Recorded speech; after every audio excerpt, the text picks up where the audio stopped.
Her Undercover Spy Fake Fiancé. Written by Kimberly Montpetit. Narrated by Elizabeth Walker.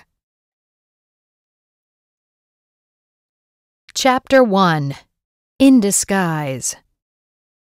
Agent Erin Steele parked her cherry-red Nissan Altima in the lot at the Natural Resources offices in San Francisco and cut the engine, glancing about the dark parking lot.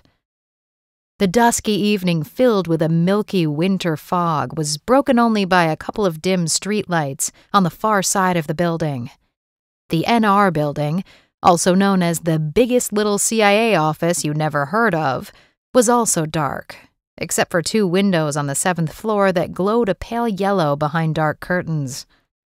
Tugging the visor down, Erin checked her makeup in the tiny mirror. She ran a hand through the wig's curls that turned her from a brunette with long wavy hair into a sassy redhead with springy ringlets.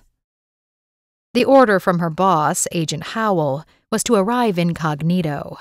It was a location she'd never been to before.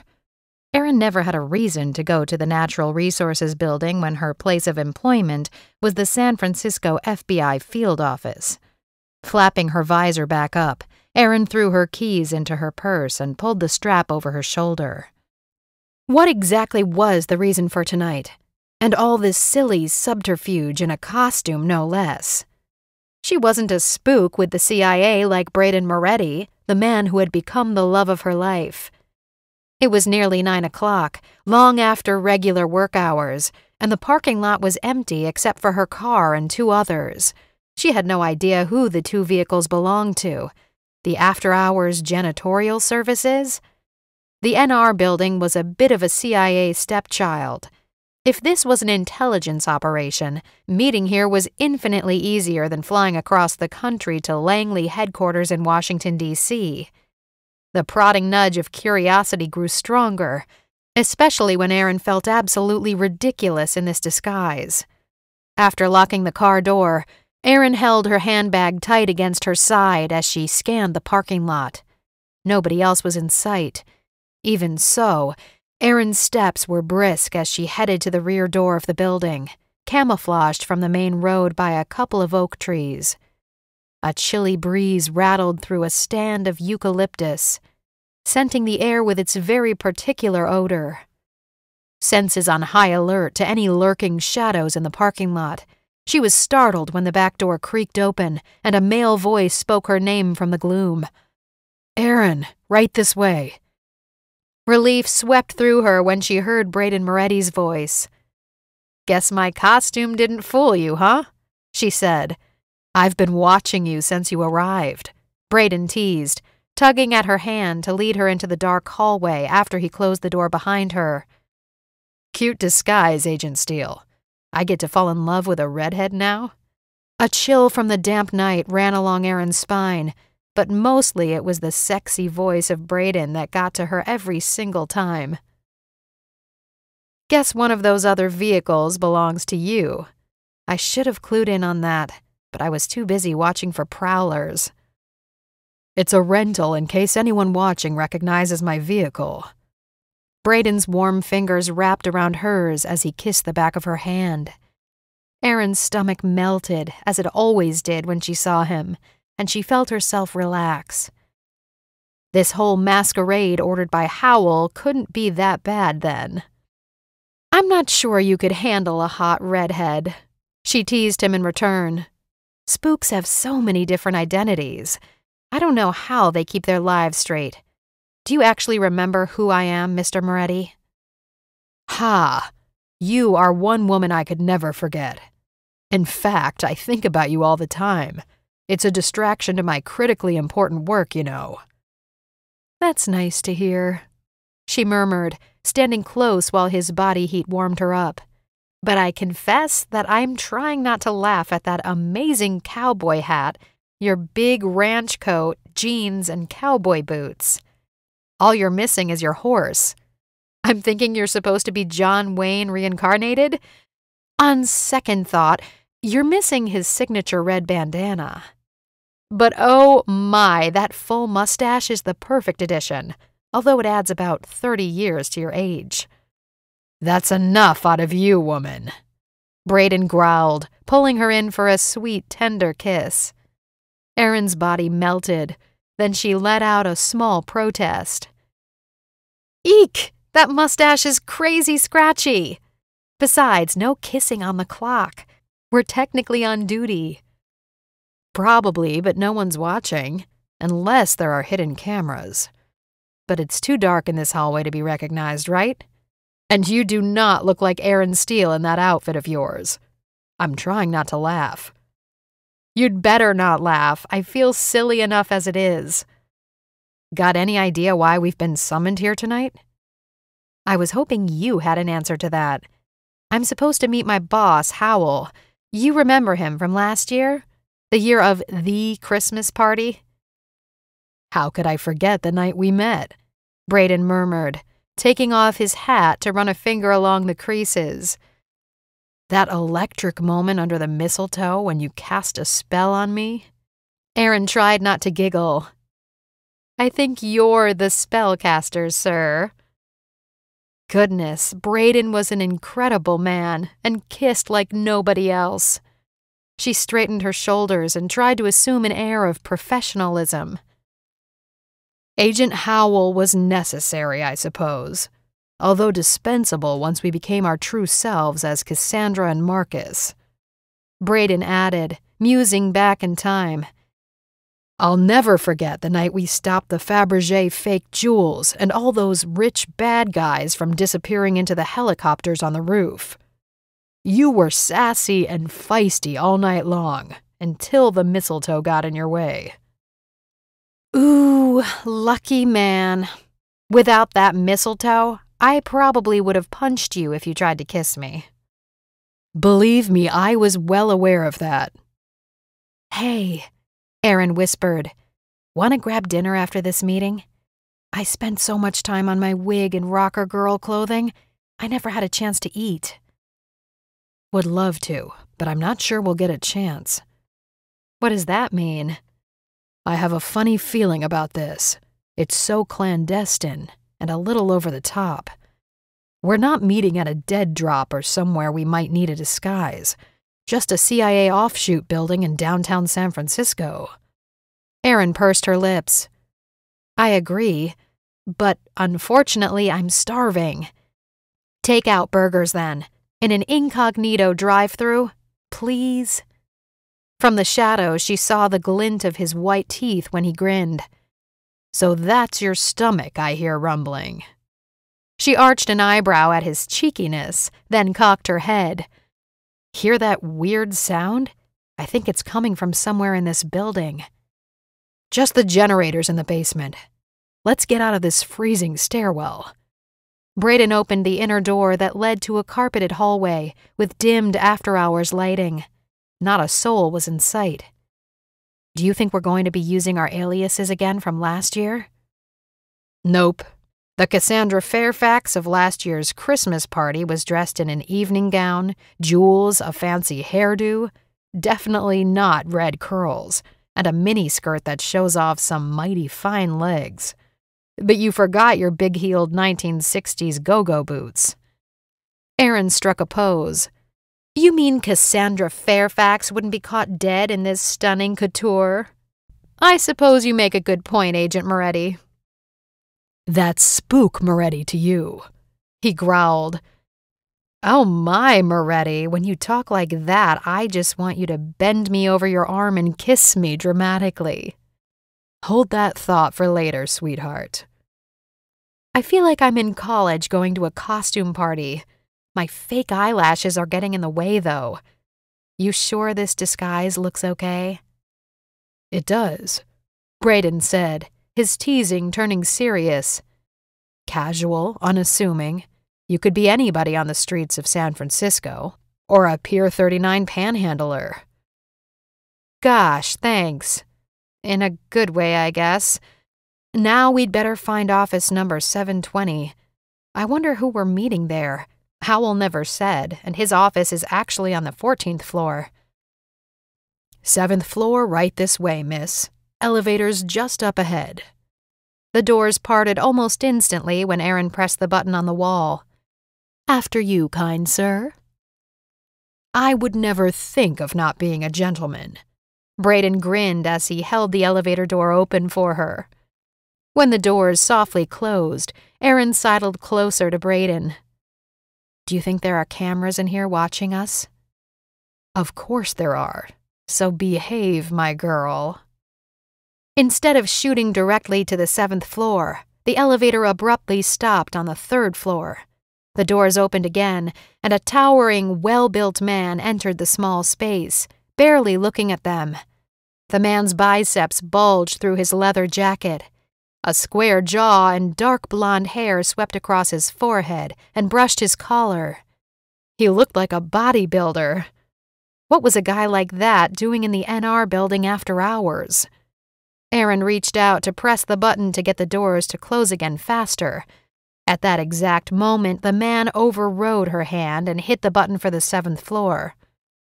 He didn't speak or even glance at them, just planted his feet in a confident stance directly in front of the closing doors. She lifted an eyebrow at the rudeness of the guy. "You sure you don't want the 13th floor, sir?" she asked with a bit of tartness. "No such floor," he said, barely glancing at her. "High-rise buildings jump from the 12th to the 14th floor. 13 doesn't exist." "Wow," Aaron said. "I never noticed that before. I'm so glad you're here to let me know." Out of the corner of her eye, she spotted Braden trying not to laugh. He shook his head, leaning over to speak. "I'm having a case of déjà vu from that special time a year ago. Seems like it was the Christmas season then, too." Aaron gave him a light punch on the arm. "Oh, be quiet." Of course, this was precisely how they had initially met. In an elevator, arguing about pushing the elevator buttons and non-existent 13th floors. "Do you two know each other?" The man suddenly swiveled his neck to eye Aaron, appraising her like he was James Bond. She stared back, expressionless. Oh, why did she have to be wearing purple fishnet stockings with a miniskirt like she was a hippie chick from the 1960s? The stranger's eyes ran up and down the length of her. Was that approval, disdain, delight, or desire? Aaron turned her face away to watch the lighted passing floors. She and Braden had probably already let too much spill. When they stopped at the 7th floor, the doors parted. Without looking back at either the new guy or Braden, she ran a hand through her auburn curls and strode out with purpose.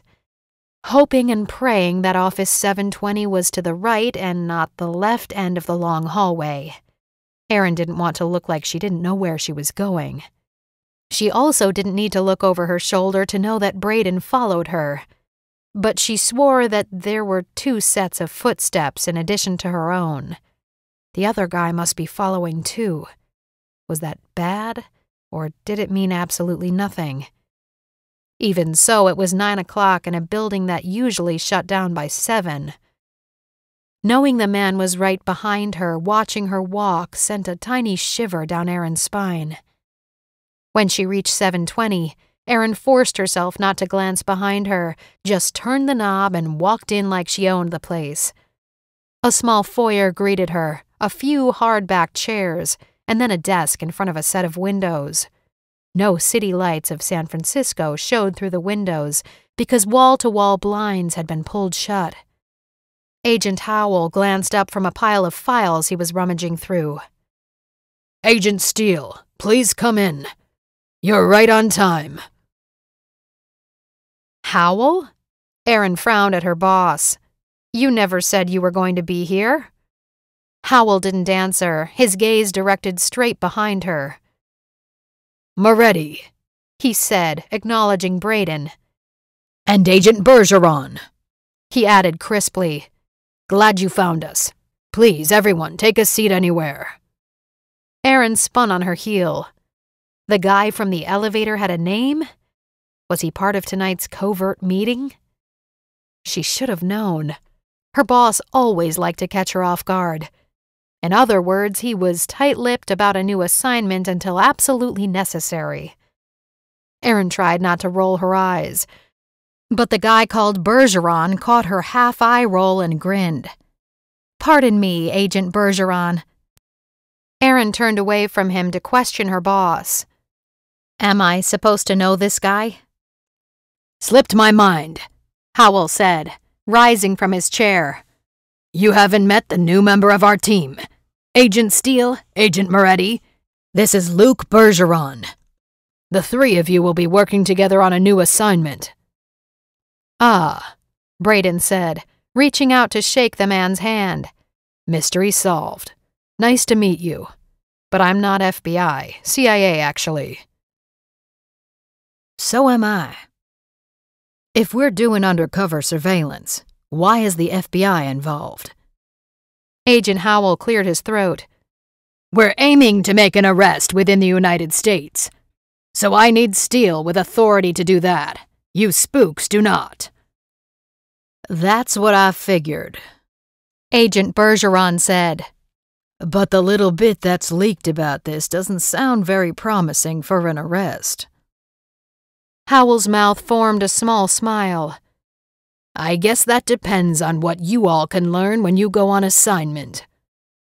Erin snagged a chair from the other side of the room and dragged it closer to the desk. "Okay, spill it, Howell. Why did you drag us out here after hours in these ridiculous disguises?"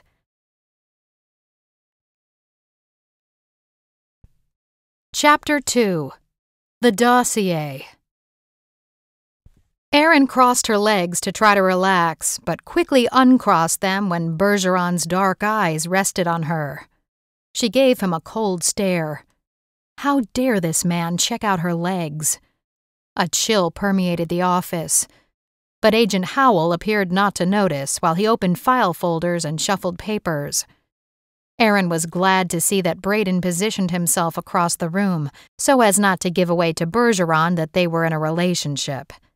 The less the man knew, the better. Howell finally lifted his head, glasses slipping down his nose. "Thanks for coming tonight, and in disguise.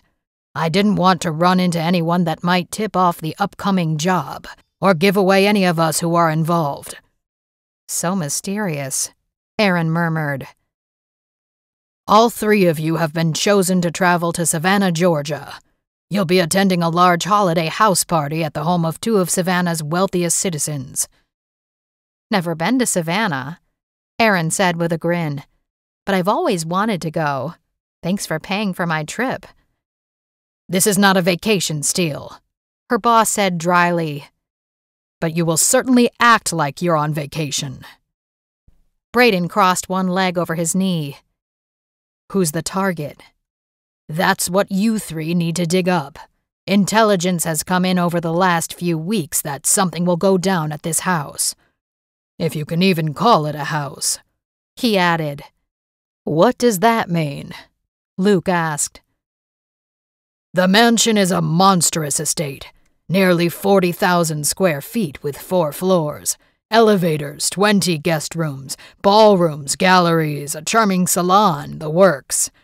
The place belongs to Mr. and Mrs. Philip and Marguerite Levine." "What are the Mr. and Mrs. Levine up to?" Agent Bergeron asked with an arched eyebrow. Howell shook his head. "Probably nothing. Due to the political and financial influence they have, the traveling King Tut exhibit will be held at the estate for 3 weeks before moving back to London." "Wow. How'd they manage to finagle the King Tut exhibit to show at their estate?" Erin asked. "That's quite a coup. Money and politics pay off, I guess." "Hasn't it always?" Agent Howell said dryly.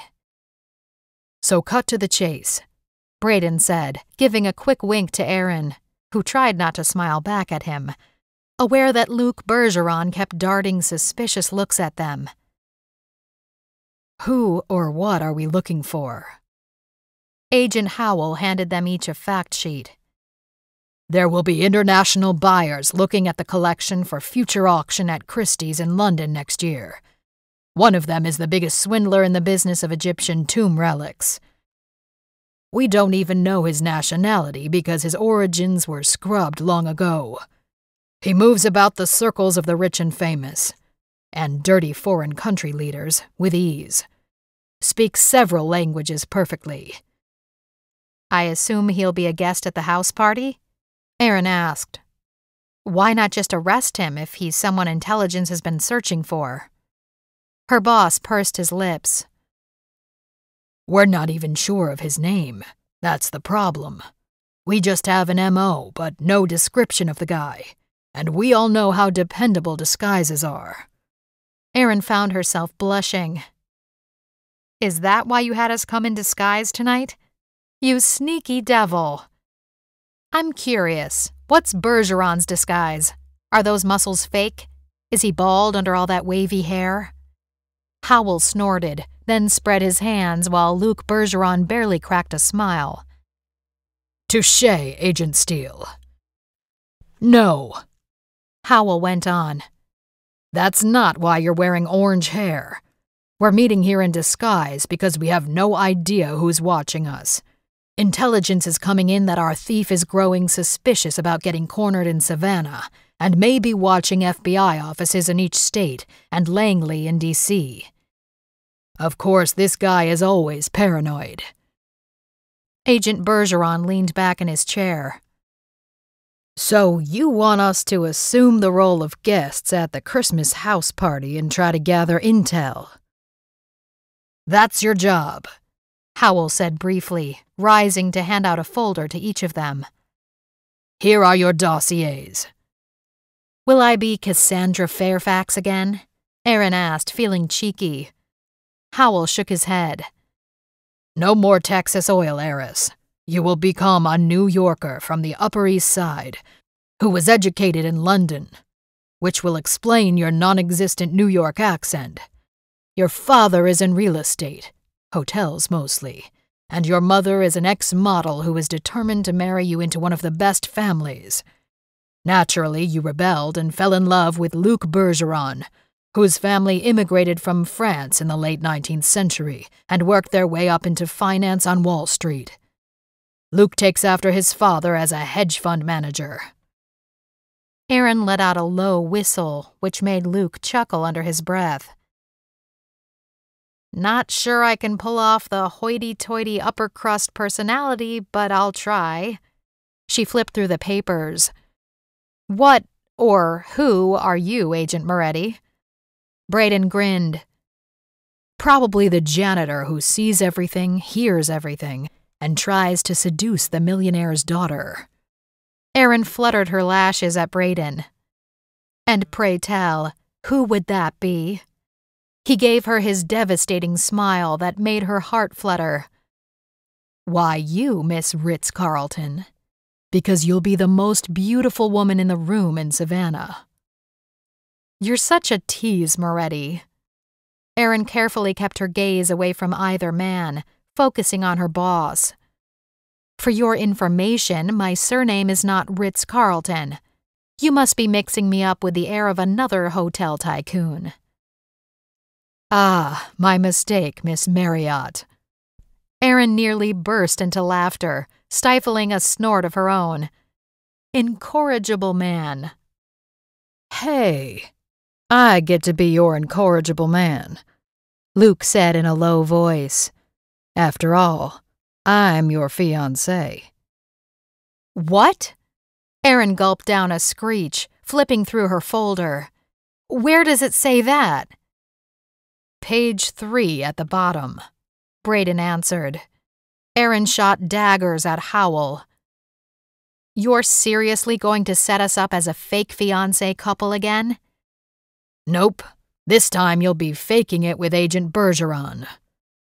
Aaron tried to keep her composure even though she wanted to scream.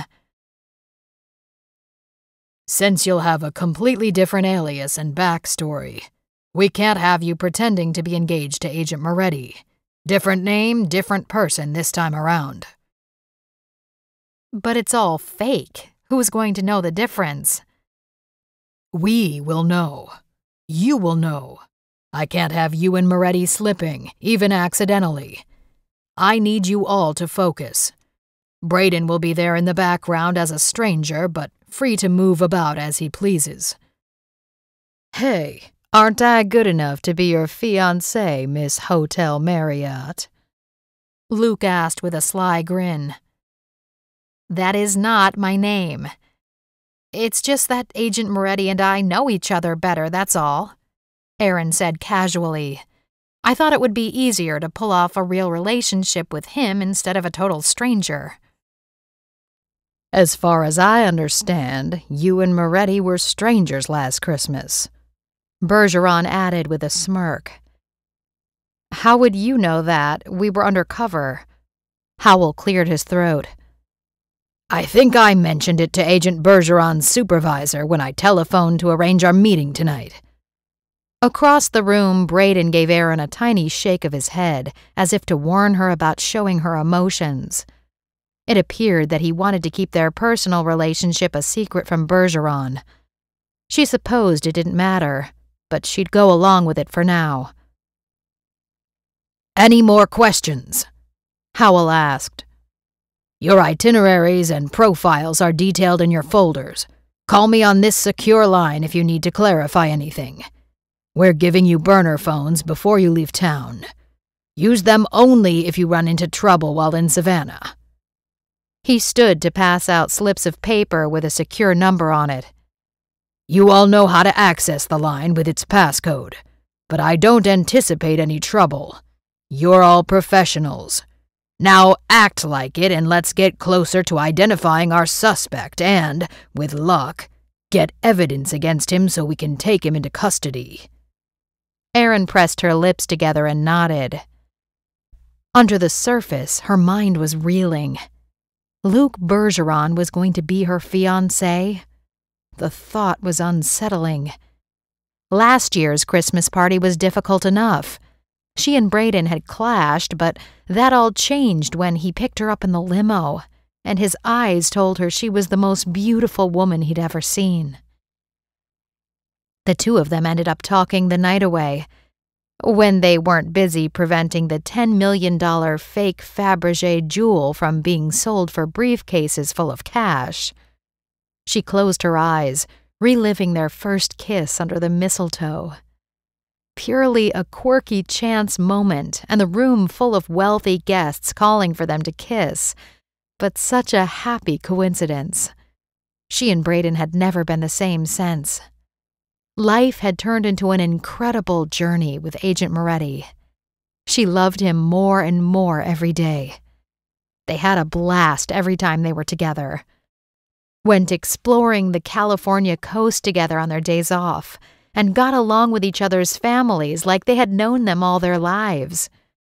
Erin dreamed that the two of them might become a permanent love story, and hopefully, if they did marry, their profession would never jeopardize their relationship. She was startled to look up and see Agent Bergeron gazing at her, making Erin feel as if he knew what she was thinking. How could he possibly read her mind? She'd been careful to keep her facial expressions as neutral as possible over this new assignment, except when the whole fake fiancé angle took her off guard, which was completely understandable. Bergeron must have honed his instinctual skills to perfection. She had to be very careful to treat Braden with complete indifference and nonchalance. Nobody in Savannah could know that they were in love. Nobody. It might be a matter of life and death. Chapter 3. Agent Moretti's Secret. Braden Moretti slid into the driver's seat of his black Mustang and slid the key into the ignition. All he wanted to do was peel out of the parking lot, but he paused to take a few minutes to decompress and rid himself of his ridiculous disguise. Braden tossed the cowboy hat into the passenger seat. Finally, he tugged off the fake black mustache, Agent Howell's request for tonight's meeting disguise, ecstatic to be rid of the itchy thing. The cowboy hat, jeans, and plaid shirt made him laugh since he lived in the city. Not a ranch or horse in sight, Just skyscrapers, the Pyramid Building, and the Golden Gate Bridge lit up against the darkness. He had hoped to kiss Erin goodbye while wearing his mustache just to tease her, but Luc Bergeron walked out with them after the meeting adjourned. Erin and Brayden made an unspoken pact to act cool and distant with each other. Friendly, but certainly no more of a relationship than that. Brayden supposed it was an excellent time to start practicing for their job in Savannah, when they would have to avoid each other as strangers. But darn it, it was hard. He loved that woman. He craved her next to him all the time now. They had grown together so close this past year. It was hard to believe that this would be their second Christmas since working together last December. The months had flown by, with dates and hikes and family dinners, jokes and laughter, and the most breath-stealing kisses he'd ever known with a woman. Since they worked at 2 different locations in San Francisco, it was easy to keep their relationship on the down low from the intelligence community. Well, Agent Howell knew. After all, he was the one that had set them up, literally. Letting out a soft chuckle, Brayden reached into his jacket pocket and pulled out a small black velvet box. He popped back the lid. A sparkling diamond ring set with dazzling stones around a large Marquise diamond glittered under the nearby streetlight. He'd made plans to propose this year on Christmas Eve, but who knew if they'd even be back home by then? This Christmas party in Savannah was scheduled for the entire week before the holiday. They'd probably be taking the red-eye back on Christmas Day. So much for romance. Completely inconvenient. Brayden gripped the steering wheel, wanting to slam a fist onto the dash. Work interrupted personal plans often. It came with the territory, and he'd gotten used to it after 10 years with the CIA. But things were different now. Because of beautiful, funny, smart Erin Steele. Brayden was not happy with this fake fiancé setup for his girl. Especially with an arrogant guy like Bergeron, who was built like a linebacker and had the ego to go with it. He probably prided himself on how much he could bench press. And Brayden didn't miss the way Bergeron had been checking out his girl. Just then, he spotted Erin coming out of the back door of the NR building. She was wearing ankle-high, jeweled black boots with her fishnet stockings and walking jauntily, tossing those fake red curls in a carefree stride of a college girl on her way to a dance club with friends. The sight of her made Brayden laugh. She was so spirited and adorable. A real Spitfire. But sitting here in his car would also look like he was stalking her. He should have already been gone. As soon as she was safely in her vehicle, Brayden shoved the diamond ring back into his pocket, started the engine, and then peeled his Mustang out of the parking lot with a squeal of tires and burning rubber.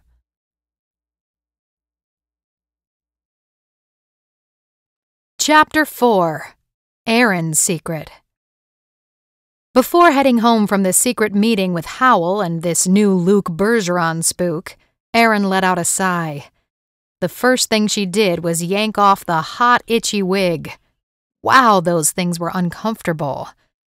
The fishnet stockings weren't very warm for December either. Goosebumps broke out on her legs, and a slight shiver ran right up her spine. She cranked the car heater to full blast, then headed for home. Her cell rang just as she entered a side lane to the main street. "Hey, you," she said in a sultry voice. "I miss you." His voice held mischief. "You just saw me, sweetheart." "Yeah, right. At an office meeting with some new spook checking us out from across the office. Not exactly seeing you. At least not like I want to." "I agree 100%. Hungry? We could grab some dinner." Erin spotted headlights in her rearview mirror. "Aren't I always? I'm starving." Brayden laughed. "You're the only girl I've ever met who can eat as much as I can and never gain an ounce." Your metabolism must be through the roof. Guess I'm lucky that way. But, as much as I want to spend a few hours with you, let's not chance Agent Bergeron spotting us. We're going to have to remain cool and politely distant until this job is done. I know. Just trying to tempt you, my love. Doesn't take much to tempt me into an evening with my man, that's for sure. Hey, did you read the itinerary yet? Only what I skimmed in Howell's office. I think we leave tomorrow. Seriously? Yikes. Guess we'll both be up all night packing. Do I get a personal dresser like Darla last year? I wish she could just follow me around to do my hair and makeup. You don't need her, although you looked pretty spectacular at the Christmas party last year. Tonight, too. For a punker with red hair and fishnet stockings, that is. Ha! Erin burst out. Although I did like admiring your legs at the meeting tonight. Perfect legs. Now I'm blushing. Quit blushing, woman, Braden said with a laugh. It'll clash with that outrageous wig.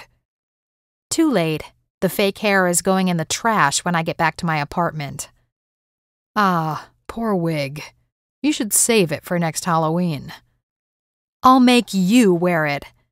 They both went quiet for a moment, then Erin softly sighed. I miss you.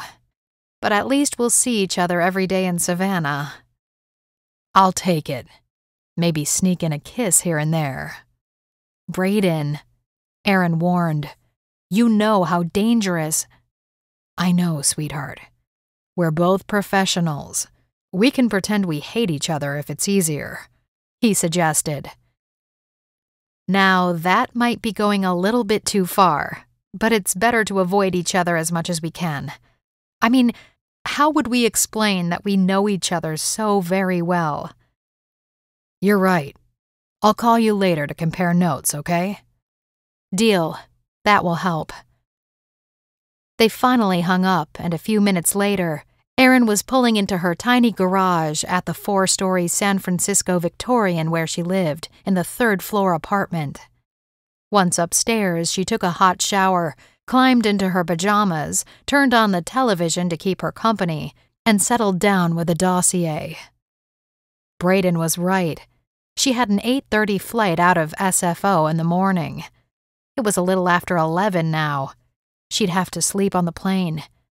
The travel department had managed to get her a non-stop to Charlotte, North Carolina, then a jumper flight to Savannah. But with the time change, she wouldn't arrive until 9:30 at night. At least the 4-hour layover in Charlotte would let her stretch her legs and get dinner, so she didn't starve to death. Braden would laugh at her over that. The itinerary showed that a hired car would take her to a hotel. Then someone would arrive with her disguise for the persona of wealthy Upper East Side New Yorker. A flutter of nerves shot through her stomach. Just breathe, she muttered to herself. She had done this last year. But this time it was for an entire week of daily activities, parties, and people. Lots and lots of people that could trip her up. Erin hoped Luke was up to this. Well, since he was CIA and had most likely gone undercover before, the man was probably more prepared than she was. Just as Braden had coached her through last year's operation, she'd have to rely on Agent Bergeron this time, if he wasn't too arrogant and left her to flounder just to prove how great he was. It was apparent the man had an ego. Grabbing her clothes from the dryer, Erin began packing as fast as possible. There would be a wardrobe for her role as a wealthy socialite, but she'd need traveling clothes, and a pair of casual leggings and a sweatshirt for when she retired to her bedroom and could let her hair down and just be herself. The phone rang, and when she saw the caller ID, Erin realized that she hadn't called her parents yet to tell them she'd be leaving town. "Hi, Mom, how are you?" "Erin, we haven't talked to you in days. I think we still live in the same city, right?" "Yes, Mom." Erin said with a wry smile as she threw stockings and scarves into the suitcase. I'm still here in San Francisco, but I have a flight out tomorrow morning for work. When did that come up? Just today, unfortunately. Oh dear. I was hoping we could go Christmas shopping this weekend. The stores and the malls are so gorgeous this time of year.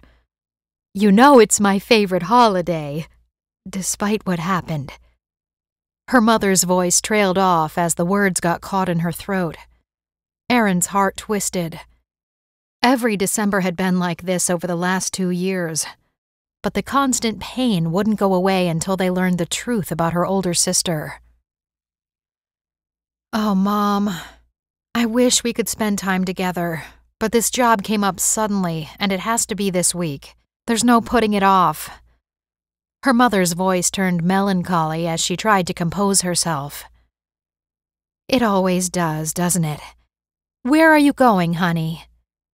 I can't tell you, Mom. Security issues, you know? I'm sorry. I do hate that part of your job. Now I'll worry even more. Please try not to worry. It's not going to be dangerous. At least danger is not anticipated. That was something she always told her parents so that they wouldn't worry too much. Huh, she said shortly. That certainly didn't happen last year. Mom, I was 27 in July. We take precautions. I won't be alone. Other officers are going too. You mean like Brayden? Erin laughed. Can't tell you that either, but yes, other agents like him. Her mother didn't speak for a moment, and a niggle of worry caught in Erin's throat. Mom, you okay? When her mother spoke again, her voice wavered even as she tried to be strong. It's just that 2-year-old Sarah is going to be such fun tearing into her presents on Christmas morning. I probably bought way too many gifts for everyone. It wouldn't be Christmas if you didn't, Mom, she said with a bit of a laugh to try to lift her mother's spirits. Erin would dearly miss Christmas morning with her brother's little daughter if she didn't make it back in time. Her job was always tough around the holidays. Maybe we can do a little reenactment of Christmas morning when I return. I'll even cook part of the dinner. And of course, we'll make our family's famous marshmallow disappearing cinnamon rolls. That sounds nice, sweetheart, her mother agreed wistfully. Erin sank on the edge of her bed. Her mother's voice wasn't right. You okay, Mom? Afraid to bring up the most challenging topic her family had struggled with for so long.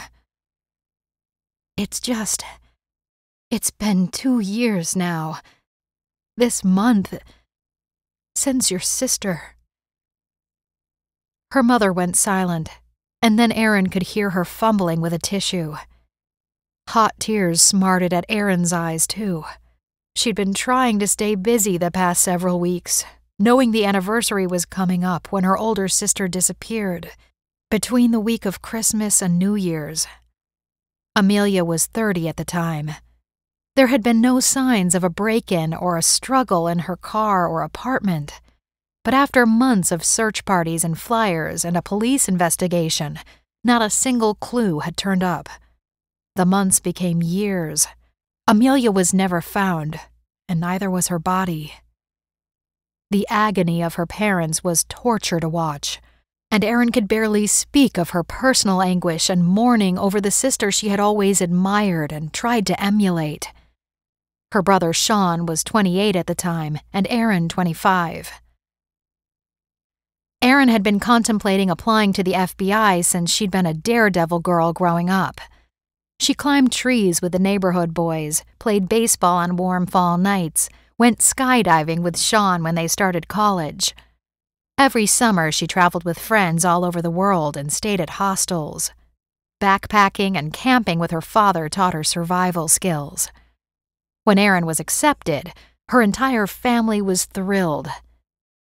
Amelia disappeared soon after she graduated from Quantico, and Erin began her official career as an agent.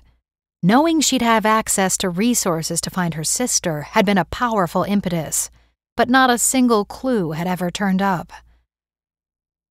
It was as if Amelia had vanished into thin air, literally. Erin began to suspect her sister had been drugged and kidnapped into a trafficking ring. The idea was horrific, but what other answer could it be? Not a single sighting or clue. Not a single spotting at an airport or passport application or train station. Amelia's apartment looked as if she'd simply left for the day as usual. Nothing out of place. Her purse and jacket still hanging on her bedpost. Her car still in the garage at her apartment. They all assumed she had gone to work that morning, but her sister had never shown up at the media tech giant where she worked as a computer scientist. Erin and her parents searched every square inch of her apartment. With the help of Amelia's best friend, Lila Norwood, they scoured Amelia's social media, her bank accounts, talked to every friend and coworker from the previous 2 decades, but there was nothing unusual in any acquaintance's demeanor. Absolutely nothing. Even after hiring a private investigator, no less.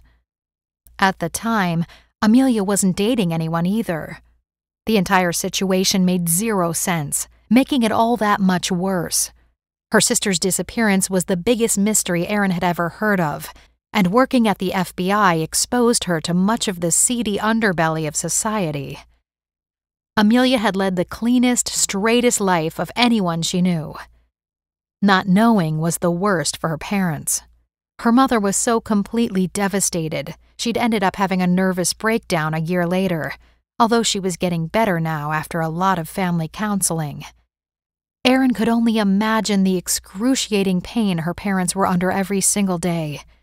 It was one of the reasons her mother clung to Erin so much, called her at least twice a day, and wished she would resign from the FBI. But how could she resign when she had access to resources that might turn up a clue about her sister one day? That thought kept Erin going.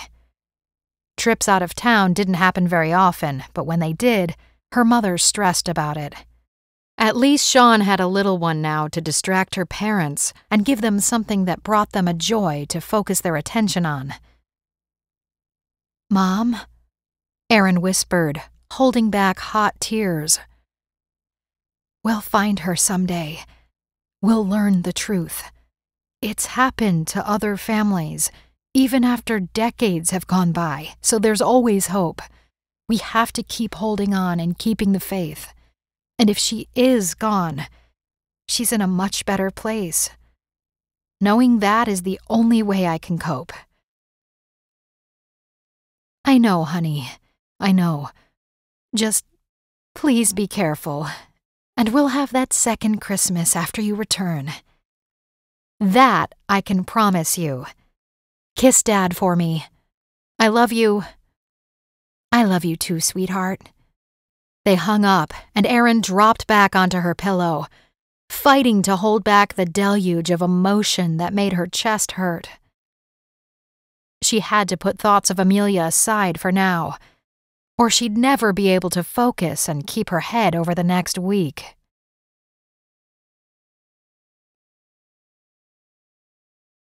Chapter 5. On Assignment. 24 hours later, Erin's flight was landing in Savannah. City lights twinkled against an inky black sky as the plane wheels bumped the runway. Her layover in Charlotte had been long enough for a meal, so instead of heading to the nearest restaurant, she grabbed one of the taxis at the airport curb and slid into the back seat. "The Perry Lane Hotel, please," she said. "Yes, ma'am."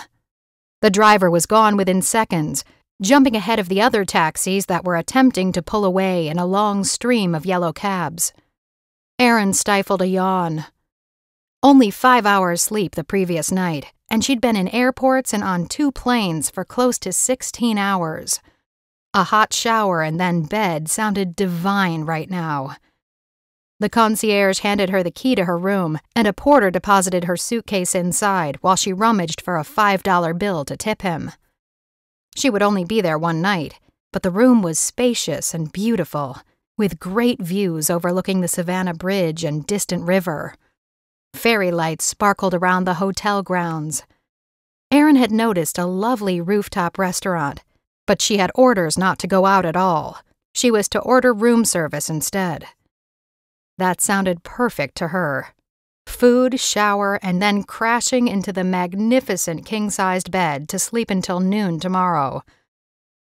Those were her written orders. To get a good night's sleep because it might be her last one for the next week, and she couldn't have bags under her eyes either. An hour later, her hair in a towel and wearing the fluffy hotel bathrobe, room service arrived. Sitting on the cozy couch, Erin situated the trolley in front of the television to watch some news while she ate. That's when she spotted an envelope scrawled with only 2 letters written across, CF, the initials of her alias from last year. She didn't think she'd use it again since they had created a new backstory for her. That pseudonym wouldn't go into effect until she arrived in Savannah. Huh, Erin said, stuffing her mouth with a piece of medium-rare steak while she tore open the envelope. Was this note meant for her? Miss Fairfax, a hired car will pick you up at noon tomorrow for your salon appointment. Do not be tardy. Erin blinked her tired eyes. Oh, yes. She had checked into this hotel under Cassandra, but would leave the salon for the Levine mansion as someone else. Her new cell phone buzzed just as she was finishing up the last of her dinner. Erin snapped off the television and read the text message. Since there were no names of contacts in the secure cell phone, she had no idea who it was until she read it. A hired car will retrieve you at 6 p.m. tomorrow. I will accompany you to our final destination. Erin hoped it might be Braden, but she knew it wasn't. They could not be seen together until they officially met at one of the Levine Mansion events. This message had to be from Agent Bergeron. She gave a small sigh and finished her dinner. She knew why it couldn't be Braden working with her as a couple again. Braden Moretti, a.k.a. Marcus Romero, had been seen before with Cassandra, a Texas oil heiress, so he'd be working alone this time around. Confirmed, she texted back. Despite the burner phones, they were cautious not to use names or specific locations. The great thing about the phone was that the battery would last the entire week, especially if she used it sparingly. Her eyes were burning from fatigue now. After Erin brushed her teeth, she sank into the most comfortable hotel bed she'd ever slept in and turned off the light. A moment later, the phone lit up on the nightstand. Would anybody finally let her sleep? Blinking blearily at the bizarre text message, Erin sat up with a jerk as prickles of unease ran down her arms. Welcome to Savannah, Erin. I know who you are and I'm watching you. Have a good night's sleep, my sweet.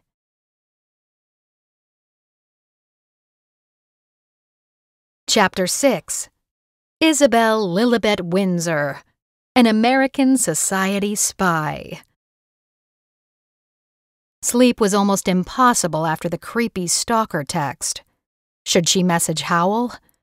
After hesitating for a bit, and wearing the carpet out in her hotel room, Erin decided not to acknowledge the message or text her boss if her phone had been hacked. Erin double-checked the security on the hotel door, but tossed and turned for 2 hours. Finally, she took a sleeping pill and dozed off, waking with a start when the alarm clock went off. After a quick shower, she packed up her few possessions and was at the curb waiting for the hired car 5 minutes early. She verified the driver's identification before getting into the back seat. Driving through downtown was lovely.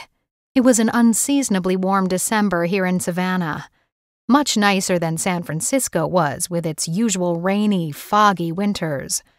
The roadsides and parks were stunning, with still blooming flowers and shrubbery. Majestic homes and cozy bungalows swept by through the tinted car windows.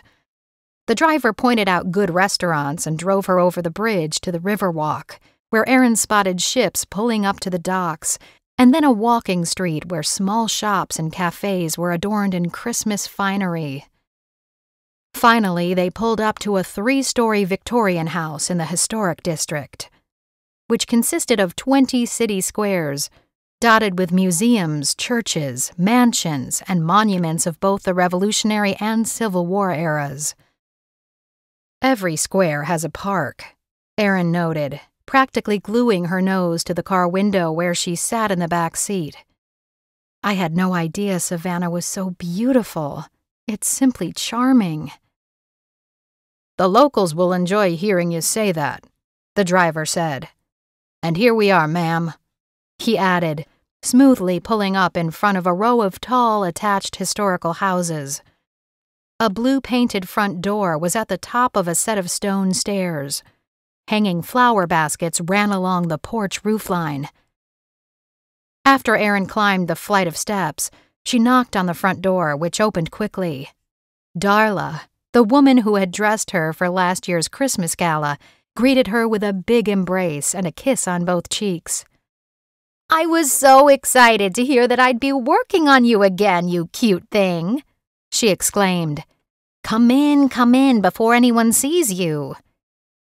"Nobody else knows I'm here," Erin said, protesting weakly. Except someone had sent her a threatening message on the burner phone, and the person did not sound like a friend. More like someone to put in the foe category. Foreboding shivers ran down her spine once more, but Erin tried to shake it off as Darla sat her down in a salon chair and gazed at her, finger under her chin, a frown creasing her forehead. "A year ago you were Cassandra Fairfax," she said, "and we kept you a brunette. This year you will be a New York Park Avenue society woman, as a dramatic blonde." "Blonde?" Erin yelped. "I don't think I'd look good as a blonde." "My hands work magic, my dear. You are going to look fabulous. You will hardly recognize yourself." A crooked smile crossed Erin's lips. "If you say so." "I do say so. You already have pale skin and blue eyes, which are super exotic paired with your dark brown hair, but it all works well together if you turn into a blonde." Darla handed her a sheet of paper. "Here is your name for the operation. Memorize it and your family background, and then we will burn the paper." Erin scanned the information, then her breath caught. Isabel Windsor, a distant cousin to the royal family of Great Britain? Erin laughed out loud. "Isn't that going a little too far?" "Of course not.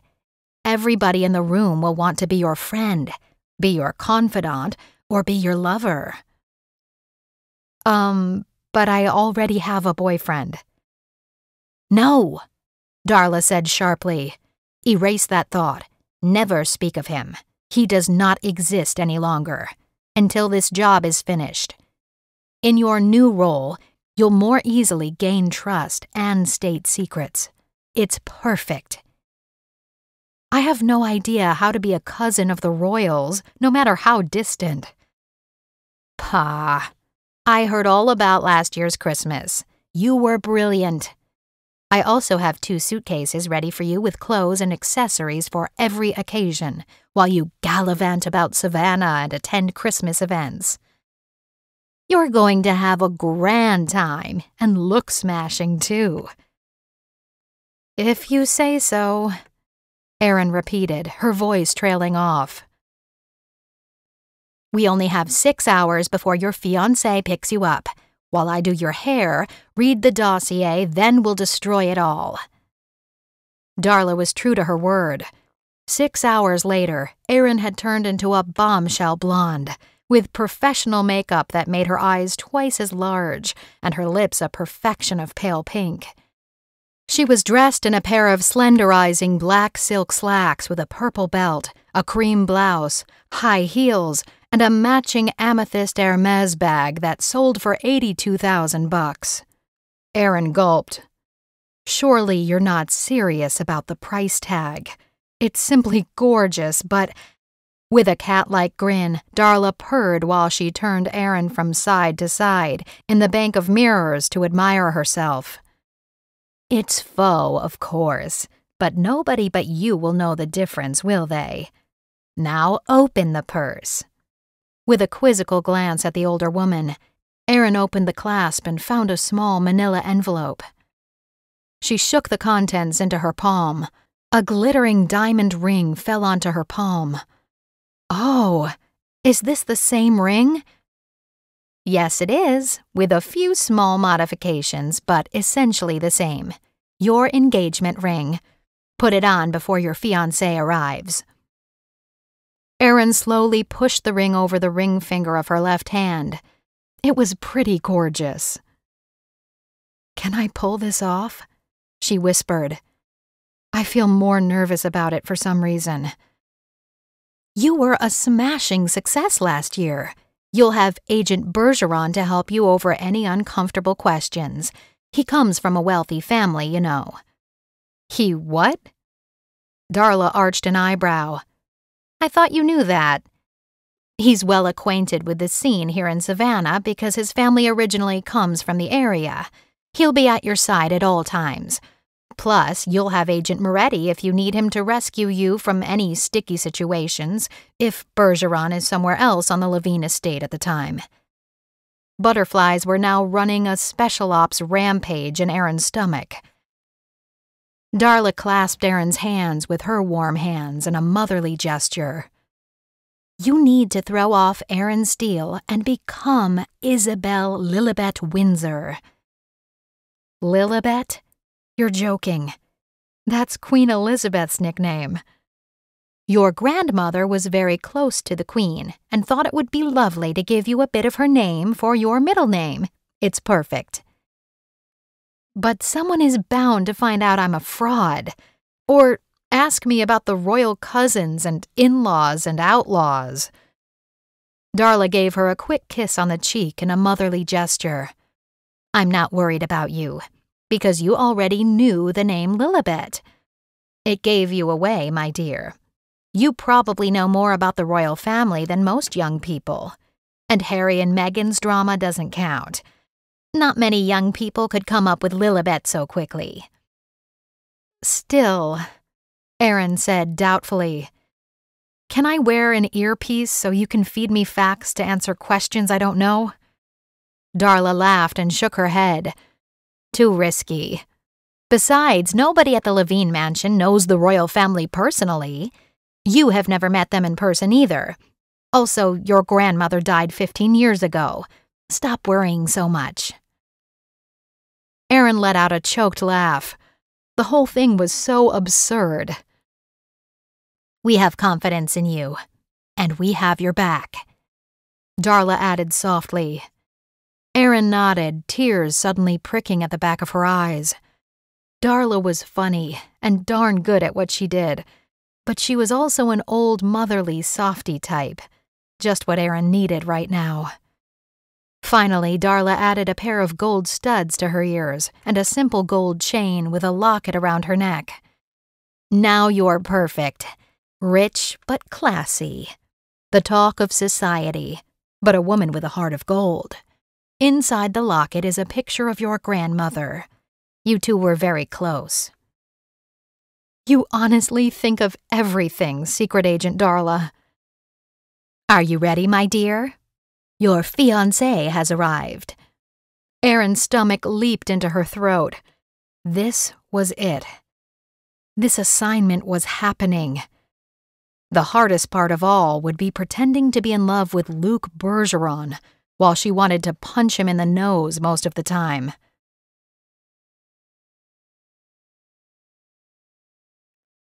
Chapter 7. A Mansion to Beat All Mansions. Agent Bergeron's eyes drank in the sight of Aaron when he entered the safe house. His gaze ran up and down her transformed figure, which annoyed her to no end. They were business partners, not checking each other out across the room at a bar. Bergeron gave a low wolf whistle. Howell never told me I'd be escorting a Marilyn Monroe look-alike to this shindig, You're incredibly hot as a blonde, although you were ravishing as a redhead back in Howell's office, too. Stop it or I'll punch you, Aaron told him with a laughing growl. Furthermore, sexism doesn't become you. How can I not fall in love with you all over again, darling Isabel? Luke said, grinning like a Cheshire cat at her obvious discomfort. Then he tried to take her hand to walk down the Victorians' outside stairs that would take them to the hired car waiting at the curb, Darla following behind. Oh, stop being so over the top, she said, narrowing her eyes. And you may not touch me again until I give you permission. We're not in character yet, so stop showing off. We need to be believable for our driver. Don't you know that the invisible waitstaff in the background always gossips? Ha! Our chauffeur is FBI. There's no way our bosses would send anyone from Uber or the local taxi company to a safe house. He chuckled and opened the back door of the sleek black Lincoln. I can't pull anything over on you, I see. But I do think we need to get in practice for our acting roles sooner rather than later. Aaron decided to ignore that. Was he being condescending, obnoxious, or just friendly? She didn't know him well enough to determine the answer to that question. He was also a bit hard to read. A joker and prankster? Or was Luke Bergeron merely a womanizer? Let's just say that I will not tolerate any handsy shenanigans. Are you married, then? You know very well that I am not. Engaged with a wedding date next month? Of course not. Although his questions only brought Braden's face crashing against Aaron's mind. Braden's gorgeous dark eyes, the waves in his hair, the sweet and tender but earth-shattering kisses. Her breath caught. And unfortunately, Luke caught it too. Ah, I've figured you out now, Miss Isabel Windsor, he said, grinning at her while teasing her with the alias name. There is a significant other in your life that you're trying to keep from me. Okay, Bergeron, you can stop with your guessing now. I'm not going to acknowledge yes or no. Ha! I believe you just confirmed it. You're becoming very easy to read. Aaron had no intention of betraying her and Braden's relationship. No one could know. It would jeopardize the job. That's ridiculous. I just want you to stop talking. Darla wrapped Aaron in a long, soft coat, wrapping a scarf around her neck against the cold evening. Have fun, you two, and good luck. Thanks for the transformation. You do work magic. I get a kick out of it. Now be safe. Seriously, I want my clients to stay alive. Besides, that's a darn good coloring job. You look splendid as a blonde, if I do say so myself. Darla winked and handed over 2 suitcases to the driver to put in the trunk of the waiting car. Here is your wardrobe for the next several days. Day wear, party dresses, toiletries, shoes, the works. Oh, right, of course, thank you. Aaron hadn't wanted to think ahead to all that was coming and the role she needed to play. It was too bad this wasn't a single evening job like last Christmas, and that it couldn't be with Braden. Last year had been awkward with him, too, but they soon realized they worked well together. And then afterward, their attraction and relationship had become something so much more. Within minutes, her luggage was stowed in the trunk next to Luke's suitcases, and they were off into the fairy-lit holiday streets of Savannah. Now that it was dark, it became apparent that Savannah, Georgia knew how to do Christmas right. Every street in the downtown area was festooned with wreaths and garlands and thousands of colorful, sparkly lights. Christmas trees decorated in blazes of glory stood in every park and square. Even the Savannah Bridge was lit up against the black sky. Have you checked out the schedule yet? Agent Bergeron asked, leaning closer to speak low into Erin's ear while he placed an arm around her shoulders. She began to recoil, but his grip tightened to stop her from speaking, while his brown eyes held hers in a firm gaze, reflecting the light of the moon shining into the rear car window. "I don't trust any driver, actually," Luke went on. "Honestly, I think it's in our best interest to get into character. I promise I will not be annoying." Erin pressed her lips together but then nodded. "The itinerary looks lovely, Mr. Forbes." She added with a small cough. "Christmas house tours and dancing on the riverboat."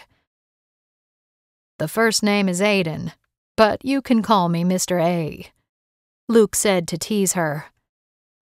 "Aiden it is, publicly and privately," Erin whispered in a fierce tone while she tried to relax. She found that all of this pretentious undercover silliness was giving her a headache and making her irritated with her boss. Why couldn't she and Bergeron be colleagues at some imaginary company instead of a fake engagement? She might have some words to share in regards to future assignments with Agent Howell after this week was all over. 15 minutes later, they entered a wide avenue with picturesque oak trees arching across the road on both sides. The Christmas lights on each private mansion were breathtaking. Thousands upon thousands of them hung on doorways and rooftops, and every single tree on the street was woven with reds and blues and whites. "You like it?" Luke asked her, leaning in even closer to see out the side window. "Guess it's obvious, huh?" she said with a wry smile. "Yes, I'm a sucker for Christmas decorations. All these homes, eye-popping. And there's where we're staying up on the right, the Levine estate." A moment later, their driver pulled into a circular drive, festooned with quaint lampposts with hanging garland wreaths. An enormous oak tree dripping with Spanish moss held thousands of white lights in the center of a grassy knoll. The sight took Erin's breath away. "Okay, sweetheart, close your mouth," Luke whispered. "Doesn't your family home that backs up against Central Park look similar to this?" For the life of me, I just cannot seem to grow Spanish moss on my grove of elms and Yoshino cherry trees. Erin shot back, but her lips twitched. "Ha! I think my date just told a joke. Maybe we'll get along after all." Luke shot her a smile, and his white teeth lit up in the dark car. Their driver parked the Lincoln in front of the double front doors that boasted the most prominent and grandest Christmas wreaths Erin had ever seen. The driver hopped out and opened the trunk, depositing their luggage on the brick walkway that led to the steps of the columned porch. "I'll see that your luggage makes it to your rooms," the driver said, placing the bags on a trolley to take around to the back of the house, as he'd been instructed earlier. "Please make your way to the front doors, Mr. Forbes, sir." "Thank you," Luke told him, holding out his arm for Erin. She took a deep breath and tried to think and act like a girl from a moneyed society, whose grandmother was acquainted with the Queen of England. When a butler opened the front door for them, Erin and Luke stepped inside. She tried not to gasp at the sight of the foyer. Marble floors seemed to stretch for miles, and the chandeliers in the entrance hall were enormous, glittering with thousands of beveled prisms. Inlaid walnut tables and thick Persian rugs lay in perfect positions of comfort. A curving staircase rose up the back of the hall and disappeared into the upper story. "This house looks like a small castle," Erin breathed in a low whisper. A woman in a crisp dress suit greeted them.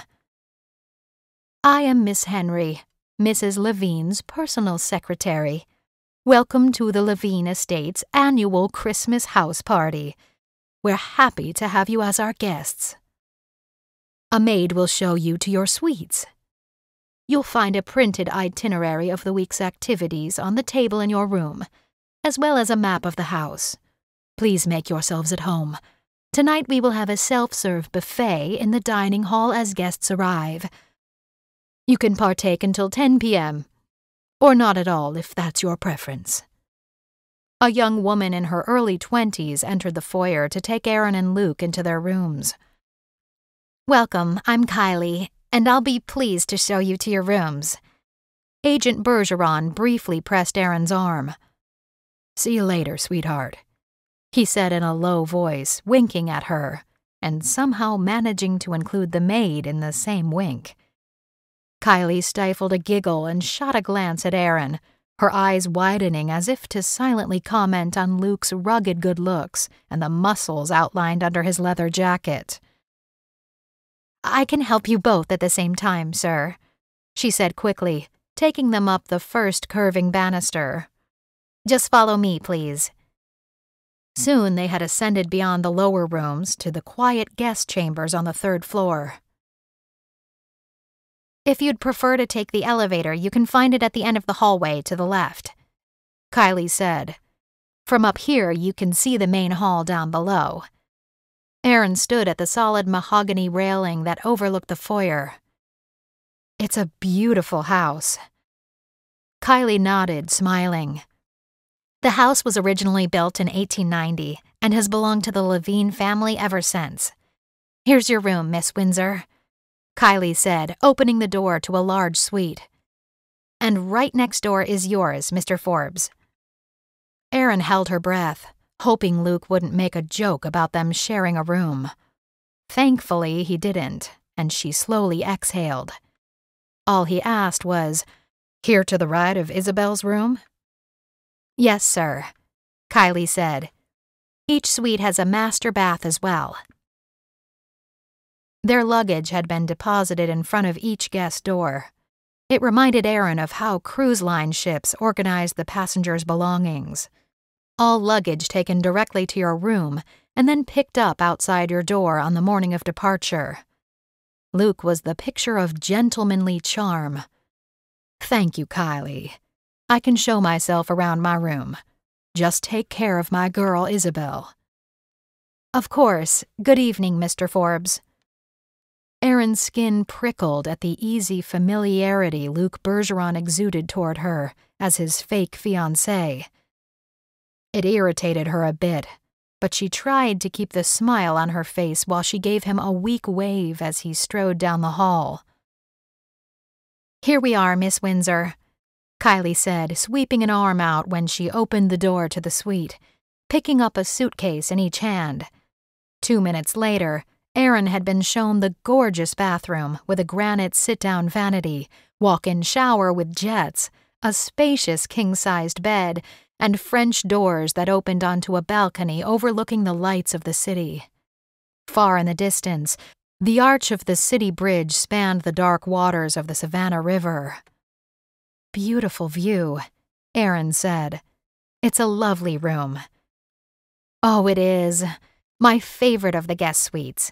One last thing, the young woman added as she walked toward the sitting area where sofas and cozy chairs were arranged. There's a connecting door between your room and your fiancé, Mr. Forbes's. Somehow Aaron managed to keep a straight face and not grimace at the implication, but she caught the small smile Kylie was trying to hide at the innuendo of a midnight visit from the man she was engaged to. Thank you. I believe I'll unpack now. I can help you. All the other guests are already here. Unless you're hungry for supper downstairs first, Kylie suggested. I'm a bit particular about my personal belongings. When you return downstairs, turn right toward the formal dining room. There's a large spread to enjoy. Aaron nodded her thanks and shut the bedroom door behind her. She blew out a quick breath of relief after getting through the first hurdle. With deft hands, she unpacked the 2 suitcases and hung up the various clothing items, hoping she'd figure out how the outfits would go together when it came time to wear each one. Then she spied a note lying on top of the blow-dryer and makeup satchel. It was from Darla and handwritten. I've listed each outfit with its matching accessories and what event it would be best for. There are 2 extra ensembles just in case of food spills or midnight chases. Bless that adorable woman. What a relief to have instructions on the latest fashions. One less thing to worry about. Like blowing her cover due to ignorance about matching scarves and earrings with the ball gowns or slacks and blouses. After inspecting the room again, Erin pulled the blinds across the expanse of the French doors that opened onto the balcony, and then held her ear against the hallway door. All was quiet. Next, she crossed the room to listen at the adjoining door to Agent Bergeron's room. Not a sound came through, but she quietly locked the connecting door anyway. No way would she allow her fiancé to enter without her explicit permission. Erin spent the next 20 minutes ensuring the room wasn't bugged or contained cameras. Lampshades, electronics, flowers, the fancy shower head, the works. It took 30 minutes, but she could finally declare that the room was clean. Finally, she kneeled on the floor and pulled up the soft bedspread to peer underneath. In the center of the carpet, under the bed, was a small black bag. So dark that the bag was invisible if she didn't already know it was there. Erin hauled it out and opened it up on the bedspread. Inside was her favorite spy paraphernalia, her personal set of electronics and bugging devices. She inspected each item and noted that they all appeared in good order. Included in her spy gear was a set of camouflaged earpieces for herself and Luke if they needed to communicate incognito. The last item contained with her gear was her personal Glock pistol, a standard issue from the FBI. She checked the chamber for bullets, put the safety on, then touched the box of extra ammunition. Erin blew out a slow breath. She was here, and this had all become very real. Now it was time to assume her new role and get to work. A light knock on the connecting door sounded. Erin crossed the room and spoke against the door. "Yes?" she asked without opening it. "Buffet dinner downstairs," Luke said. "Then we get to see the Levine's museum where King Tut's exhibit is located." "How do you know?" "It's on the schedule. Lying on the table by the door. How'd you miss it?" "Too busy putting Isabel Windsor's wardrobe away. These things take time when you're a rich girl, don't you know?" Erin didn't add that she'd cased the room, too. She assumed Luke had immediately scoured his bedroom as well. "You hungry, sweetheart?" he asked. "Of course, it's been hours since breakfast." "A girl with a healthy appetite," Luke said with a chuckle. "I like it. So, open the door and let me in." "Not on your life, buddy. I'll meet you in the hall." "As you wish, my lady." "Very funny. I'm not Princess Buttercup, dear Wesley. Besides, if I am, then that makes you my servant, and every wish is a command for you to obey." "Touché," Luke said, admiration in his voice. There were too many times he was flirting with her, above and beyond what their job called for. Chapter 8. Egyptian Treasures. Erin locked her door, deposited the key in the pocket of her slacks, and looked up to see Luke gazing at her. "Stop it," she hissed. "I swear you're trying to get under my skin." "Can I help it if I admire my beautiful fiancée every time I see her?" "That's what I mean," Erin began when Luke put a finger to his lips as if someone was listening nearby. But there wasn't. She stuck her hands on her hips and lifted an eyebrow in a silent question. Luke came in close and whispered in her ear, "We have to stay in character at all times. It's too dangerous not to." Erin just grunted. She knew that, but it was still infuriating. "There are things I want to say to you," she said meaningfully. "But I guess I can't when we're in public." "Whisper them in my ear when we're dancing tomorrow night on the riverboat," Luke said with a wink. "Now take my arm and bat your lashes at me and let's go downstairs. I could eat an entire ham at the moment." Erin tried not to roll her eyes, but a small laugh managed to escape her lips. The dining room spread was sumptuous with every imaginable roasted meat, salads, breads, and desserts. The guests chatted polite introductions to one another, while they ate at various cozy tables situated about the adjoining Great Hall. She and Luke were introduced to the Levines' wealthy neighbors, business acquaintances, local and state politicians, and a few European friends who had come over for a charming holiday in the South. Mrs. Levine gushed over everybody as she greeted them at each table and welcomed them to her home. "I'm so pleased to meet you, Isabel. You look so much like my daughter Alana in Los Angeles, who never comes home for Christmas. I'll pretend you're her, and we'll get along splendidly. And this is your fiancé. How lovely to have you both here. My husband and I wish you many congratulations." She winked at Erin and widened her eyes to convey her admiration of Aiden Forbes's macho physique and good looks. Erin gave her a weak smile and hoped she didn't have lipstick on her teeth when she freshened up. "When is the wedding day, you two lovebirds?" "Next fall," Erin said, while Luke spoke over her with "next spring." Erin blinked her eyes at her fake fiancé and quickly added, "That's our big argument of the holidays, isn't it, darling? I want more time to plan a big wedding, and Aiden would elope tomorrow if I'd let him." She gushed. "I don't blame him, but stick to your guns, Miss Windsor, and get what you want. You only marry once, right? Enjoy your meal and the house. Go exploring or browse the library. I want my guests to feel at home for the next week." "You're so kind, thank you," Erin told her. After Mrs. Levine left, Luke said, "I love it when you call me darling." Erin tried not to roll her eyes. "If you don't behave, I'll stop calling you any endearments altogether and pick a fight with you." Luke wagged a finger at her, lowering his voice and barely moving his lips. "Must stay in character, Agent Steele." "That's Miss Windsor to you." "No, it's darling from now on, just to get under your skin." "Well, you do that very well."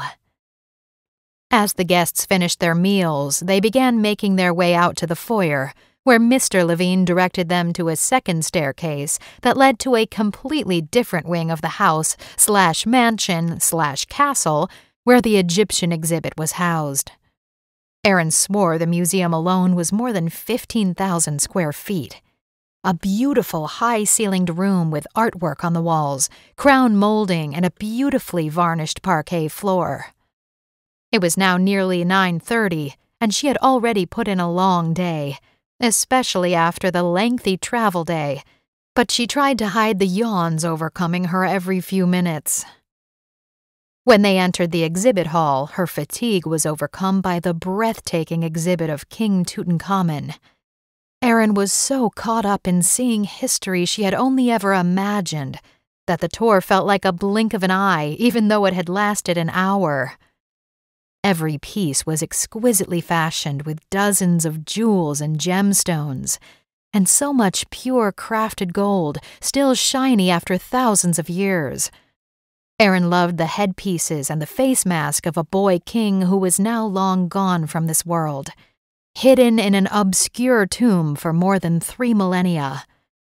The king's chair was her favorite piece in the collection. The placard stated that it was made of wood and completely covered in gold leaf. An exquisitely carved cutout created the back of the chair.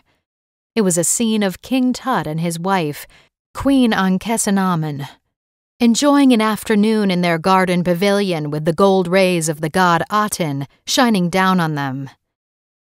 The queen was in the pose of ministering to her husband with oil, their hands and arms, and her bent position looking deeply into his face was an intimate, private pose of two people who loved each other.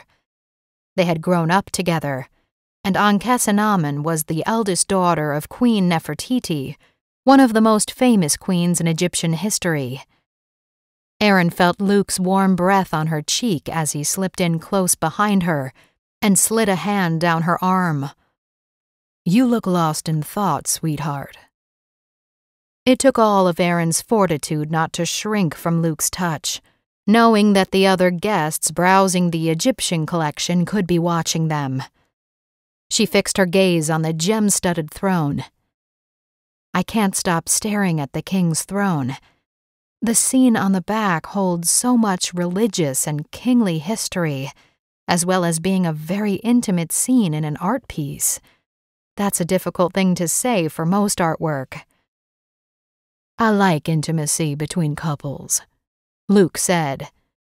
"You need to control your passion, my dear," Aaron said, gritting her teeth while smiling to mask her irritation. At that moment, Aaron's entire body stiffened and her heart galloped like a racehorse against her ribs. A man appeared at the open double entrance to the airy museum gallery.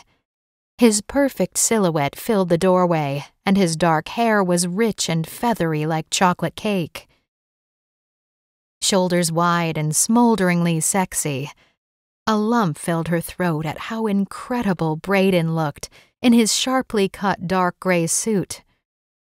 At that moment, Aaron's entire soul ached to race across the marble floors and let him sweep her up in his arms. Her fake fiancé's voice interrupted her thoughts. "Extraordinary," Luke whispered, followed by a low, deep laugh. "What are you talking about?" Aaron demanded, barely able to breathe. "You're giving yourself away, my love," he told Aaron, placing his hands on her shoulders to hold her firmly in place next to the Egyptian throne display. "Stop it," Aaron hissed at the man she had to pretend to be engaged to. At any moment, her heart was going to launch straight from her chest and bounce across the ceiling from chandelier to chandelier. She was inches away from the man she loved, Braden Moretti.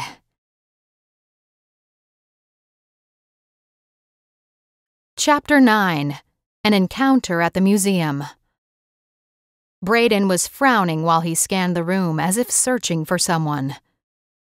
Couldn't he see her? Aaron wondered. Wasn't he looking for her? Then Aaron choked, covering her mouth to hide the shock. When Braden's eyes finally did latch onto her face, he gave a little jerk of surprise, then straightened his tie and moved smoothly into the room. No, somehow he had not seen Aaron. He hadn't recognized her. How was that possible when they knew each other so well? With trembling hands, Aaron watched him search out Mr. and Mrs. Levine on the far side of the spacious room. He greeted them, chatting for a couple of minutes, never looking anywhere else. Least of all at Aaron. He was playing his part very well, but Aaron couldn't help it if it bothered her just a little. "Steady, Isabel," Luke said, his scent warm and spicy from the cologne he was wearing. When his fingers tightened around hers, it took everything Aaron had not to shake the man off her, but common sense prevailed. She had to keep a level head, for heaven's sake, or the mission was botched before it had barely begun. Aaron bit her lips, maintaining control. "I have no idea what you're talking about." "Stop chewing your lips, my dear. You'll eat off your ruby red lipstick." "If you weren't supposed to be my fiancé," Aaron said under her breath, "I'd be giving you a taste of my right hook." Let's go upstairs and you can punch me all you'd like. We can even wrestle on the bed if that's what you'd prefer. The mattress would make a good wrestling mat to practice our self-defense moves." Irritation swept over her, and Erin closed her eyes, performing a couple of deep breathing exercises so she didn't bash the man across the head with King Tut's collection of canes.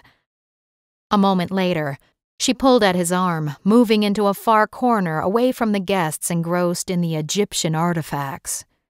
She plastered on a smile for anyone glancing in their direction.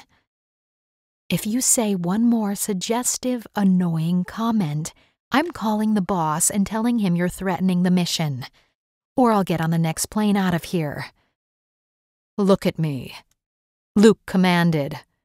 "Come on, open your eyes." Pressing her lips together, Erin finally relented. Staring daggers at the man who was inches away from her face, she just about lost her cool when he moved in even closer. "What?" she snapped. "What is it you want from me? Talk about unprofessional conduct. That's you in spades." Amusement crossed his lips. "Oh, Isabel. It's so obvious you're in love with that Moretti guy. I think you've just announced it to the entire house party. Maybe I'll call this whole thing off and drop you at the airport, with a report to your superiors that you are unable to maintain professionalism and subterfuge." "All right already, now stop. You already know that I do not want to be here." "That's been obvious from the start, but we're stuck with each other, so get over it." Erin bit her tongue so she wouldn't say more. She had to force herself to look at this obnoxious CIA hustler as merely a job, even though they had to pretend to be in love. All at once, Braden was there, right in front of her. She tried to remain calm and not rush into his arms. "I apologize for intruding," he said smoothly, "but our host suggested I introduce myself. Dominic Marini at your service. Call me Dom." Erin could hardly breathe. "Nice name," she finally whispered. Braden gave her a warm smile, and Erin's insides melted into butter. "I didn't recognize you at first, Miss Windsor, but I think we might have met several years ago at a birthday party in New York." She waved a nonchalant hand. "Perhaps a cousin of mine. I do have a lot of cousins along Billionaire's Row," she added wryly. "Did you recently arrive, Mr. Marini, Dom? I didn't notice you at the dinner buffet." Erin tried not to roll her eyes at the lame line. It sounded like she was pining after him, which would only give Luke more ammunition against her, but she had been dismayed at not seeing him here in Savannah until this moment. The light in Braden's deep green eyes was there even as he tried to hide it. "My flight was late."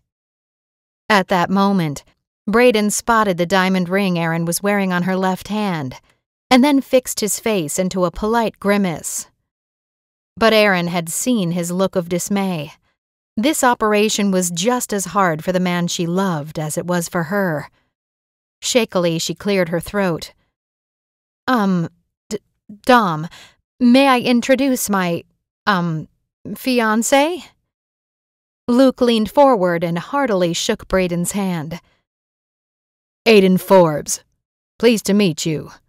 Will you be here all week?" Braden lifted his lips in a faint smile. "At the moment, I'm just taking it day by day. Besides, my parents are visiting Savannah at the moment. My mother grew up here, and she's missed the Christmas season the last several years. I'll be visiting them off and on throughout the week at their home." Erin's eyes widened, questions going off in her head like alarm bells. "Excuse me, Aiden," she said in a shaky voice, turning to Agent Bergeron. "May I get a glass of water? I'm simply parched." "Of course, my love," Luke said, shooting a defiant look at Braden. "Now be good while I'm gone, you two. He threw over his shoulder, lifting an eyebrow in a meaningful gesture. I always am, Brayden said, sticking a hand into one of his coat pockets and giving Erin a wink. Erin clenched her fists as she stood rigidly apart from Brayden. At the same time, they tentatively smiled at one another, painfully aware of the room filled with house guests mingling and chatting while they perused the Egyptian artifacts. Do you think he knows about us? She whispered under her breath. Bergeron? Brayden asked, then shook his head. How could he? He always seems to be making suggestive comments. Or that look he threw just now, as if we're going to run away together, or start kissing passionately in front of a room full of people. The laugh that came from Brayden was warm and gentle. I'd love to run away with you, Miss Windsor. Thought you'd never ask. I'm serious, Erin said, covering her burst of giggles. I am too. You know I love you. Shh, not so loud. Erin straightened, barely moving her lips and keeping more than a foot between them, while she gazed coolly about the room and the beautifully dressed guests. We cannot give ourselves away. I'm supposed to be engaged to conceited Aiden Forbes, even though he doesn't exist in real life. I don't like how he looks at you, or touches you, or that fake ring on your finger. Erin bit at her lip, not wanting to admit how hard it was to play this role. It's all part of an act. Brayden frowned. I still don't like it. It's obvious he's a womanizer. I do not doubt that. Bergeron is pompous and self-important, but Agent Howell assured me before I got on the plane that he came highly recommended as one of the company's best spooks. Howell thinks his instincts are impeccable and that we can figure out what's going down here in Savannah. Hey, we did pretty well last year, even if things got a bit dicey at the end, Brayden admitted. I just want to punch the guy in the nose every time he gets close to you. Erin couldn't help grinning at that. It was nice to hear, but also funny. Self-control, my dear. Out of the crowd, Agent Bergeron appeared at Erin's side with 2 glasses of sparkling soda. Speaking of self-control, darling, mine isn't strong enough to stay away from you when you're such a vision of beauty, he told her, riffing on her comment to Brayden. She spluttered, taking a quick sip of her drink to keep from rolling her eyes. How do you like the Egyptian artifacts, Mr. Marini? Brayden's eyes latched onto hers, even as he swaggered backward and lifted his chin at the throne chair. You have good taste, Miss Windsor. I would never have guessed this about you. Erin arched an eyebrow, wishing they could be together, but also just a little bit angry at him. That sounds insulting. I didn't intend it to be. Just inane conversation with a socialite I've never heard of before. He gave her a grin and a wink, and Erin tried not to laugh out loud. Luke interrupted, cupping Erin's elbow. Darling, I see Mr. Levine now. Let me say hello for both of us now while I have the chance. Knock yourself out, Erin said sweetly. She watched him maneuver through the large room, glad she could talk to Brayden without Bergeron listening. So hey, what was up with the blank stare when you entered the museum hall? I thought you were ignoring me. We need to ignore each other, Erin, Brayden told her softly, moving her to the next glass case exhibit where King Tut's magnificent gold mask was displayed, putting an engrossed expression on his face. I have to admit, you're looking like a blonde Marilyn Monroe threw me off. Then I did a double take. Erin gave a small laugh of relief. You seriously didn't recognize me? Accusation duly noted. And no, I didn't. I wasn't expecting you to turn into an exceptional blonde beauty. Darla had orders to keep me from looking like my old self or Cassandra Fairfax from last year. Makes sense. I'm not sure I've ever kissed a blonde. Think we could try that sometime? He teased. Erin shook her head in a silent laugh. You are an incorrigible and hopeless man. Perhaps I should remain blonde until New Year's? Does that mean we have a date for New Year's Eve in San Francisco? The Golden Gate Bridge at midnight with fireworks? Erin put a finger to her chin. I think I'm free that night. Unless you prefer me to have that bright red hair again. Now look who's incorrigible. I wouldn't care if you had green hair. I love you just the way you are. Brayden paused for a moment, then spoke in a soft voice. Wow, Erin. It's taking every ounce of resolve and self-control to not gather you up in my arms and get us out of here. Before she could answer, Erin instantly straightened into a regal pose, staring at a case filled with Egyptian rings, earrings, and necklaces. He's coming up right behind you, she murmured. Hello, darling, Luke said, putting an arm around her while she tried not to wince. Without speaking, Brayden spun on his heel and headed across the room. Erin's heart sank, but she understood his frustration. Besides, they both had roles to play in this little scenario. Luke brought her in closer, brushing his lips against her hair. Hey, PDA, buddy, PDA, Erin protested, giving him a little push back. What does that mean? Are we going to have a lover's spat in front of everyone? Of course not. I'll play the role I have to, but Isabel Windsor is a high society girl, and there are no public displays of affection, not even with the man she's going to marry. I have an image to maintain. Ah, I see. You're cool as a cucumber in public, but a tigress when we're alone. Erin shrugged. If that's what you want to think, but you and I will never actually be alone. Got it, buddy? I'm beginning to catch on, he said with a smirk. You're a smart man, so cool it with the personal space invasion, even if we're supposed to be engaged. But if we're really in love, we can't act like strangers. We should pretend to have whispered conversations and secret smiles, as well as a little bit of body engagement. Okay, you can hold my hand, but none of this body-to-body hugging.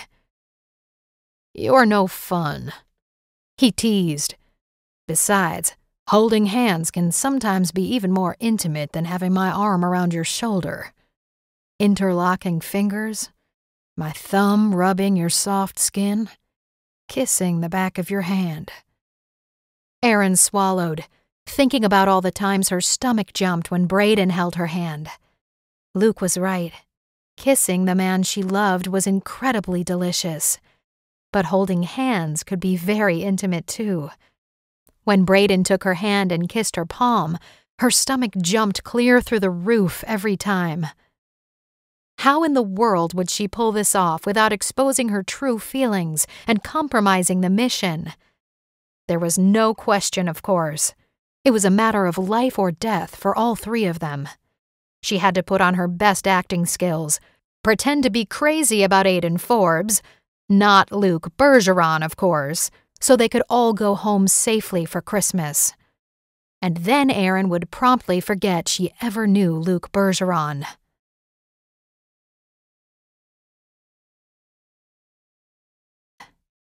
Chapter 10. An Evening on the Riverboat.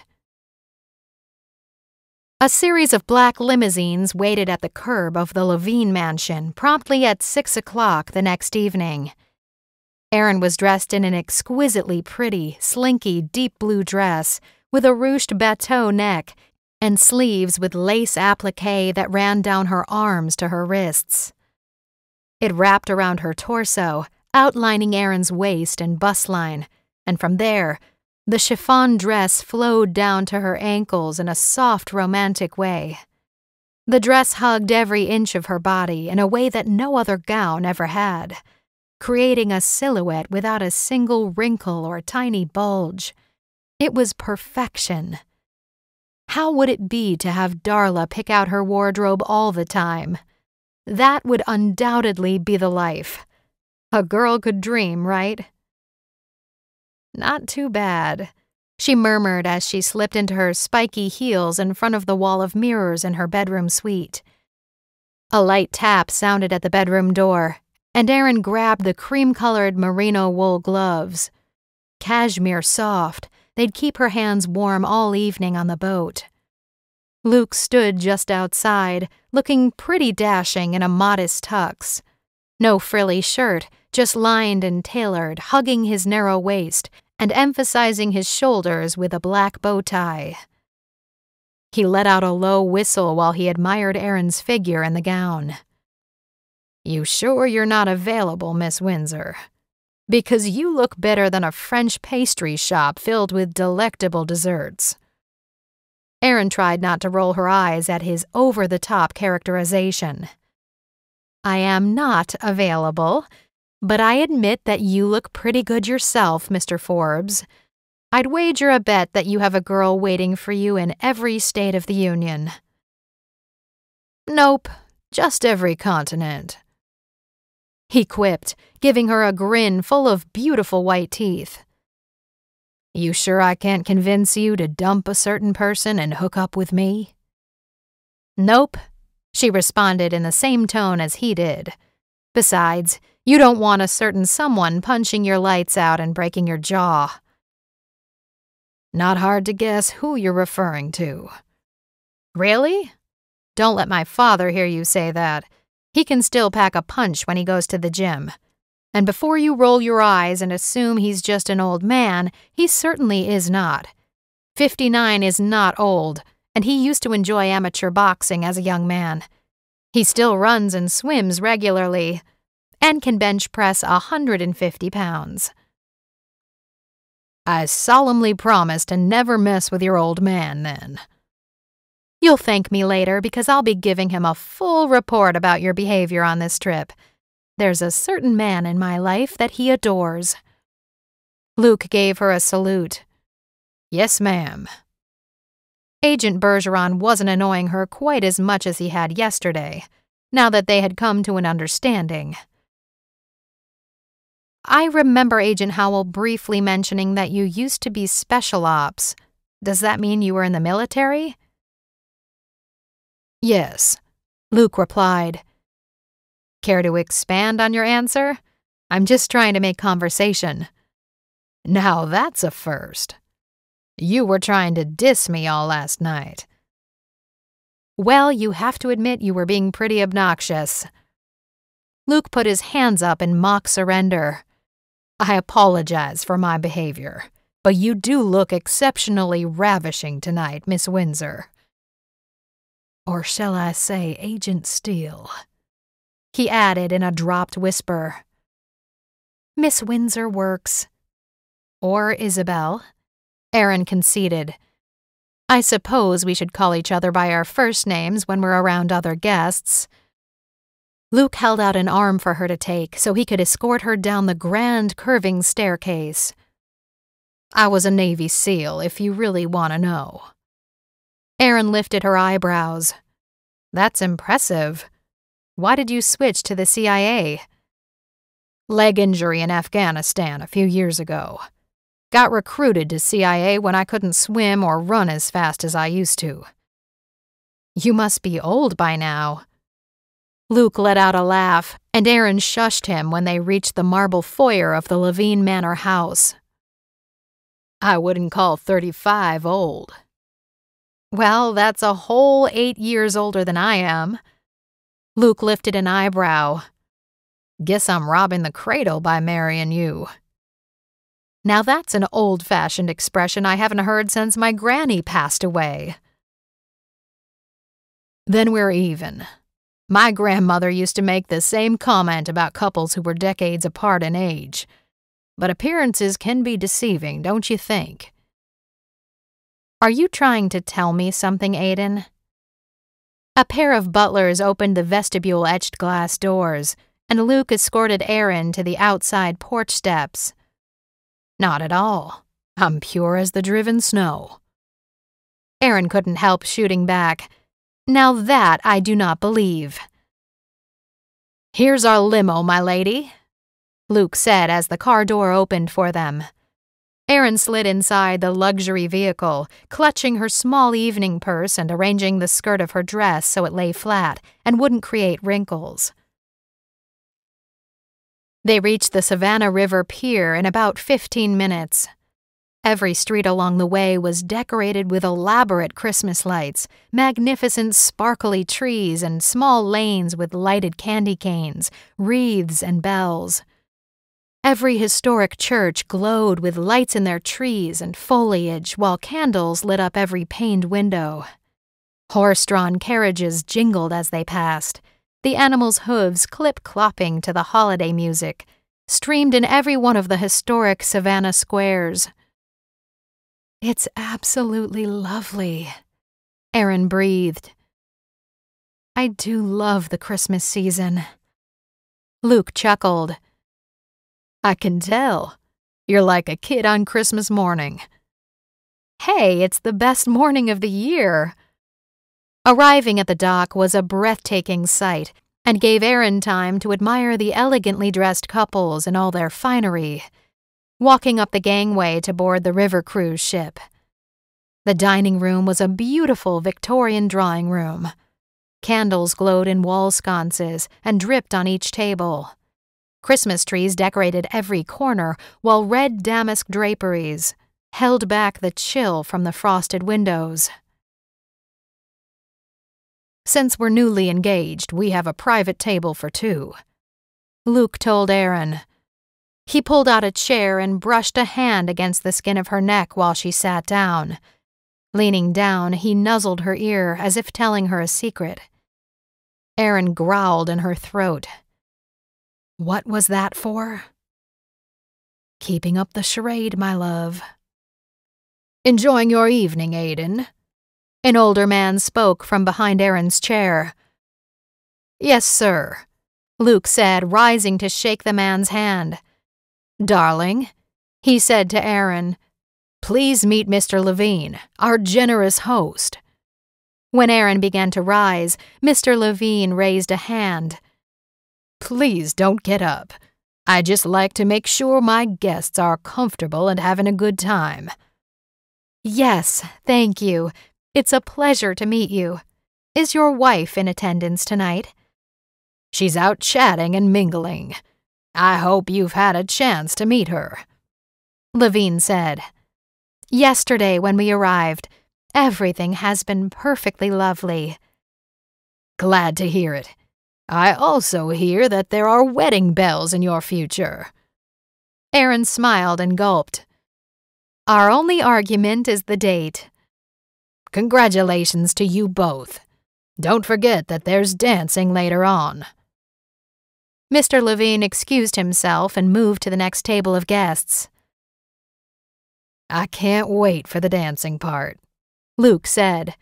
"The perfect excuse to hold you in my arms."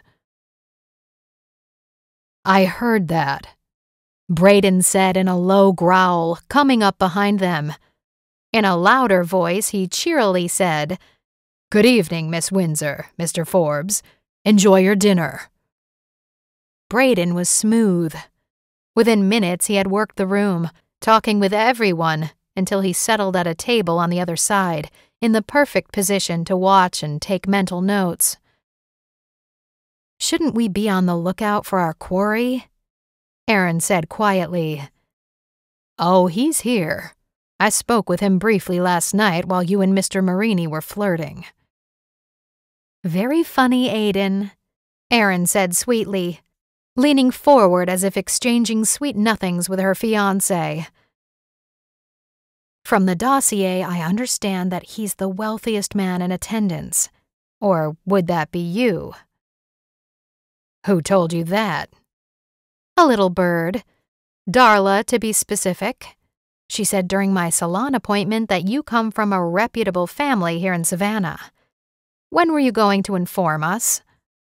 "Don't worry, love. Mr. Howell is well aware. It doesn't matter to our job." "I suppose not. But if we're getting married, it's nice to know your new husband's background, don't you think?" Erin pointedly added, "So your fiancée doesn't make a fool of herself when she's talking with the other guests?" "That's true. My family hasn't lived here for at least a decade. My parents retired to Palm Springs, and my only sibling, a younger brother, is currently serving as an Army Ranger in South Korea." Erin bit her lips. "Your entire family is military, huh? That's admirable." "Dad's retired Marine, so yes, I guess we are." "Nice to know how patriotic you are." "Why would you doubt it? That's why I joined the company, sweetheart." "I don't doubt it, darling," Erin said sweetly. "I just wish I could have a dossier on you so I don't make any silly mistakes." Luke took her fingers in his and smiled. "That's the beauty of our personas. We can create any backstory we want. By the way, that ring looks pretty fine on your hand, darling, if I do say so myself." "It's lovely," Erin said, giving him a simpering smile in return and batting her lashes. "But you didn't purchase it." "Don't overdo it," Luke murmured, chuckling under his breath. "Ah, dinner has arrived," Erin said before the waiter could overhear them. Plates were laid in front of them, beautifully created chicken cordon bleu, asparagus tips with hollandaise sauce, buttery croissants, and a steaming medley of new potatoes and broccoli.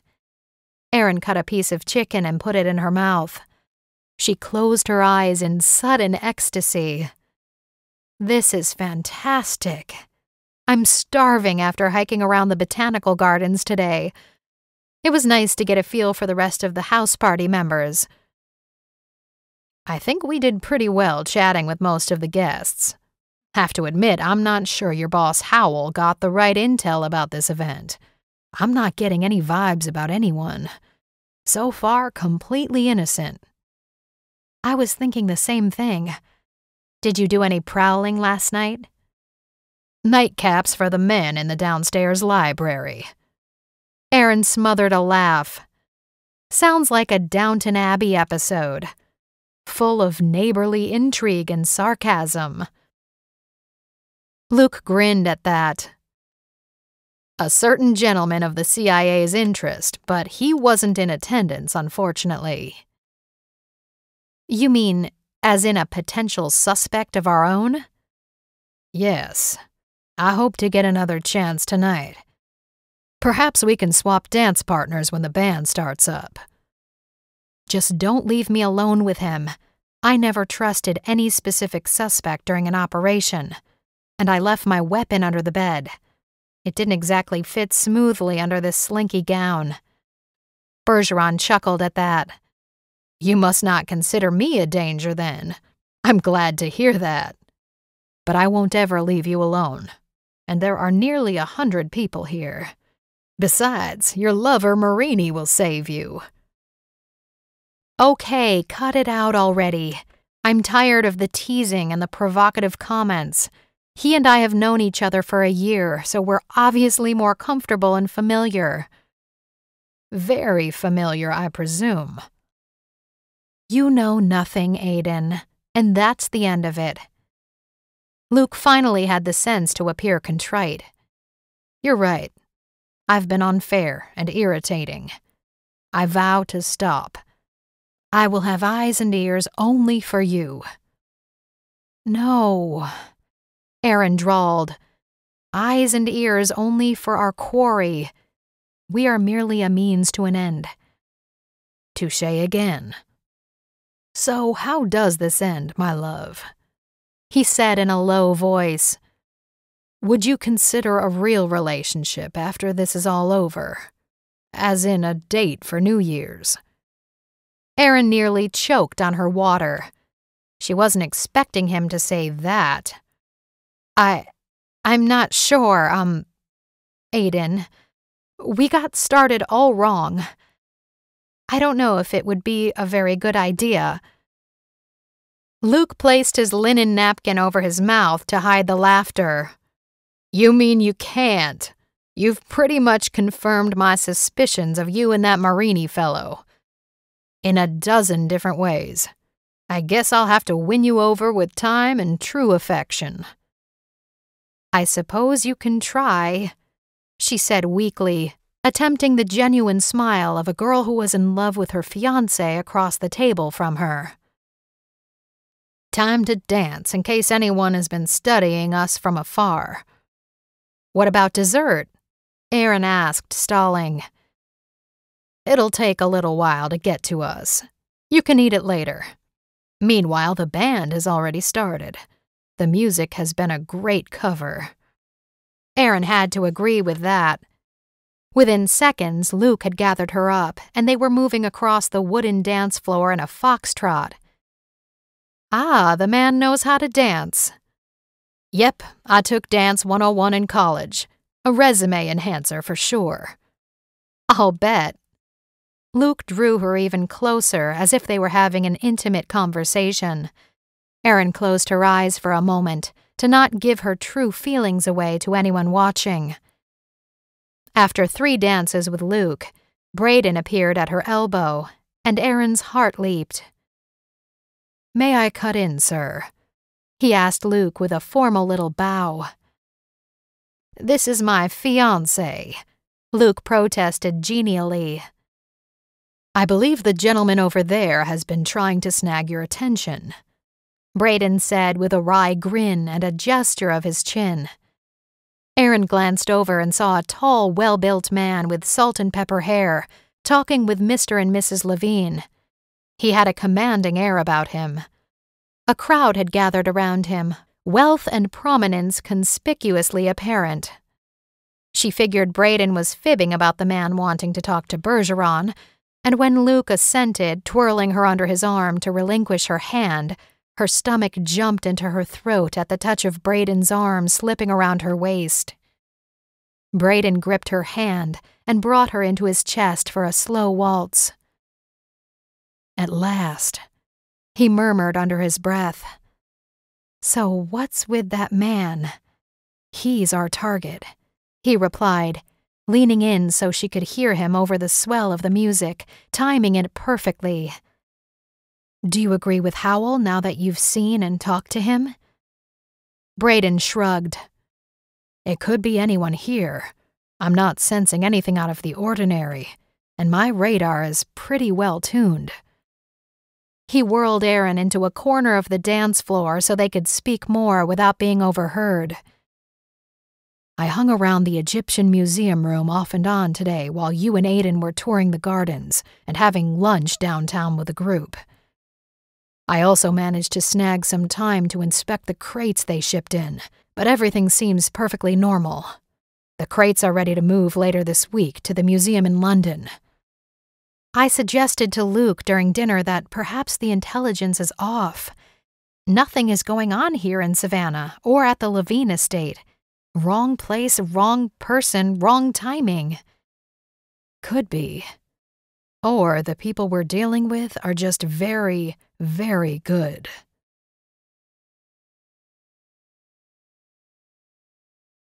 Chapter 11. Spy Essentials 101. Even though I'd like there to be nothing here and we can all go home, I had an unsettling experience 2 nights ago. Instantly, Brayden's face scowled with concern. What happened, Erin?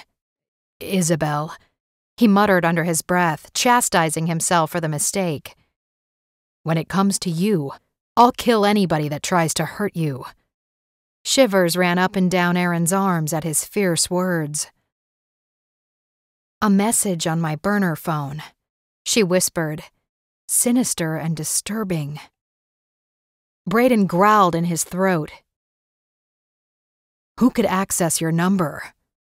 Erin shook her head and plastered an innocent smile on her face so it wouldn't look like they were in a deep conversation. Wipe off that frown, Mr. Marini. Brayden immediately chuckled as if they were laughing at a joke. Well, there's the three of us on site. Howell, probably some tech guys at headquarters. Or it was some internet hacker playing a joke just for thrills. Anything's possible, I guess. I wish I could be closer to you. But we have to act like strangers. We've already danced too long.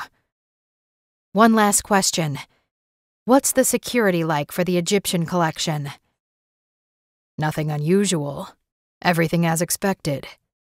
Braden spun Aaron away from him and gave a small bow of thanks. I need to turn you over to your fiancée, Miss Windsor. Thank you for the dance.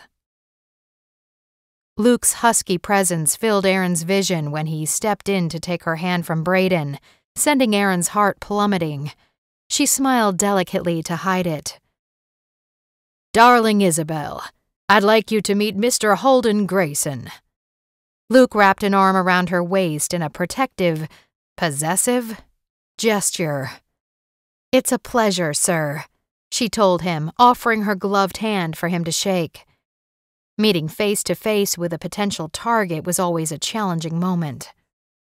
But after almost 5 years with the Bureau and last year's Christmas mission, it was getting easier to put on a fake persona and mask her feelings. Besides, every guest at this house party was a potential suspect. The pleasure is all mine, Miss Windsor, Mr. Grayson said gallantly, smiling at Aaron as though he were interested in her as a person instead of a passing introduction. Are you enjoying the house party events? Yes, thank you very much. The Levines are such a generous couple, and their parties are always a coveted invitation in the best social circles. Aaron laughed lightly, leaning forward in a conspiratorial gesture. I can certainly agree with that. So far, everything has been filled with opulence, comfort, and beautifully done.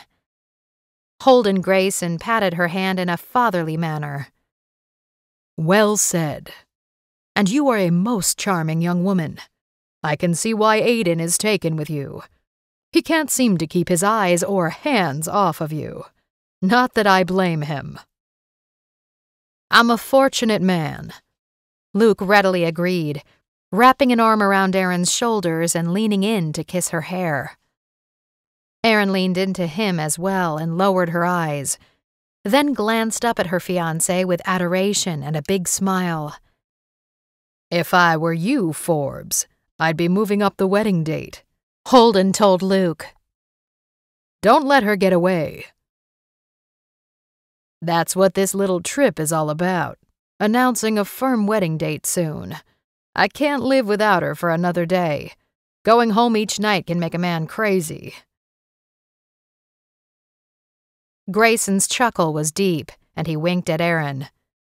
Nothing to say you have to go home each night. Aaron blushed prettily and then tried not to gag. Holden Grayson went on. I'm a fortunate man in that the woman I love never leaves my side. Except to shop, that is.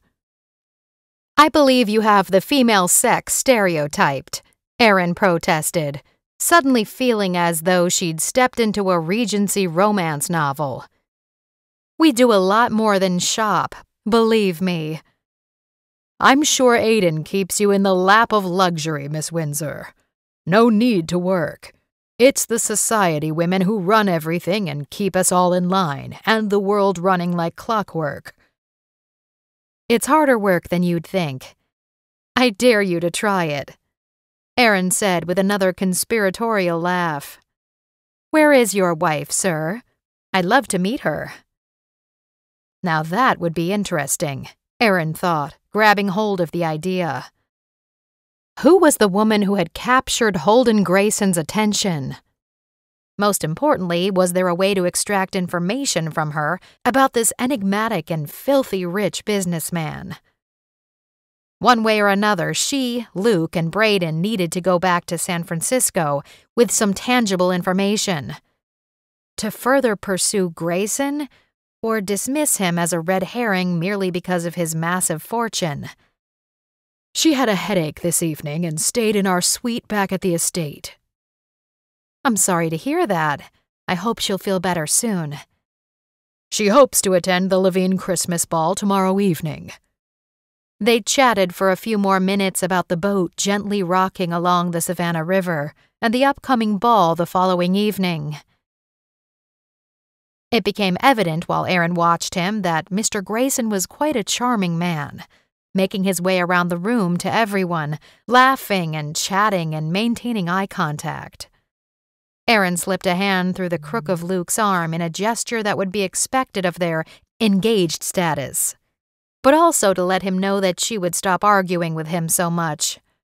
It did them no good and could only hurt the operation if the other guests were suspicious of their actual status. There were still 2 more days after all.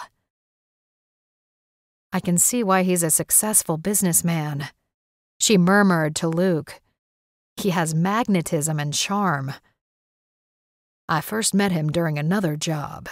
Intel has been watching him for a long time. Men like him often are tracked due to their money and influence.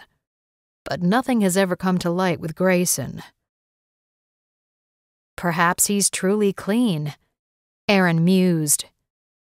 The band playing made an excellent cover for their conversation, and she was careful to look up at Luke and smile and chat as if they were indeed in love and having a grand time in Savannah. But it was also wearing by the time the clock neared midnight to be on for so long. It took all of her self-control to keep from yawning. Let's walk along the deck before the boat docks.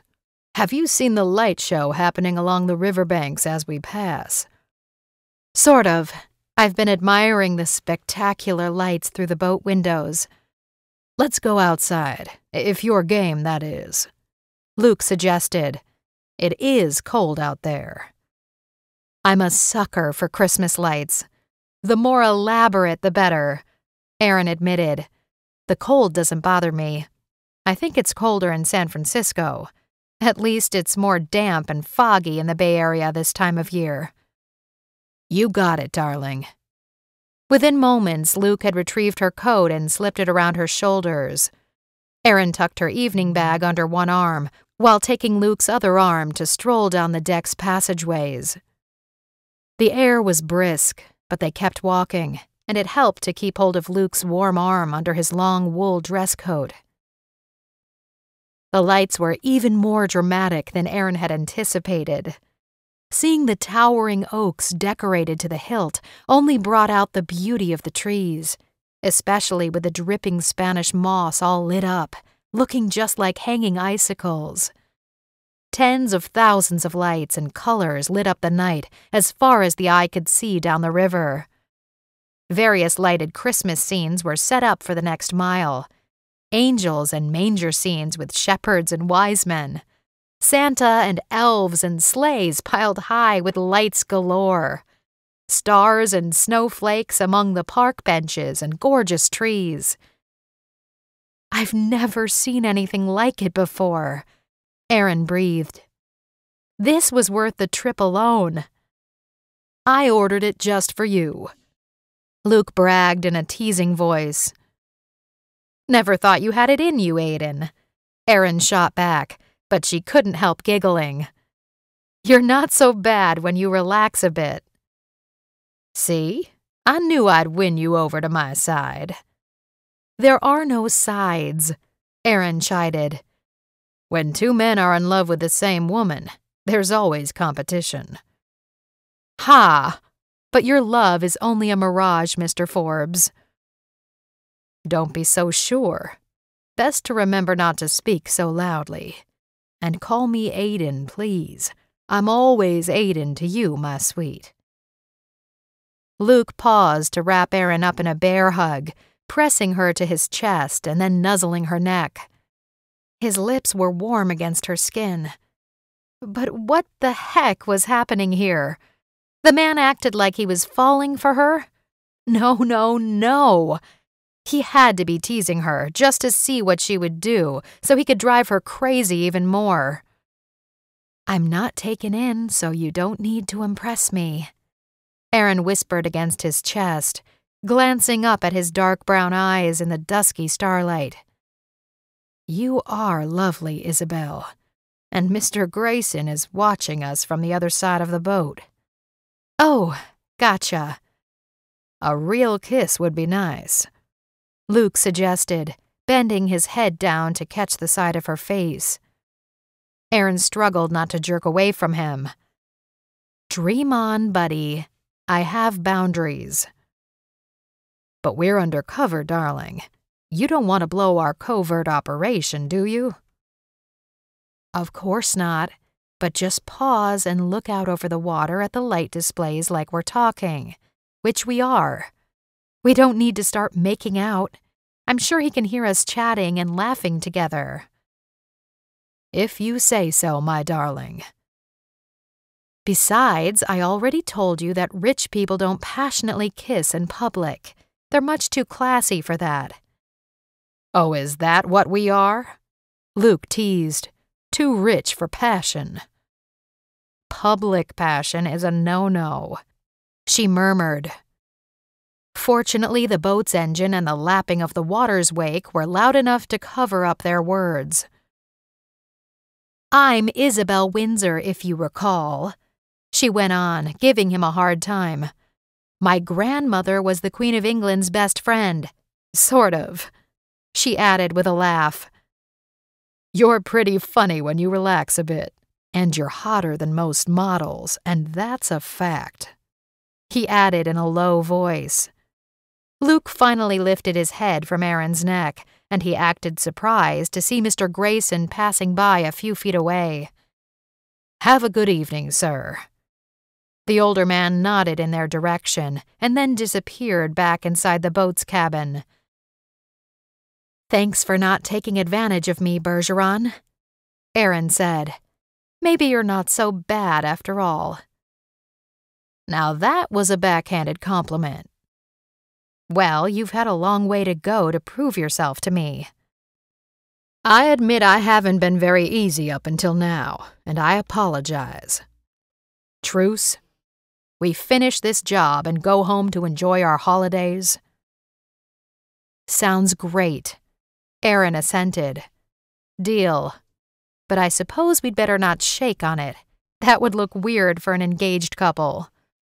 Luke gave her a suggestive smile. Anytime you're up for a kissing match, I'm here 100%.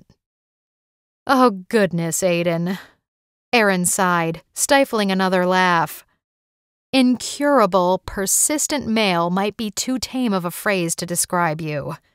Tenacious you are, that's for sure. Who wouldn't be with a ravishing woman like you? Tell that to Braden and see how far you get. Aha! So you admit it. You guys are an item. Shh, stop it. An agent admits nothing. Besides, the boat is docking. Our adventure is over. Take me home, please, Aiden dear. Ah, we're making progress. You called me dear.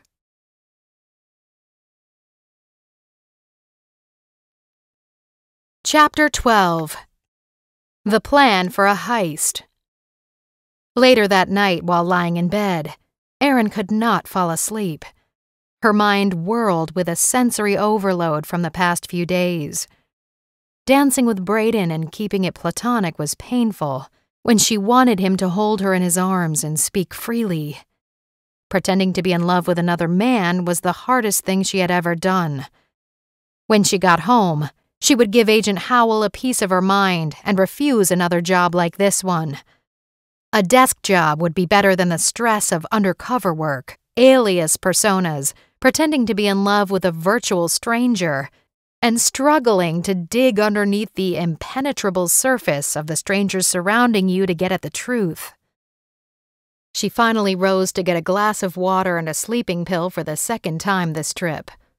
After all, rich women who stayed up past midnight were known to sleep late. But not too late. She needed to be out and about learning about the other guests living under the Levine mansion's roof, listening for slipped information or contradictions. Agent Howell had sent a guest list with everything the Bureau knew about them, including a list of Levine employees and staff, down to the maids and cooks. Nobody else stood out like Holden Grayson, who had the means and contacts to stage a heist if that's what was going to happen here. How did the King Tut Egyptian collection figure into it all? Yes, it was worth millions, if you took the entire collection, but who would be able to fence it? That would be pretty risky, and nobody could ever display it in their mansion or castle. They'd be setting themselves up for theft from another gang of thieves. Or prison. Braden said that he'd snooped about the warehouse where the empty crates had been unpacked and sat waiting to be filled again to cross the Atlantic for London after Christmas. Nothing was out of the ordinary. Nothing made sense. What were the three of them doing here? Perhaps this was merely a dry run for Grayson's team to plug any potential holes for a future job. Erin finally fell asleep about 2 a.m. She was dead to the world, but suddenly jerked awake at 7. Something had awakened her. It took a moment to figure out what it had been. She crawled out of bed and listened at the outer door to the carpeted hallway of the house's 3rd floor.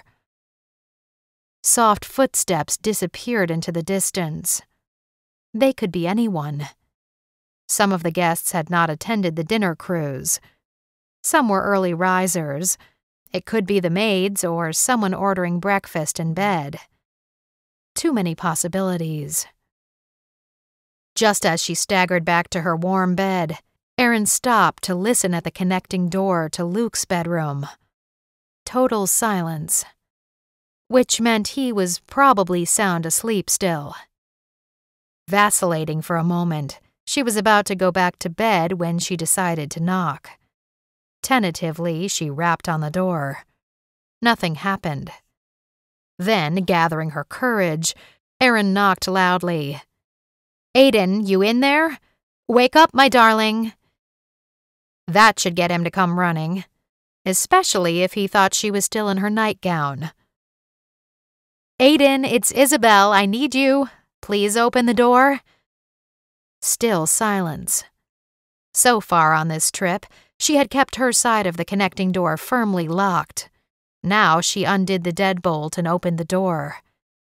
Of course, she faced the door that opened into Luke's room. Was it locked? Erin gently tried the knob. It wasn't locked. Holding her breath, she turned the handle and pushed the door open a couple of inches. Peeking around the edge, she gazed into the bedroom. It looked similar to hers, except decorated in blues and greens with a darker shade of carpet. Then she spotted the perfectly made bed. Stepping inside just a couple of feet, Erin stopped, holding her breath. No sound of water running in the shower or shaving. The room was perfectly kept. Not a thing out of place. No damp towel hanging from a chair or shoes or socks strewn about. Luke Bergeron appeared to be a very tidy man. And it was apparent that he was not here. Where had he gone at such an early hour? Perhaps he had gotten a tip about Grayson to investigate. That seemed a bit far-fetched at such an early hour after a late night, but it was always possible, she supposed. Going to the window, Erin looked out upon the gardens and the swimming pool under the dawn light. It was a stunning property, acres of it. Paths wound around the pool and the rose garden, various levels of decks filled with lounge chairs and fire pits. Other paths skirted away from the landscaped property and headed into the woods beyond, where giant oaks and elms towered over the large property. It appeared to be a deep, thick wooded area, not another private home at all. She was curious now what lay beyond the Levine estate. How lovely to slip on a pair of jeans and take a solitary walk, clear her head, shove her cold hands into a jacket and just trudge through the beautiful estate grounds for a couple of hours. But Erin's eyes were burning from too little sleep. Another hour or two would do her good, especially with another late night this evening. The official Levine Christmas dinner and ball. The entire upper society of Savannah was invited. Darla had packed another gorgeous evening dress for her, with new heels and stockings and a lace stole to wear around her shoulders. It should be a spectacular evening despite the subterfuge. She wished she could talk to Braden, but she didn't dare call him, not even on the burner. The phone was clearly compromised. She couldn't even call Howell to get more information. That was too risky as well. For now, the three of them were on their own. Quietly, Erin closed the door to Luke's room and then her own, locking it. Stumbling back to bed, she spied the shadow of a figure through the window that overlooked the rear grounds. Peering again through the glass, she watched Luke walking back to the house alone. He wore a jacket, gloves, and a warm cap. It appeared that he'd had the same idea, except he must have left long before dawn. It appeared they both had this perplexing case on their minds. Right now, Erin dropped back into bed and slumbered, her eyes so heavy she was going cross-eyed. When she woke again 2 hours later, the sun was higher in the sky, and a light tapping sounded at the inner door, which meant it was Luke. Pulling on a dressing gown, Erin crossed the suite. "Yes?" she said. "Isabel, it's Aiden. Can I speak with you?" "Can we meet at breakfast? I've just woken." "No, I must speak with you now. I have information. I'm not going to compromise you, I promise." The man actually sounded sincere. Erin pursed her lips, then finally relented, unlocking the door. Luke was leaning against the door jamb, the smell of fresh air wafting about him, his cheeks ruddy from the chilly morning. "Good morning, sweetheart." "I saw you out there this morning," she confessed, walking on the rear grounds. "You should have joined me. This property is incredibly splendid. It's very wooded just beyond the landscaped gardens and swimming pool. There's a cemetery back there." "A cemetery?" Erin hadn't expected that answer. "Very old. The headstones are 100 to 200 years old." "Wow, this place has such history." "Civil War era dates, too. Oak trees hundreds of feet tall, Spanish moss everywhere." "Sounds kind of spooky, actually, but unique, too. I thought about walking myself, but I felt like a dead woman at 7. The call of sleep was much too persuasive." There was a pause, and Luke gazed at her without speaking. Unusual for the man who was usually grabbing at her hand and wanting to get affectionate. Maybe that was just performance art for the guests after all. Then it hit her. "You found something, didn't you?" He nodded, smiling. "The Savannah River winds through the cemetery.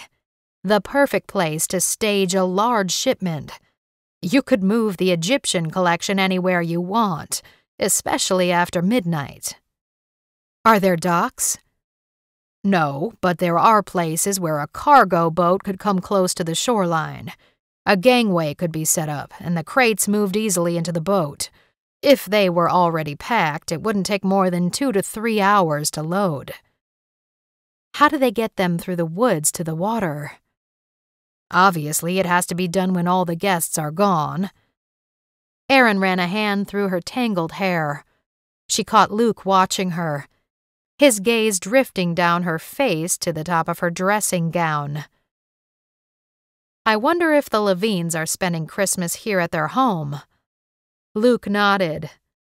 "Good point. We need to find out. If the mansion were empty, staff gone to spend the holidays with their families, nobody would be here except for a couple of security officers." Easy to get rid of them on a pretense, or drug their food or drink. The closest neighbors are 3 or 4 acres away. Stone walls surround the entire estate. Erin glanced up at Luke. Perfect time would be Christmas Eve or Christmas night, when even the closest neighbors are enjoying family parties and dinners, and they're distracted. Or they might even be conveniently out of town for the holiday. Luke gave her a genuine smile. I think we're beginning to figure this out, my love. Erin ignored his annoying sweet talk, turning her back to think without him distracting her. The next steps are to learn why the Egyptian artifacts are being stolen, where they are going, and who is heading up this coup. No sweat, huh? Erin couldn't help laughing, which made Luke chuckle too. Later that day, Erin took a walk of her own through the woods, the cemetery, and down to the riverbank. It was just as Luke described, a perfect location, an ideal time of year, on a river that went directly to the Atlantic Ocean, which was still a long way to London. Or was the plan to take the artifacts somewhere else, like south? If the destination was London, why weren't they stolen when the collection was in New York City? Why Savannah, Georgia? Erin pulled out her phone and tapped on the map. Just as she suspected, Savannah had a straight shot to the Caribbean islands. A place of isolated private islands and wealthy estates, offshore bank accounts. A great place to hide, to launder the collection, and to live in relative secret using private planes to move the items in small amounts, piece by piece. Still, the question remained. Why would you want to steal King Tut's collection and take it to a location where nobody could ever see it? A place where you couldn't sell any of it. The jeweled items, death masks, and sarcophagi were much too public and renowned worldwide. Private collectors would need to keep their mouths shut, which was still a grave risk. Was vanity the only reason? Some odd quirk of the Levines? Or Holden Grayson? To own what nobody else owned? They were the only ones who would have the money, the power, and narcissism to pull this off. Even so, Erin couldn't help thinking that she was still missing something important.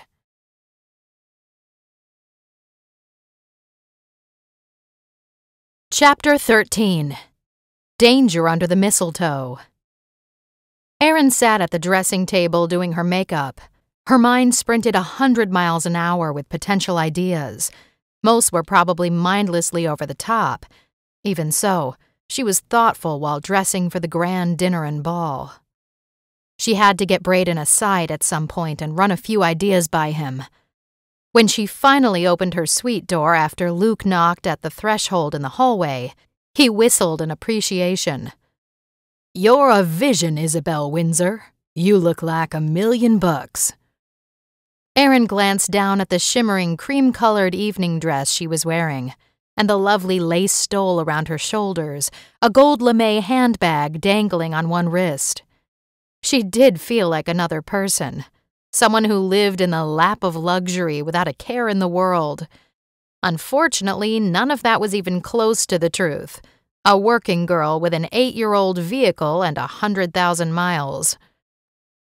"I'll take your charming compliment in cash, thank you very much," she shot back. "Smooth, Isabel, very smooth," he added with a chuckle. "Do we need to go downstairs, or should we have a private dinner up here first before we make an appearance during the dancing?" "I'm not even going to respond to that because you already know the answer." "Ah, sweet Erin, you're no fun," he added, reaching for her hand to kiss the back of it. His lips were warm against her skin, his attention sensual, and if she didn't know any better, sincere. But she did know better. Tugging her hand away, Erin tucked it under the edge of her wrap. "I'm not here for fun, and neither are you. Focus on the business at hand. Fun and leisure are for later, like back home in San Francisco." "That sounds like you might give me a chance after this week is over." "You are gravely mistaken," Erin said, lowering her voice when another couple walked by to head to the grand staircase. "Let's take the elevator," she suggested. She locked the door to her suite, and then they turned in the opposite direction to find the elevator to the ballroom. Already the excited sound of chatter, dinner, and guests arriving at the front door electrified the house's ambiance.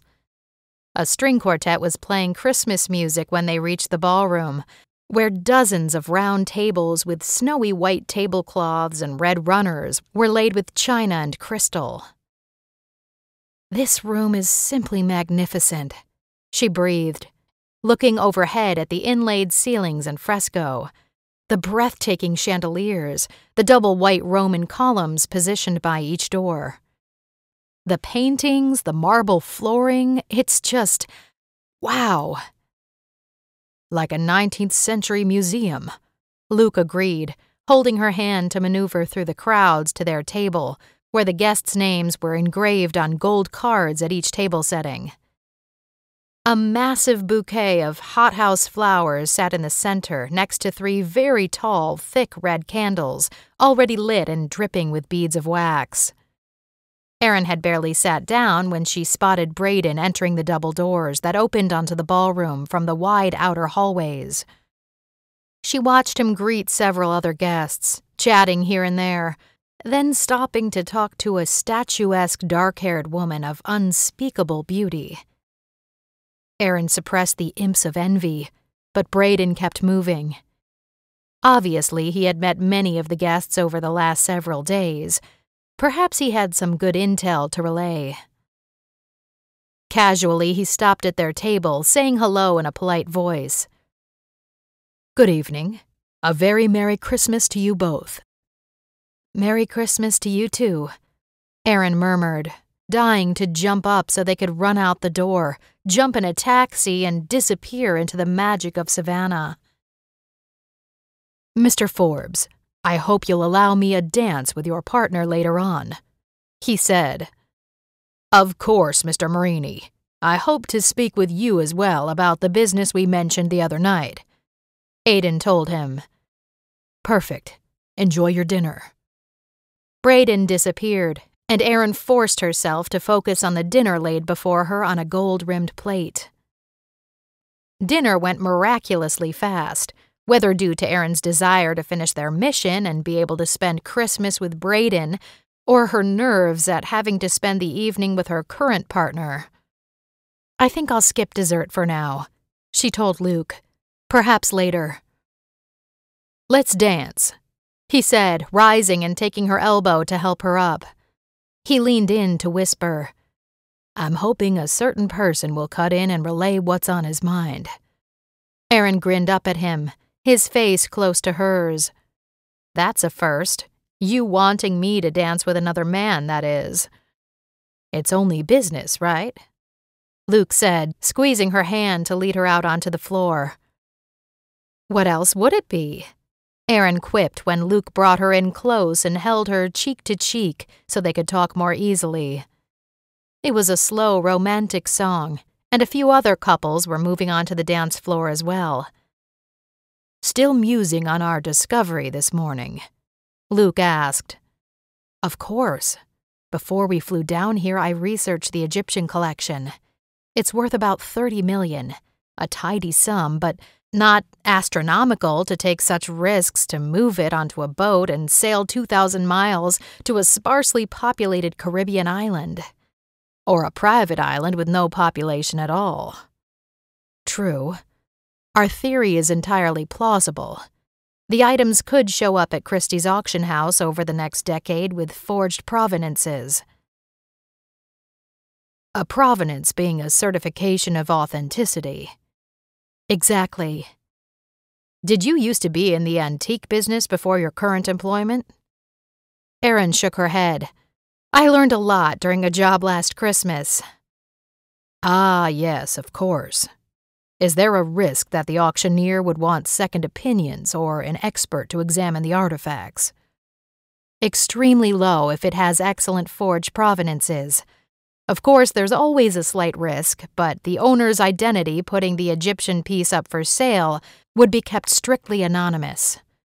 Therefore, saved from having someone connect the dots to his identity, especially if he's out of the country when the auction takes place, or he's bribed someone on Christie's staff." "Most interesting. I didn't realize you had such a wealth of knowledge. Aaron shrugged. Perhaps Agent Howell assigned me to this because of last year's job. Sounds likely, Luke said, releasing her to spin her under his arm. Before he could bring her back in close, Brayden appeared, ready to cut in. During the period while she and Luke had been dancing together, Brayden had been doing an excellent job of dancing with several of the other ladies, so it was natural when they both looked up to see each other, as if it was an accidental occurrence, just as other dance partners were also dancing with other guests in a friendly spirit of the holiday season. "Okay, my darling girl," Brayden said when he took Erin in his arms. "We have limited time. What have you learned?" She quickly relayed her and Luke's walk into the rear woods, through the old oak cemetery that bordered the Savannah River and the perfect spot for a shipment out to sea. "The Caribbean, huh? Makes the most sense to me, too," Brayden agreed. Christmas Eve or Christmas night when nobody is paying attention. "I learned that the Levines will be leaving after the house party is over to visit their daughter in Charleston, so that the house will be unattended except for a security guard, in addition to the house alarms and Rottweilers the Levines own." "Oh, I didn't know that." "They've been kept in a private space on the far side of the estate, so the dogs didn't interfere with the house party. The security guard will feed and water them. Of course, the Levines will only be gone 3 days." "That's got to be the plan. But what excuse are they using for the Egyptian collection to remain so unguarded for those 3 days?" "It won't be. I learned that the collection will be loaded and moved out by armed trucks the day after the house party, the same day the Levines leave for Charleston." Erin blew out a breath. "I still feel like I'm missing something. I have this strange feeling, an odd mood or vibe in the air. Maybe I'm just being paranoid, but something's gotta break. No, something is going to break. It can't be that simple." "We have nothing solid, and the collection isn't worth that much money to move it so far and then manufacture fake provenances from a hired forger. Incredibly risky." "I agree. Could you use your burner phone to contact Howell to see if we're on the right track and what he wants us to do? Are we supposed to try to stop it? I might be the arresting officer among us, but there is no way I could detain the Levines or Grayson if they are the ones we're looking for. I need a backup army of agents." Brayden nodded. "It makes me uneasy, too. Sit tight. I'll try to talk to Howell." "Don't call me. It's too unsecure." "Any more messages from the anonymous caller?" "No, but sometimes I get the feeling he's here, invisible, watching me. The message said that he knew who I was. I keep wondering, how could that be?" Brayden shook his head. "Don't be alone if you can help it." "I'll put an extra lock on my door and the exterior window to the balcony."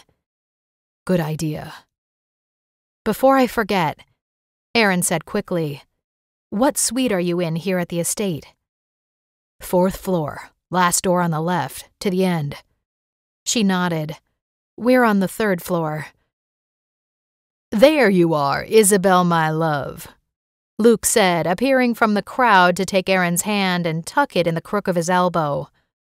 She tried not to act startled, but disappointment washed over her that Brayden was walking away, as if he were just another guest. "Hello, dear," she said, plastering a smile on her face. "The music is so wonderful I've lost track of time. I don't blame any man for monopolizing you." Double columns framing a large window overlooking the lights along the rear balcony of the gardens. "Brayden left you directly under the mistletoe." Erin squinted and shook her head. "Nope, that's just a wreath with some red and white miniature ornaments." Another gentleman overheard their conversation as he and his wife strolled past. "Mistletoe. Everyone's been checking it out. Accidentally." The woman giggled. Accidentally on purpose, that is. Hey, it's Christmas. You two enjoy. Spinning on her heel, Erin tried to move away, but Luke caught her up in his arms, bending her over as though performing a drama scene in front of the crowd closing in by the balcony doors. One hand was firmly under her back, the other hand cupping the back of her head. And then the man leaned in, closer and closer, and then he was pressing his lips against hers in a seductive kiss. Luc Bergeron was kissing her. Kissing her. It was unconscionable. How dare this man? They were on a mission. He should have ignored the mistletoe. His warm lips found hers again and again, warm and urgent, while his fingers tangled in her hair. So sweet, Isabelle. So very sweet. Erin stiffened with outrage, mortified at who might be watching. Like Braden. Her Braden. A moment later, Luke lifted her to a standing position again, giving her one final soft kiss on her lips. When she began to stumble in outrage, Luke gripped her tightly against him, whispering into her ear. Be careful, we have an audience. Don't forget that we're engaged to be married. Smile prettily. Erin gritted her teeth, trying to gain her bearings and hide the fury of Agent Bergeron's presumptuous invasion of her personal space. You're lucky we do have an audience. If you'd tried that while we were alone, I would have knocked out your front teeth. Luke gave her one final romantic kiss while the watching guests clapped their hands. Some of them must be a bit drunk on all the free-flowing champagne. No sooner was Erin back on her feet trying to find her bearings while the ballroom whirled, than Braden was suddenly in Luke's face, shouting at him. Erin couldn't understand the words because all sense of coherence had fled. A moment later, while Erin was waving her hands to stop them from shouting, Braden had balled his fist and punched Luke right in the jaw.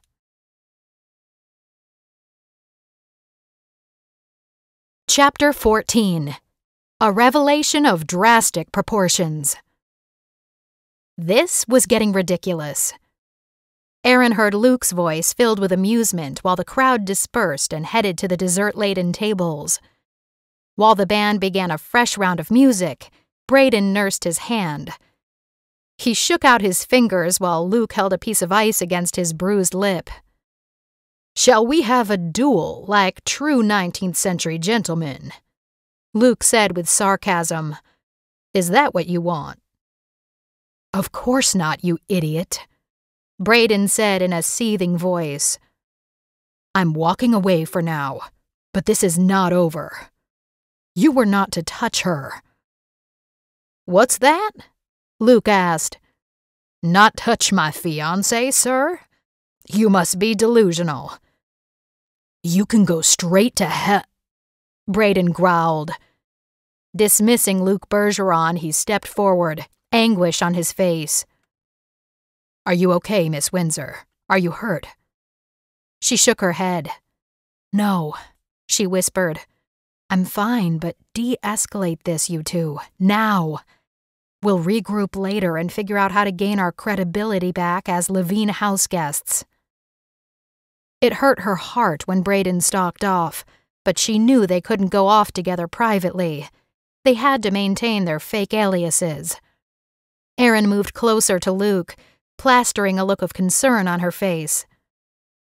That man must be crazy, she said in a sweet voice. Are you hurting, darling? Of course not. He didn't hit very hard. Erin tried not to roll her eyes. You're bleeding. It was hard enough. Do I get any sympathy, Isabelle? Erin swallowed, glancing about the nearest people, but it didn't appear that anyone was looking at them any longer. Under her breath, she said, Sympathy? Are you crazy? Not after what you just pulled on me. Can you blame me? I can't help that I'm attracted to you. Just stop, okay? I think we've made enough scenes for one night. I'm going upstairs to bed. I'm exhausted. You can't go up without me. Watch me, she dared. People are still watching us, my love. Your reaction and mine. Aaron took a deep breath and tried to get back into character. It might already be too late, but at the moment, the other guests seemed to have moved on with their evening. At least she hoped. Okay, you win. Let's get dessert as if nothing happened. An excellent suggestion, Luke agreed. But don't grab my arm. I will take your arm in a sophisticated manner. And if you try any ooges. Aaron stopped mid-stride. What are you inferring? I've known Howell for years. He's been my mentor since I graduated from the academy. Don't you dare smear his name. There are double agents all the time, sweetheart. What about that Dominic Marini character? How well do you know him? Aaron pressed her lips together in an attempt not to lose her temper. That's it, buddy. I'm going upstairs to bed. You're wearing me out. I think we all need a good night's sleep. With distaste, she looped her arm through Luke's while they made their way across the ballroom to the fancy dessert tables, where chocolate fountains and strawberries were flowing. She would keep up the charade if it killed her, which it just might. I'm going to grab us a couple of desserts, Luke said. What are you craving? Eclairs, pastries, cannoli, chocolate-dipped strawberries? All of the above. I think it's high time I eat myself into a sugar stupor and forget about this evening. Luke's expression sobered. I'll never forget it, my love. Kissing you was the best thing I've done in months. I'm going to forget you said that, too. With a low chuckle, Luke grabbed a plate and began to load it up. We could head upstairs and watch a movie while we put ourselves into a coma. Once we're upstairs, you're on your own, Aaron said evenly. But I'll take one of those layered cakes, too, she added. Everything looked amazing, although her eyes were probably bigger than her stomach. Your wish is my command. Aaron couldn't help touching her lips where Luke had kissed her so passionately. Maybe he was attracted to her, but he certainly wasn't the man she loved. Gosh, she missed Brayden terribly. Too bad you didn't think of that earlier. She and Moretti must have been on the same wavelength because the phone in her evening bag silently vibrated. It was a text from Brayden himself. Aaron smiled, and her throat closed up with longing for him. I'm so sorry for the scene. Just a lame attempt to protect your honor. And I admit it, I wanted to appease my ego. Give that guy a piece of my mind along with my fist. Aaron wrote back, I know. Let's forget it. Talk later. She hit send, tucked the phone back into the handbag, and glanced up when Luke said to someone behind her, Good evening, sir. How are you tonight? It was Holden Grayson, with a woman on his arm. It must be his wife, the wife who hadn't been feeling well the previous evening. Aaron caught her breath, rearranging her face into a happy and welcoming expression while she zipped up the small sequined purse. Aiden, I'd like you to meet my wife, Anna, Grayson said in an easy tone. I suppose we're fashionably late. We ate our meal upstairs in our suite, but Anna said she was feeling well enough to take a turn around the dance floor with the man who adores her. Hello, Mr. Forbes, Anna said, holding out her hand to Luke. This must be your fiancé Grayson was telling me about. Congratulations on your upcoming wedding. I wish both of you every happiness. Aaron's entire body froze. She knew that voice. She knew it.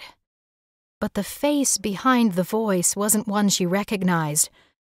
At least not at first. And then it hit her like a punch in the stomach.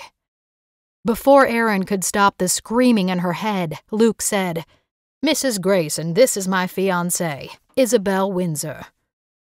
When Erin's eyes met the woman's greenish-blue ones, a hot, blistering flush shot through from her toes to the top of her head. Like a firecracker had just rocketed through her heart and soul, exploding every thought and every bit of sanity she had left. She stuttered, wavering in her high heels. She wanted to scream. She wanted to burst into tears. Anna Grayson was tall like she was, the beautiful, long-lashed eyes meeting Erin's deeper blue ones. Her sister's hair was a beautiful golden brown, done in a fancy updo with curls and ringlets. Diamond earrings dangled from her ears, matching the stunning necklace that lay around her neck. 100 stones interlaced with rubies. The bodice of her exquisite evening gown ran circles around Erin's dress, in a cut and texture that had come from a top designer. Anna was slender and perfect and held herself regally like a model, but she wasn't a model at all. She was Grayson Holden's wife. Grayson Holden's wife. An American princess married to a mogul who had more wealth than most people could even imagine, which was simply outside the realm of possibility. How could this be happening? This moment was like a bizarre movie come to life, or a stage play that had jumped off into a realm that was barely hanging on to reality. Erin steeled her face into a frozen smile, reaching out to grip Luke's hand because any moment now, she might fall to the floor in a shockwave of disbelief. Before Anna Grayson became the wealthy tycoon's wife, her name was Amelia Steele, Erin's older sister, missing for the last 2 years.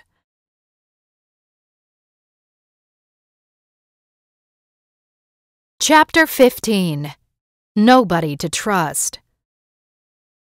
Anna's eyes locked onto Erin's in a challenging, unwavering stare, as if daggers were being thrown at her. But she still couldn't catch her breath. Erin wanted to sweep her sister up in a hard, most joyful hug, laugh and cry together in a torrent of relief and joy. Her sister was alive. The impossible had happened after so many years and so much grieving. But Erin held back.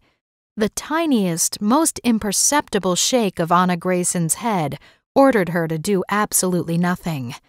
Not a word, not a hint. Erin sucked in air, feeling as if she was choking. Not embracing her sister was the worst kind of torture. Amelia gave no reaction at all, just hardened her eyes further, daring Erin with a threat if she gave her away. It was the hardest thing Erin had ever had to do. "Are you all right, Isabel?" Luke asked solicitously. "Perhaps we should take our desserts upstairs." "Yes," she whispered faintly. "We should. I'm feeling unwell." "I'm so sorry we can't visit further," Mr. Grayson said. "You look pale, Miss Windsor." "Too many late nights and jam-packed days," Erin said with an apologetic smile. "Please excuse me. I won't spoil your evening further. Enjoy the dancing. It was a pleasure to meet you." Her voice broke while Luke propped her up. "I hope we can reschedule our little chat, Mr. Grayson." Of course. Perhaps later tonight in the sitting room of your suite, so that Anna can rest. Even if it's just for a nightcap. If not, we can meet tomorrow. Go take care of your fiancé right now." "Thank you, sir," Luke told him, shaking his hand. "I will see you later. A pleasure to meet you again, Mrs. Grayson." Amelia nodded and turned away, gazing out at the ballroom to find an empty table. How could she turn away from Erin so calmly, so coolly? There was a pain in Erin's chest at the cold snub. The ice flowing through Anna Grayson's veins was clearly controlling her demeanor. Or her husband, Holden Grayson, was. The urge to call her parents was overpowering, but Erin couldn't. Not while she was undercover. Besides, what could she tell them? That Amelia denied who she was? That she so clearly was rebuffing her own sister? This news would completely break her parents. Even if she wanted to call them and shout the good news, telling them was something she had to do in person. Not here as Isabel Windsor, not now. And how? Why was Amelia married to a man 25 years her senior? How did they meet? How long had they been together? Did they have children together? The questions grew, and Erin's unease made her queasy. When they got back to their connected suites, Erin turned to Luke. "I'm sorry, but I can't eat dessert with you. I don't feel well." "No apologies, you do look tired. You're pale." Luke touched Erin's arm and frowned. "And ice cold. Can I find one of the wait staff and have them deliver some Tylenol up here?" No, I'm fine. I just need to be alone and get some sleep." "Is this about what happened earlier? Between Mr. Marini and me?" Erin shook her head. "I'm still not happy about your presumptuous manhandling of me, but I'm just overtired. Not used to all the wealth and high society. Having to be on my guard while pretending to be someone I'm not in reality." "I can understand that. These kind of jobs are stressful. Oh, I forgot that I brought some Tylenol you can use." Luke jogged into his room and grabbed a bottle, shaking out a few tablets. "Hopefully this will help you get through the next few days. It could get rough. Now get some sleep. I'm concerned about you." "I appreciate that, Luke, I do. I'll see you in the morning for a consultation about—" She swept her hand vaguely to indicate their job. "About all of this?" "Over breakfast?" "Sounds good. Good night." Luke leaned in to kiss her forehead. "Sleep well, Isabel, love." Bergeron was acting so solicitous and tender that Erin nearly broke down in tears. After seeing her missing, kidnapped, sister after so many years, she was about to have a severe breakdown. She locked the outer and inner doors and stripped out of her gown, putting on warm pajamas and turning up the heat. How could she get in touch with Braden? She had to talk to him. They had texted earlier, but she didn't trust the phone. Especially not for an SOS. What if Luke was getting copies of her text messages? She couldn't risk that. She had gone into a mentally dark place after meeting Mrs. Grayson. Nothing was right here. Something was very, very wrong. And why was Luke having a meeting with Holden Grayson? She meant to ask him that, but he had already disappeared down the hallway.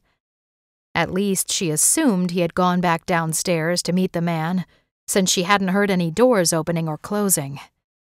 These rooms were fairly soundproofed, but she couldn't take any chances. Most likely, Agent Bergeron was getting friendly with the business mogul to glean more information about his potential involvement in the Egyptian collection. He was probably using the connections of his wealthy parents, who used to live in Savannah, as a way to get in closer to the Graysons. Maybe he was orchestrating some fake business deal. Okay, that was fine. Good, even. But it was time for a bit of spy snooping of her own. Erin opened the inner door and listened to Luke's connecting one. Complete silence. The man had gone downstairs. Was it locked? Nope. She closed her own door again and locked it so she wouldn't have any surprises later in the night. Quickly, she put on some jeans and a warm sweater, throwing a hoodie sweatshirt over her head and soft sneakers on her feet. Making sure the coast was clear, she darted down the hall to where the staircase landing was located, then took a second staircase up to the 4th floor. Turning left, she went all the way to the end. In the distance, she could hear the faint sounds of the party still going on below. The plate of desserts was still sitting on the table in her room. If she got hungry later, she could always stuff a few chocolates in her mouth. A single tap on the final door of the wing brought the sight of Brayden when it cracked open. "Erin, it's you." He pulled her inside and closed the door while she melted against him in relief. She let out a single sob, then choked it back, holding a fist against her mouth. Alarm filled Brayden's face. "What's going on? It's risky for you to be here." "I know, but I was careful, and nobody should recognize me in this hoodie. I look like one of the maids getting off the clock." "Talk fast. I don't trust meeting like this." "You will never believe who Mr. Grayson's wife is." "You met her?" "Just 30 minutes ago in the ballroom. The name she's using is Anna, but her real name is Amelia." Brayden's brow creased in confusion. "I don't understand. How is that significant?" "You don't remember, do you? I haven't talked to you about Amelia for a long time. It's my sister, Brayden. Mrs. Grayson is my missing sister." He let out a low whistle, shock clearly on his face. "What? You're positive? That's unbelievable." "She's as fancy as a billionaire's wife can be. But it only took a second. I know my own sister. And I know she recognized me. She's different, though. Cold as ice. Warned me not to speak her name or intimate that we knew each other. I'm dying to talk to her, to find out where she's been all these years, and how in the world did she get mixed up with Holden Grayson?" Brayden shook his head. "It doesn't make sense. Nothing about this job does." "Grayson is coming up to Luke's suite soon. We have to know what they discuss. I honestly don't know if Bergeron will tell us. I can see him taking Grayson down on his own without us so that he gets all the credit and the CIA awards. I can see him leaving us out of the loop too, unfortunately. The man has an ego the size of Manhattan. I still owe him a black eye over that mistletoe stunt. He was just waiting for a chance to get you in a lip lock." Erin shuddered. "I don't want to think about that. I'm trying to forget." "So what's your plan?" She smiled a wicked grin. "We're going to bug Luke's room." Whoa, that's risky on a scale of 10. If Howell finds out, he'll have our heads for eavesdropping on one of our own team members. This is different. We're spying on Grayson. It may be our only chance to get more information on what's about to go down here at the Levine estate, and when.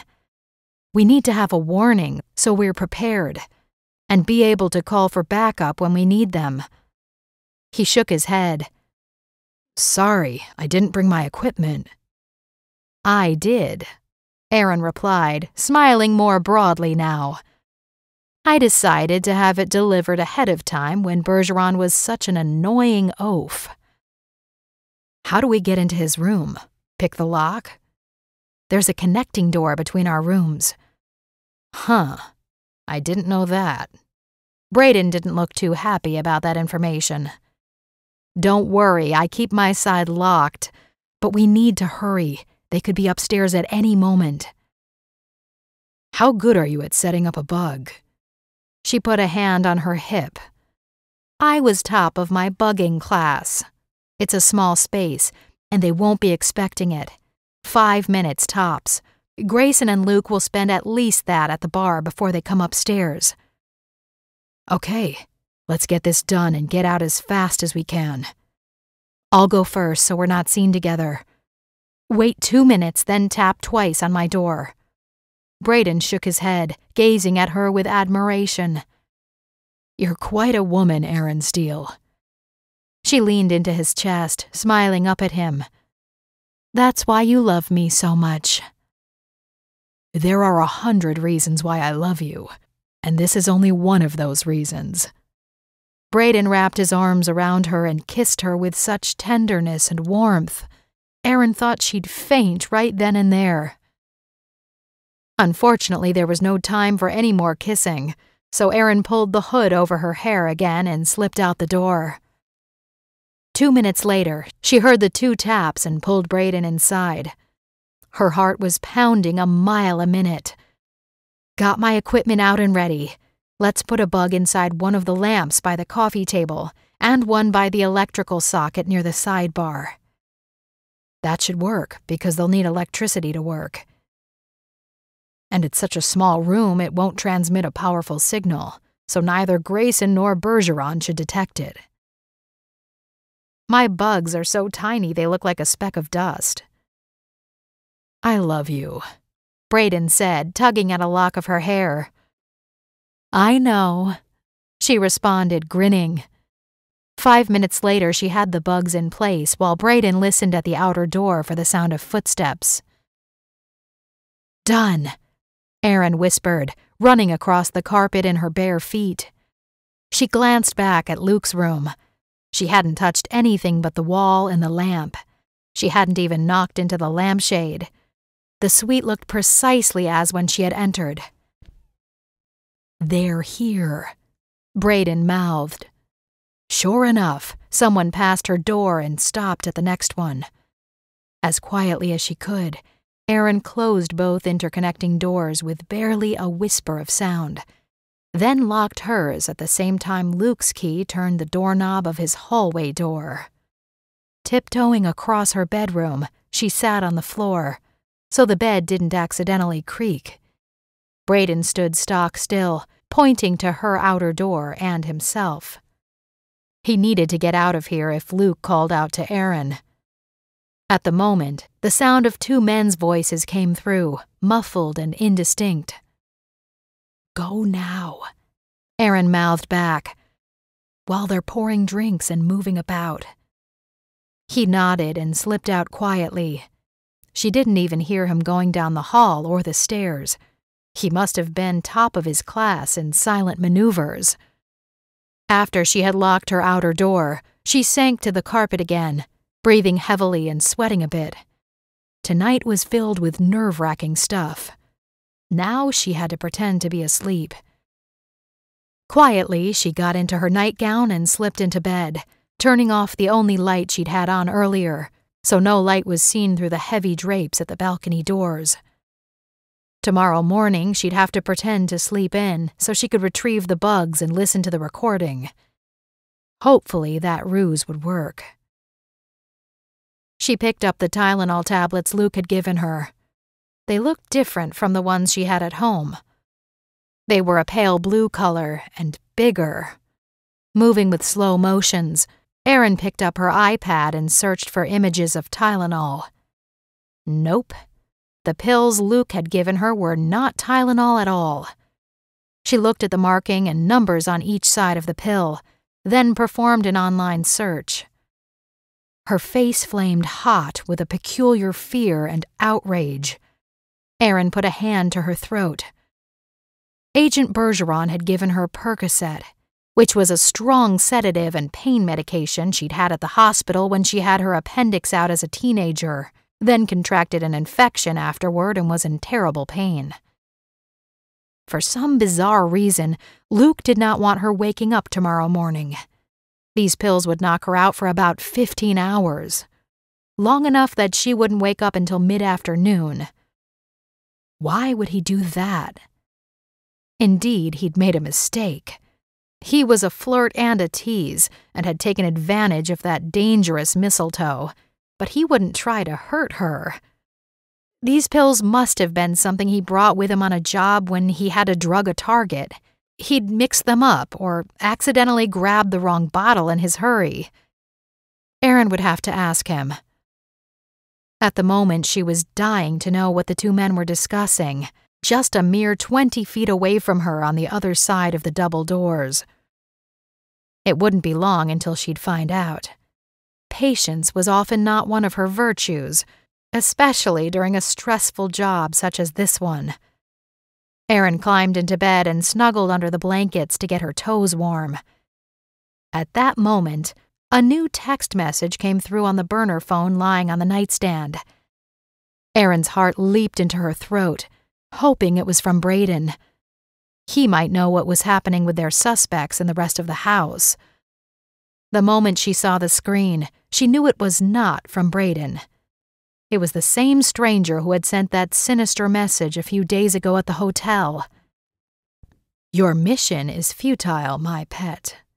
It's already too late for your little undercover crew triangle. Have a sound slumber. Until another time. Bon voyage."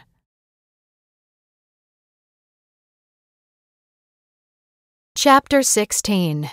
Secret Conversations. Icy chills ran down every nerve of Erin's body.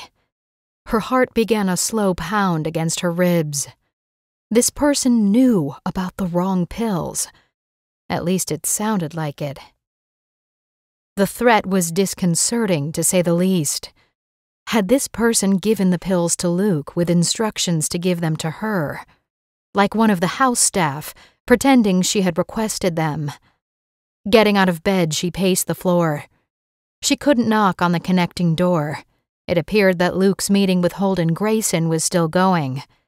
What in the world could they be talking about? She glanced at the clock. Only 15 minutes had passed. Time was playing tricks on her mind. It had been a wise decision not to listen to the bugging devices in real time. Most of the time when a house or office was targeted for bugging, the agent could hear any conversations in real time in another building across town. It was too risky for her to listen, because Luke and Holden Grayson might hear their voices coming through the connecting door. Instead, Erin was recording the meeting, and she'd listen to it after he and Luke left his suite. Erin was dying to talk to Braden. She didn't dare use the burner cell phone. How could she get in touch with him? Then she slapped a hand against her forehead. There was a house phone sitting near the bar in the other room. It was too late for further wariness and caution. Things were beginning to move fast. Following the directions on the card near the house phone in the sitting room, she managed to get a night shift housekeeper to connect her to Mr. Marini's room. Braden answered on the first ring. "Braden?" she whispered. "Erin, is that you? You sound funny." "I don't dare speak any louder." "Holden and Bergeron still going at it?" "For the present. Wait." Erin paused when she heard the male voices grow a bit louder, followed by the click of Luke's door opening and closing. Soft footsteps disappeared down the hallway. Was Luke still in his room, or did he leave with Grayson? "I got another hostile message on the burner phone," she finally told Braden. "Can you come up here?" "Of course. I'll be there in less than a minute." True to his word, Braden arrived quickly. Erin was watching for him through a crack in the door, and she let him in and closed the door just as fast. He grabbed her cold hands in his warm ones and rubbed her fingers, speaking in low whispers. "I don't understand what's going on. How are you a threat? How does anyone know your identity?" "I have no idea, but I'm getting more and more afraid. Luke also gave me some pain pills, Tylenol, but it turned out they were strong sedatives instead. I think it was an accidental mistake. Thankfully, I recognized them from a past hospital stay, and I take way too many Tylenol PMs these days to help me sleep, so I recognized the difference." "Your training to double-check any drugs from someone, even another agent, is a good one." Holding a finger to her lips, Erin used her other hand to point to the connecting doors between the two suites. Tiptoeing over, she lightly knocked. There was no answer. Trying the doorknob, she discovered that it was still unlocked. Luke probably wanted her to have access, just in case she tried to seduce him in the middle of the night. "In your dreams, buddy," she muttered. "In and out and right back here," Braden told her. Don't think about getting caught. I have your back. 30 seconds later, Erin had retrieved the bugs and closed the door and locked it. She was breathing heavily. I'm sweating with nerves now. Hey, can you set up the recording while I throw some dark clothes on? What are you thinking about doing, sweetheart? There might not be any incriminating evidence or subterfuge plans recorded on the bugs, just a chat about a business partnership. Maybe he wants to hire Bergeron as a bodyguard. The man is big and bulky enough, with military fighting experience. Honestly, who knows? I've been thinking about something else. Your face is so serious, like you have a new plan. Spill it, honey, Brayden said. I think we should pay a little visit to the downstairs museum. I want to inspect the Egyptian collection with a different eye this time around. Sounds good. You've got me curious now. Good. Just bring your master key set and lockpick so we can get past their locks, Agent Moretti. Got 'em in my pocket. Never go anywhere without them. And that is just one of the reasons why I love you, Dominic Marini. I know, he said. Erin smothered her face into his chest while they tried not to burst out laughing. Okay, she whispered. Let's do this, and let's take the elevator. Luke and Grayson always use the main staircase. Taking off her shoes, Erin lightly ran down the plush carpeted hallway to the elevator bank around the corner, Brayden right behind her. It was fortunate that no one could spot them standing there while they entered the elevator. And nobody could see them from the staircase either, which felt so very public and conspicuous right now. When the elevator reached the main floor and the doors opened, Brayden surreptitiously glanced around the corner into the central vestibule. At the same time, Erin stayed inside, holding the door open. Nobody in sight, Brayden said quietly. But it is long after midnight. Most guests have retired. I hear dishes and chairs banging around. I think the staff is cleaning up the ballroom. But we have to go past the bar near the ballroom to get to the museum in the back of the house. Other than the noise of cleanup, I don't hear talking or laughter. Hopefully people are drinking in their rooms after such a long evening. Brayden lifted his eyebrows in agreement, grinning. Like Grayson and Bergeron. Exactly. Slowly, they moved out of the elevator and into the hallway. The lighting in the house had dimmed significantly as lamps and chandeliers had been turned off earlier, and the party candles extinguished. Night lights along the walls gave off the only light. The museum is this way, just past the bar, Brayden added. Remember the long hallway we took to get to it? Erin nodded, trying not to speak. But when they passed the bar, she halted and nearly cried out, slamming a palm against her mouth. Her sister Amelia was sitting at the bar, still wearing her evening gown and nursing a nightcap. She was alone. She was so beautiful, Erin's heart ached. And it was doubly worse that she was drinking alone. Why wasn't she in bed with her husband? Quietly, she walked up behind her, and Amelia spotted her in the wall of mirrored glass behind the counter, where rows of bottles and mixers sat. Her sister turned around to confront her. What are you doing here? Go away, Erin.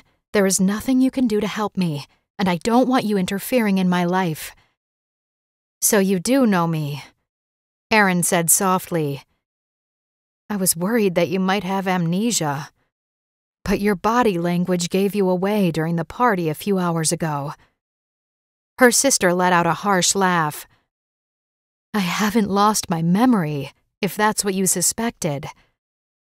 No, we never believed that. We? Amelia's body language was rigid and tense. She was clearly uncomfortable. Any minute now, Erin feared that her sister would get up, run away, and she'd never see her again. Me, Mom, Dad, Sean, you know, your family. Her sister didn't respond to that. Then she jerked her chin at Brayden. Who's he?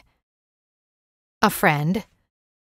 Amelia's laugh was derisive as she shook her head. Grayson thinks you two are police, or CIA, maybe Interpol.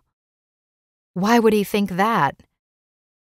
Because he's been watching you interact, and you're obviously not from the wealthy part of town. Despite the nice dress and hairstyle, somebody professional fixed you up. Erin made a face at that while she reached out to touch her sister's hand. Just once, gently. A brush of skin to confirm that Amelia was actually here in front of her. But it took everything she had not to weep and throw herself into her sister's arms. I don't know if that's a compliment or an insult. It doesn't matter, Erin. I'm just quite weary at the moment. It's not good to drink alone, Erin said, her voice trailing off. Then she asked the question that had haunted her for 2 years. What happened, Amelia? Mom and Dad, we've practically given up ever seeing you again. Were you kidnapped? Is Grayson holding you against your will? We can help you, Brayden and I. I'm sure you'd love to, Amelia said, lifting her lips into a mocking smile. No, I wasn't kidnapped. I left San Francisco willingly. And I'm happy. But you need to forget about me. Maybe you can, now that you know I'm alive and perfectly fine. It hurts to see how much you've changed. You're not the Amelia I knew. The big sister I grew up with, who played dolls with me, took me shopping, to the aquarium in Golden Gate Park, never scolded or brushed me off when your friends showed up. That was a long time ago. A lifetime. Amelia rose from the bar stool, setting the heavy glass on the polished wooden counter. I'm tired and going to bed. Where do you live? How can I get in touch with you? Will you be here tomorrow? Can we talk further? For the first time, Amelia reached out to place a palm against Erin's face. It was a fleeting touch, and when Erin lifted her hand, her sister took a step back. No, my pet. I'm sorry, but you will never see me again. I can promise you that. Holden said as much when I told him who you were. He asked about me? You were so obvious, Erin, gaping at me, your hands fluttering in the urge to throw your arms around me and howl with emotion. So yes, he asked who you were. He's my husband. We share everything. Erin couldn't help challenging her. How do I know that's true? Perhaps he's kept you captive all these years. That's ridiculous. I love him.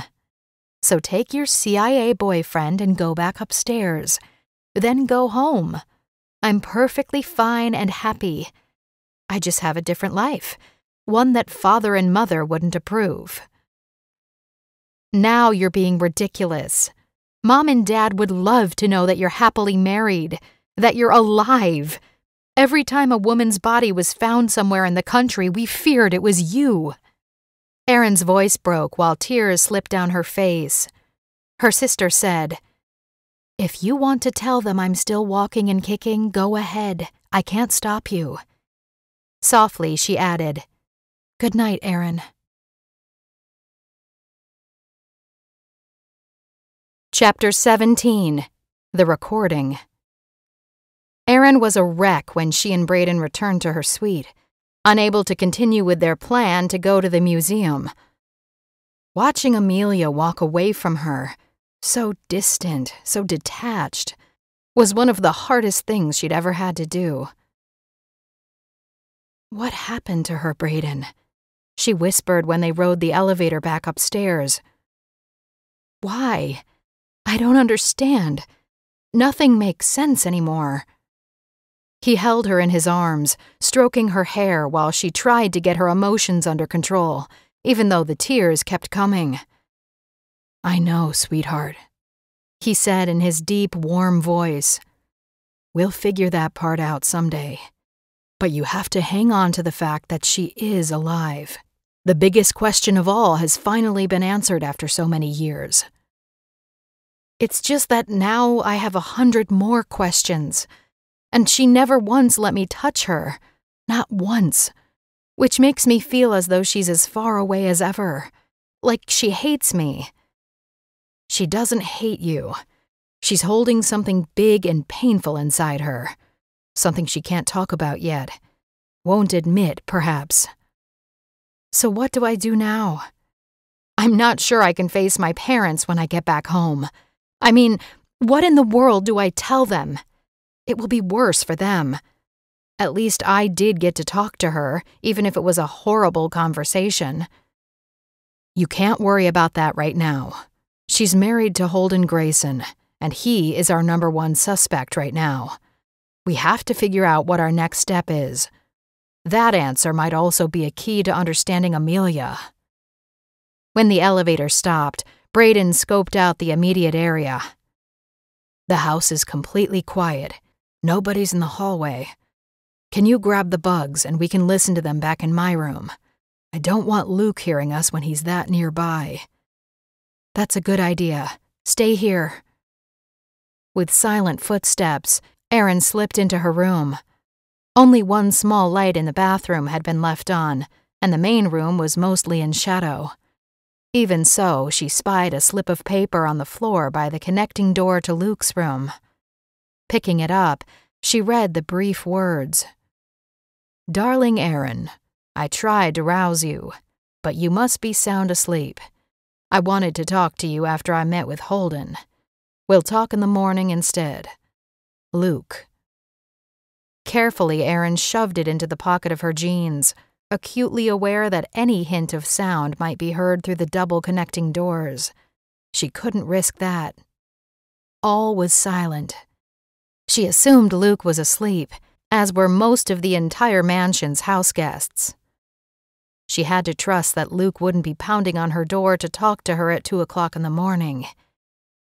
After gathering up the bugs in her fists and her miniature laptop, Erin returned to the elevator at the far end of the hall.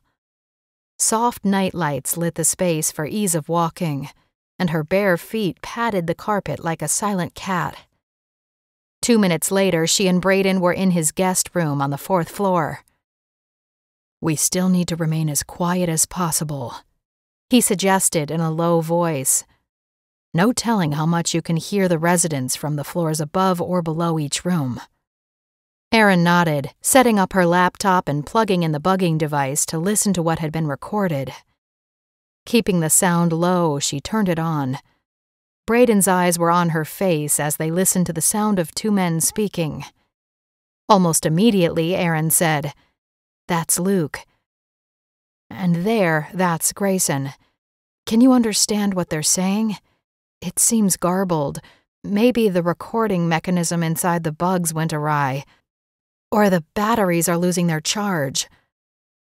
"Go back to the beginning and try again," Braden suggested. Erin set it up once more, and the men's voices began again. She frowned, dismayed. "Looks like we have nothing." Braden held up a finger. "No, wait a minute. Don't stop it." "What? I got nothing." He glanced up at her. "That's because they're not speaking English. Our ears assumed we'd hear English, and we're not." "Good grief, you're right," Erin said. "Those are Grayson and Luke's voices, though, correct?" "Yep. Keep it running." Sitting up straighter while a light bulb seemed to go on in his brain. "They're speaking Russian." Erin sucked in a breath. "No way." "It's been a long time, but I studied Russian back in college when I was playing around with the idea of applying to one of the Intel communities. Now candidates are learning Chinese like crazy. Second and third languages do make your application stand out." "All I got was some French and a bit of Spanish," Erin admitted. "This reminds me of our Russian Fabergé eggs. The irony is that Fabergé was born in Russia and was a Russian national. He died in Switzerland, though. But in reality, his father was born in Estonia and then changed their surname from Fabrier to Fabergé when they became trained in jewelry making. Family histories can be so complicated. Peter Carl's father must have thought the new last name sounded better in his career as a jeweler of high-end work.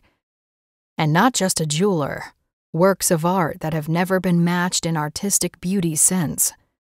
Okay, so Bergeron could have learned Russian when he was in the military, although it seems like learning Arabic would have been more useful at the time. He might know both, Aaron suggested. Braden nodded. This might mean nothing. But how does Grayson know it? And why are the two of them speaking together in Russian? That's easy. They don't want anyone overhearing their conversation. Exactly what I'm thinking. Can you understand much? Let's play it again from the beginning. Can you slow the speed a bit? Sure, let me try. Aaron fiddled with some controls and was successful. The voices were distinct once again, the timbres of the men distinctly different. Grayson older sounding, while Luke was smooth and the more fluent of the two. Even though it had a bit of static, Braden scribbled a few brief notes. The recording ended, and Aaron switched it off. What did you get? It's all gibberish to me, except for one part that sounded like they said Savannah River a couple of times. They did. Braden concurred, a smirk spreading across his face while he shook his head in disbelief. I think our suspicions have been confirmed. Well, partly. How? Tell me. There's a plan to use the Savannah River through the woods to move their contraband. Not sure what kind of boat or where they're going except to the south. My hypothesis is a private island in the Caribbean, Aaron said. There's only a few hundred of them. Easy to lose yourself. I looked up the oceanic maps. Getting from the Savannah River is a straight shot to the Atlantic. Matter of a couple of hours. From there, you can reach Cuba, Jamaica, Puerto Rico, or any unnamed island in a matter of a few days, with an untraceable ship that's not on anyone's radar. Like pirates, Braden said, shaking his head again. They're freaking pirates. Aaron sat back, stunned. Unbelievable. What's the rest of your suspicions? You said only partly confirmed. The most troubling aspect of the recording is that Agent Luke Bergeron is a double agent. He's working for Grayson, who is a Russian asset himself. Grayson's father was a general for Russia during World War II. Well, darling, Aaron said, leaning forward to kiss Braden warmly on the lips.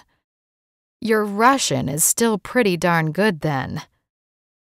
Elementary vocabulary from both of them, so it wasn't too hard. I picked up the generalities and filled in the rest. What do we do now? It will be hard continuing as we have been the past few days. I can't pretend to be engaged to Bergeron without giving myself away. I'm even more repulsed. He's a traitor, working against our country, and my sister is married to one. Braden reached out to take her hand. He squeezed Aaron's cold fingers and his warm ones and gave her a reassuring smile. Easy. We're going to break into the museum and open up one of those ancient Egyptian artifacts.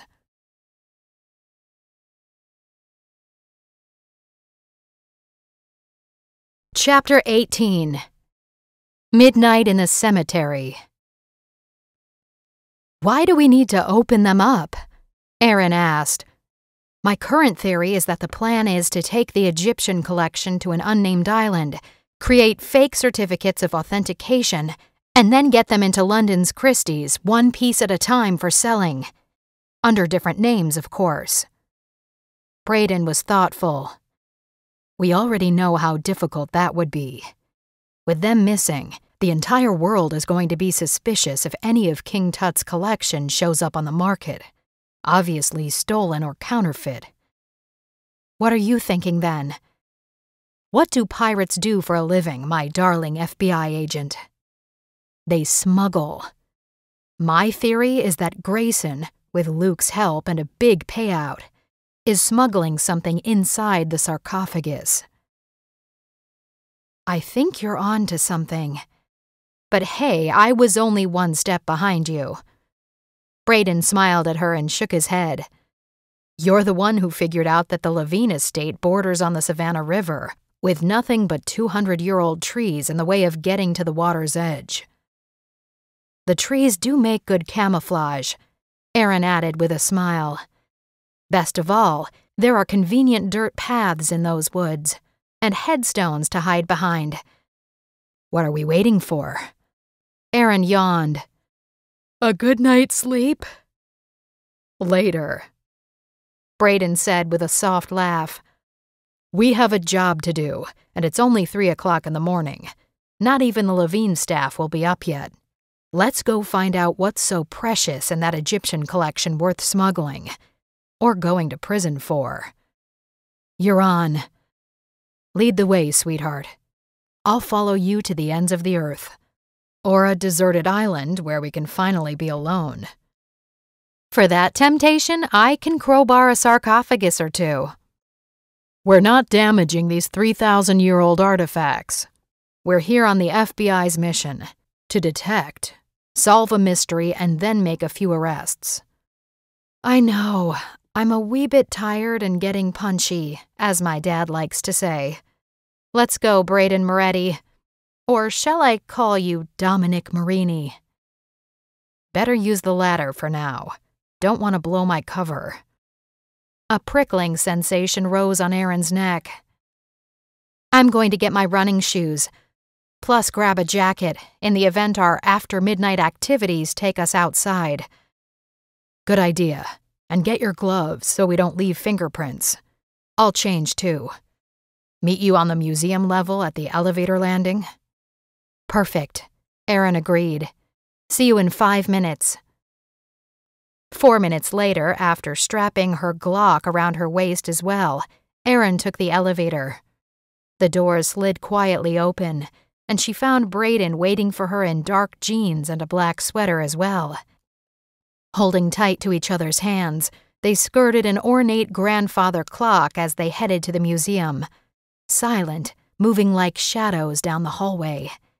Fortunately, they didn't encounter any guests taking a midnight stroll about the mansion, but the night guard for the Egyptian collection was going to be more difficult. Do you have a plan for unruly night guards? Aaron whispered. Brayden grinned. Not yet, but I will, he said, tapping his left hip to indicate his sidearm. Walking through the dark, silent estate house was eerie in the middle of the night. So many columned hallways and spacious, beautifully decorated rooms with fragrant hothouse flower arrangements on the inlaid tables. Up ahead was the grand museum hall, only one door in and out. Good for security, but not so good if they needed to make a quick escape. Before approaching, Aaron and Brayden paused to listen for footsteps or noises. There were none. But at the far end of the museum was an office door. A light showed underneath. Must be the security guard on break or doing paperwork during the middle of the night. Brayden put a finger to his lips while he moved to pick the lock. He even had a gadget that unlocked the deadbolt. Look for cameras, he mouthed to Aaron when they stood on the threshold before moving forward into the room. Aaron pointed upward, a camera on the ceiling near the door, and 2 others on each end of the museum itself. Hugging the wall and dropping to her feet, Aaron slid horizontally along the floor underneath the camera, taking care to hide behind a large table and stand of flowers. Since the other cameras were pointed in different directions, she climbed on the table, keeping out of view, and threw a cloth over the camera to obscure their movements. If they remained quiet, they could do their search without alerting the guard. Braden motioned to Erin to listen at the office door while he took out the other cameras. She nodded, giving him time to disconnect the cameras with a pair of pliers before moving closer to the office. At the same moment, Erin heard the sound of a male voice. She tiptoed to the office door, listening. The guard was on the phone. No, he was watching a video or late-night TV show. Either way, she hoped he was engrossed a bit longer. There was a good chance he wouldn't get up to do a round for at least another few minutes. It must get pretty boring to be within this very secure mansion and have to guard an empty museum. 2 other security guards made rounds outside the estate at night, and there was an alarm system that Erin had spotted when she first entered the big house several days earlier. Dodging the security was tricky, especially if the guards' movie ended soon, but getting into the locked display cases would be even more challenging. Museums like this one used a unique museum-quality plexiglass that protected the historical pieces from light and dust, while allowing guests to view without glares or shadows. Moving silently into the large room while the anticipation of getting caught was looming, Braden held up his lockpick again. "Wait a minute," Erin whispered, holding up a hand. "Look, the display cases are gone. They've already been packed into crates for moving them out of here." "It's already happening," Braden said. "Find the biggest crates," Erin mouthed, pointing. "Those will have the sarcophagus and death mask, 2 of the largest items." Braden nodded, indicating with his hands that the royal throne chair wouldn't be a good hiding place. "What do you think we're looking for?" Erin whispered close to Braden's ear. He shook his head. "I think we'll know it when we see it. Here goes." Moments later, Erin soundlessly pointed to the largest oblong crate. A padlock was tight and secure on the outside framework. Braden went to work picking the lock. 30 seconds later, the multiple pins had dropped with tiny metallic sounds. A single twist and the padlock opened. Carefully lifting the lid to the crate, Erin sucked in a breath of wonder all over again.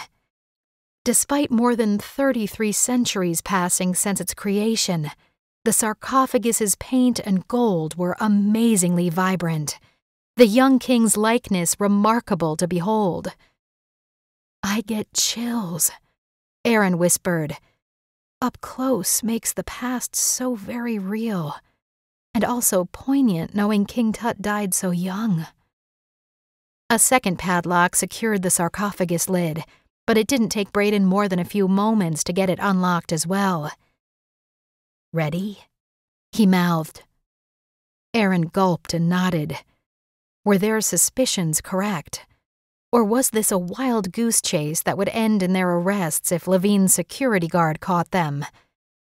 Slowly, inch by inch, Braden lifted the heavy lid so as not to create any noise.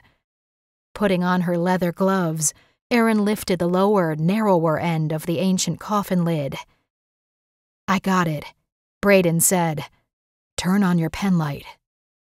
Erin fished it out of her pocket and clicked it on, moving the small light over the inside of the empty coffin, the actual body of King Tut lying in the Valley of the Kings far away in Egypt.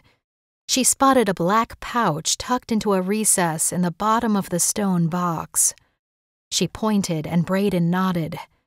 Carefully, she reached in and scooped up the bag. It made a swishy, tinkling sound, the sound of many small objects bumping together. Lifting her shoulders in silent confusion, she undid the leather strap holding the bag together. Handfuls of tiny, sparkling stones fell like sand into her palm. Braden's eyes widened. "Are you thinking what I'm thinking?" "Diamonds," she hissed. "Rubies and emeralds, and more diamonds. Perfectly cut." Her voice trailed away as she clutched the stones poured into her hand, so she didn't drop them, and returned them to the soft bag, tying it off once more so they didn't spill onto the parquet floor.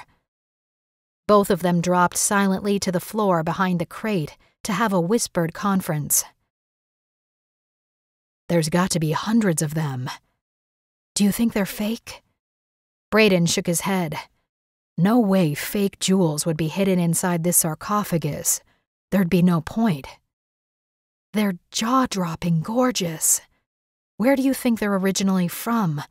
Solitary stones not fashioned into jewelry pieces. He lifted an eyebrow. Perhaps they were taken out of this came from the rear of the museum. Peering around the crate, she tugged at Brayden, pointing. The entire back wall of the museum was in the process of folding up like a garage door and disappearing into the dark roofline. It was astonishing. The Levine Museum had been designed explicitly to move artwork and artifacts in and out. Crouched on the floor, Brayden placed the lid back on the crate that held the royal sarcophagus, secured the padlock, and dropped out of sight again.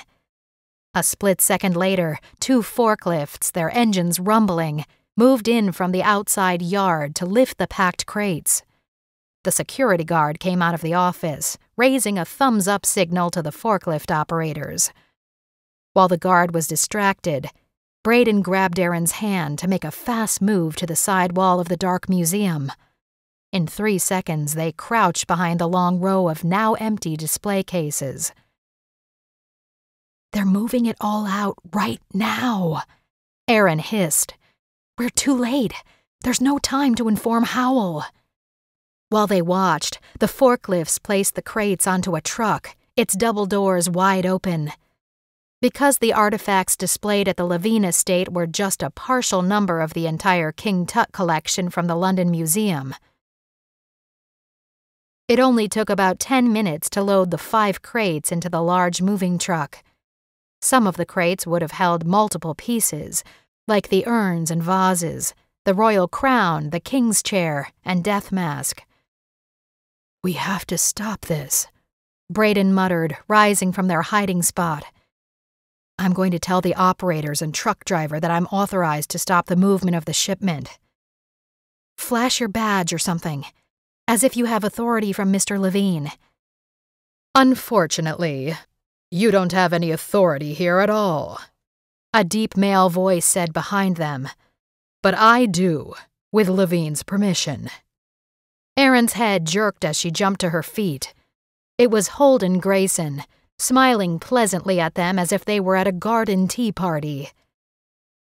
I'll take those off your hands, he said, snatching the velvet bag from Aaron's fingers.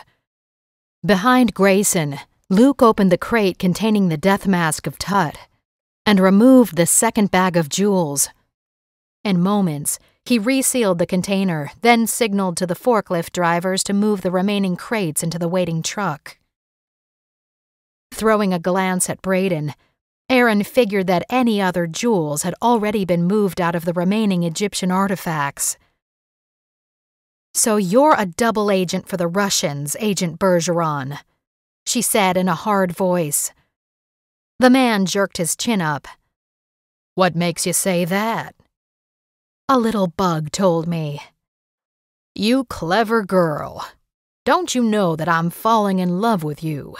If you come away with me, I'll cover you in diamonds and rubies, and we'll live out our fantasy in luxury and seclusion." Aaron made a snorting sound. "Dream on. You're going to spend the rest of your life in prison." "I think not, my love. You do not know who you're dealing with. And believe me, you don't want to know." "I know exactly who I'm dealing with. Thieves and traitors to the country.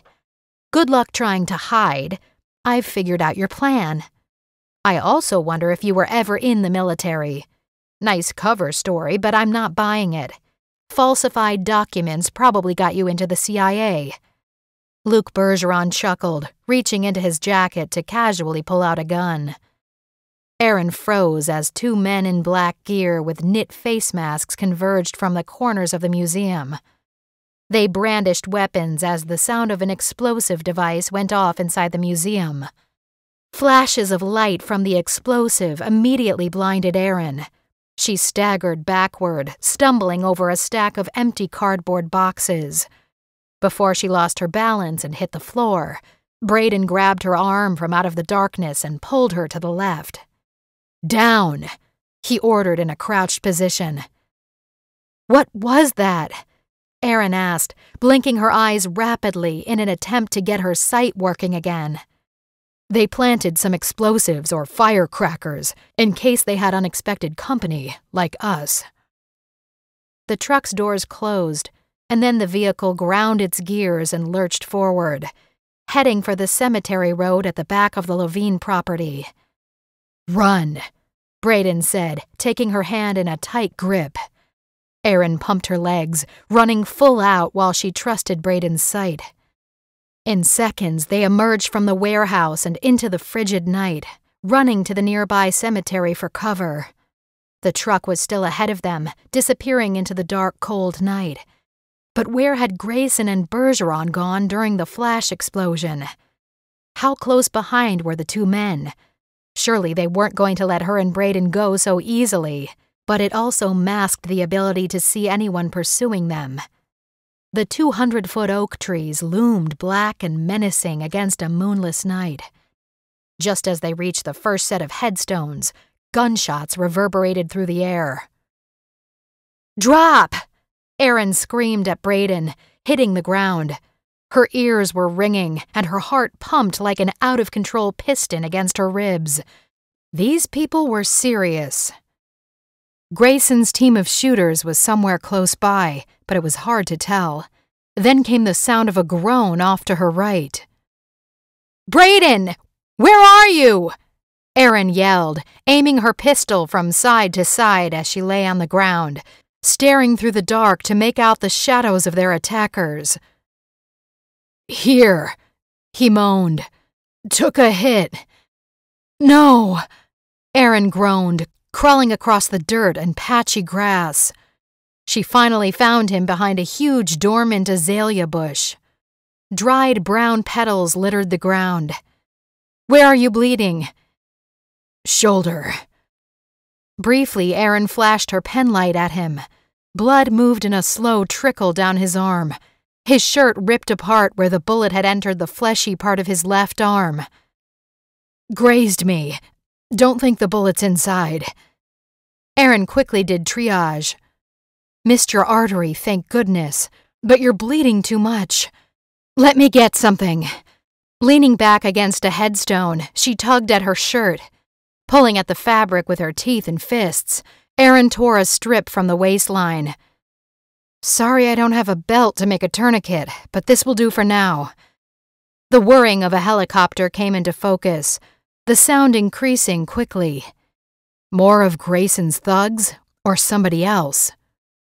She pulled out her phone and punched the number for Agent Howell. It was the first time she'd contacted him, afraid of messages getting intercepted. But this had become life or death now.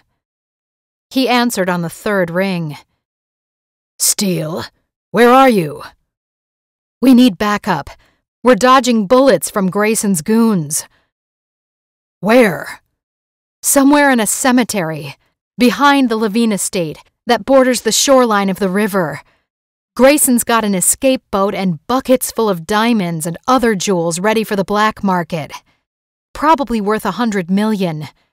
A couple of orders of magnitude more than the Tut collection, which was a red herring. King Tut's going back to London, not stolen at all." Howell swore softly. "You two okay?" "No, Moretti's been shot. Got the bleeding under control, but we need an ambulance and some serious backup. How soon can you get local police and an FBI team here?" "Probably 20 minutes. I'll call now. I should have sent you with a bigger team. Not what we expected. But you've got Bergeron to help you, right? Is he okay?" "Oh, he's just fine and dandy." Erin spit out with venom. "He's a double agent. A treasonous slime and selling stolen jewels by way of Russia. That's why I need a platoon of law enforcement. These guys won't go down without a fight." "You don't have the manpower to fend them off. Stay put. That's an order. I'm staying with Moretti until the ambulance gets here, if we don't get found by Grayson's killer squad in the meantime. Move to a better location if you can. That's the plan. Did you get my GPS coordinates during our call? Got 'em. LEO's on their way. Sit tight and keep out of sight. See you back in San Francisco, after we recover at the local hospital. Erin stuffed the phone in her jeans back pocket. You okay, Brayden? Are you still with me? I wish it weren't so dark out here. I wish the headstones were warmer, he quipped. Erin smiled, tracing his cheek in the starlight. You're in a good mood for almost having a bullet in your arm. Everything is better when you're next to me.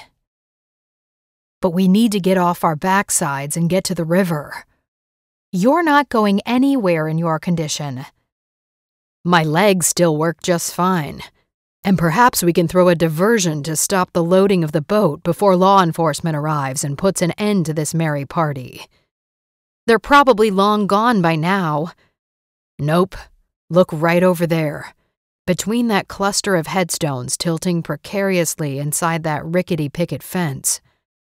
Erin stared into the darkness as a cloud moved across the sky, opening up a sliver of shaky moonlight.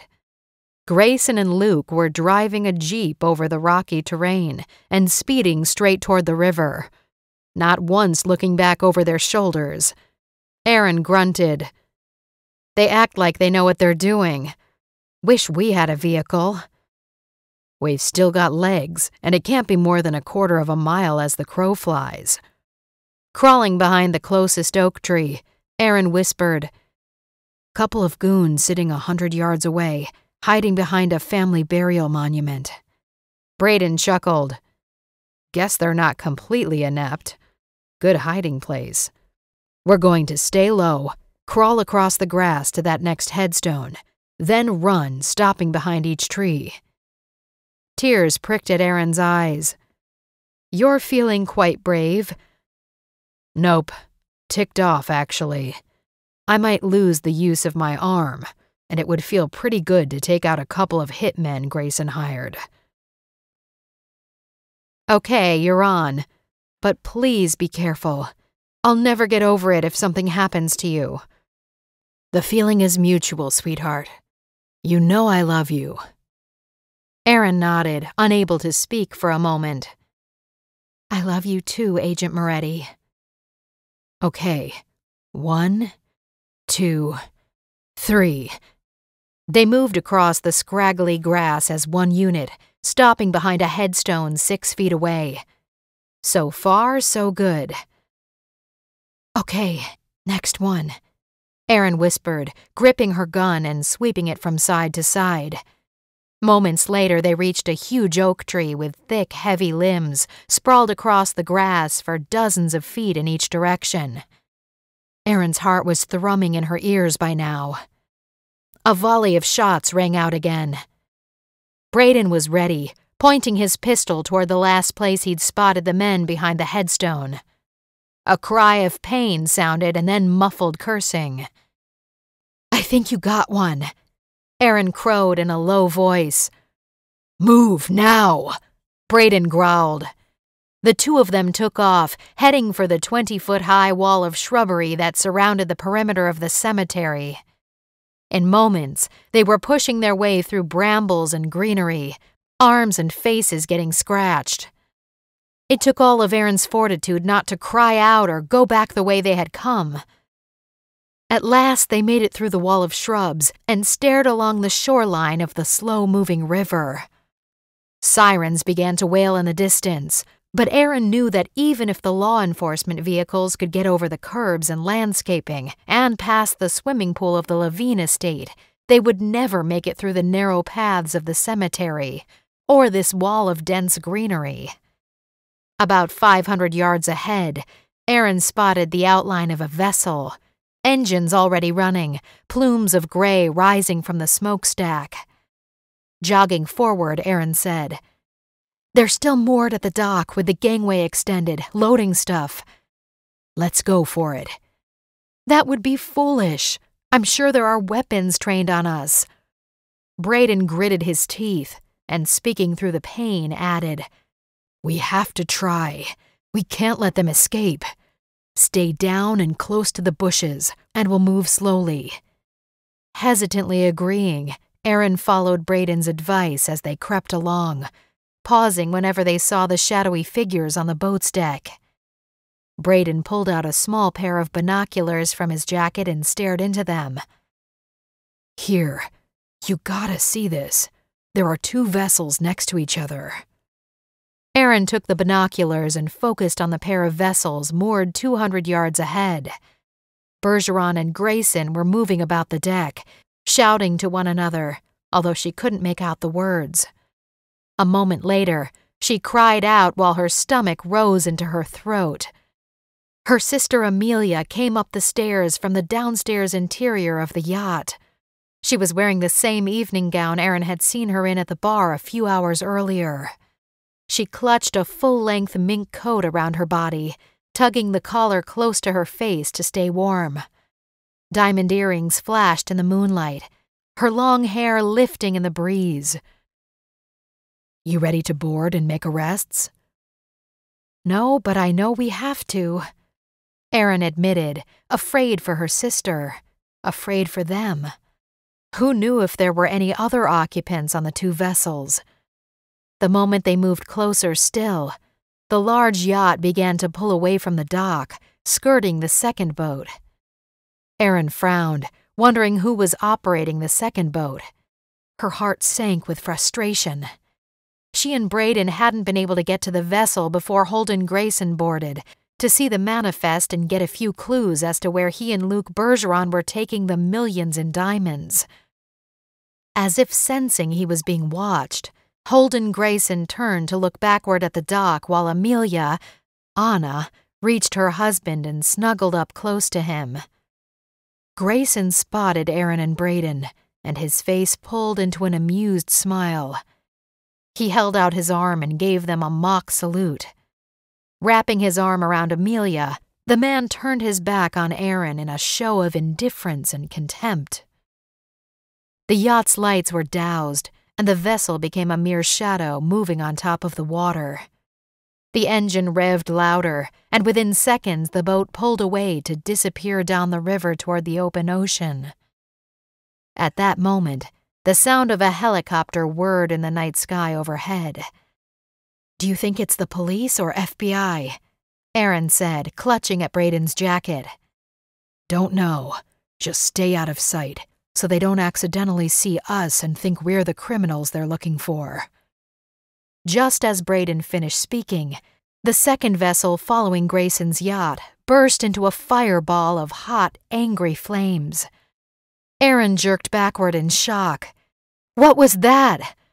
The combustion and flames of orange fire reached so far into the sky that the helicopter was forced into sudden maneuvers to save itself from getting sucked into the fire and heat and potentially crash land into the river. The bird disappeared from view. The sight of the fiery boat was shocking. That had to be a bomb. Heat burned Erin's face, and she buried herself into Brayden's chest. His good hand cupped her head to hold her close and tight. "Do you think anyone on Grayson's yacht was caught in that? Do you think they all, Amelia, might be dead?" Brayden shook his head, but his voice was uncertain. "Too hard to tell from our position here on the bank. There's too much smoke hiding Grayson's boat from view. It's unfortunate there weren't any police boats to stop them. It takes too much time to get manned boats into the water, or to even alert the Coast Guard and get a ship here." At that moment, the sound of another engine filled the night sky. "What in the world is that?" "I'm trying to make it out with the sound of the fire roaring, but it almost sounds like that same helicopter." "Want to bet they land that bird somewhere along the coast where another bigger ship is waiting for them?" Brayden speculated. "Jewels are easy to move around, and nobody's going to find them. At least not tonight. I think bombing the second yacht was a way to cover their tracks, and a diversion for law enforcement. The haze of clouds shifted again, and Erin thought she could make out the outline of a small, whirring helicopter disappearing into the void of the sky under cover of darkness. Holden Grayson and Luke Bergeron were gone, and so was her sister. Perhaps forever.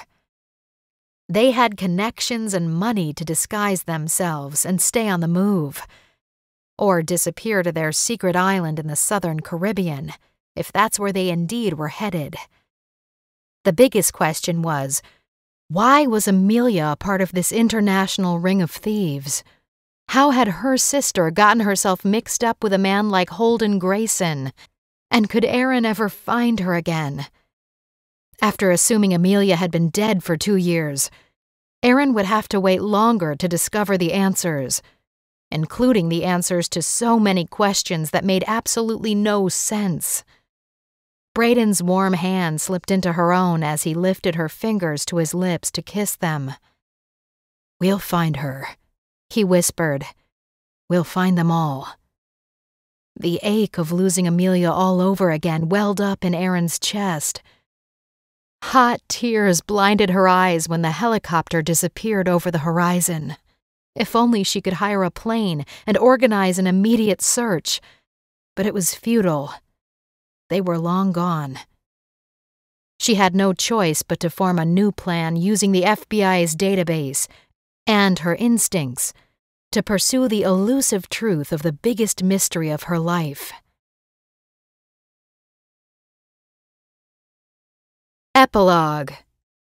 A week later, Agent Howell's office, San Francisco CIA Natural Resources Office.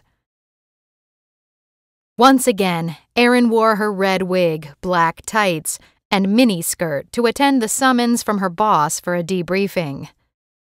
She met Brayden after hours in the shadows of the hallway to Office 720. He was wearing a sling as he recovered from the gunshot wound.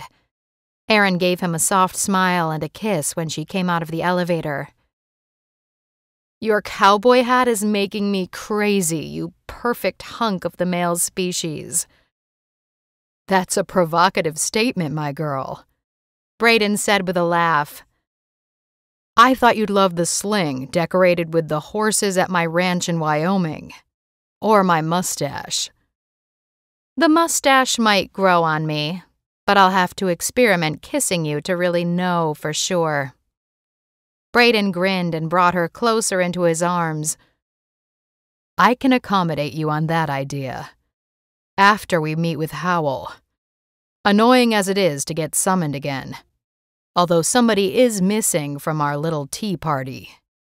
Luke Bergeron is a wanted and missing man. I honestly don't care.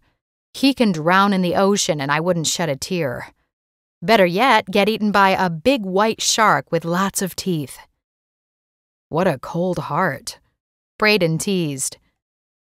"Ah, here you are," Agent Howell said, opening the door to the office. "Please come in, you two." He offered tea or cold drinks, but Erin laughed. "Spill it, Howell. We're supposed to be on R&R after a shooting while Brayden's healing. Why are we here instead? I almost ignored your request, actually." Howell gave her a small smile, half shamefaced, half unapologetic. Or maybe that was 100% unapologetic. He was just a good actor. "We're here because the Bureau is concerned about you two. We have one of the most notorious jewel thieves missing somewhere in the world. Word on the street is that he's furious with you both, which makes him extremely dangerous."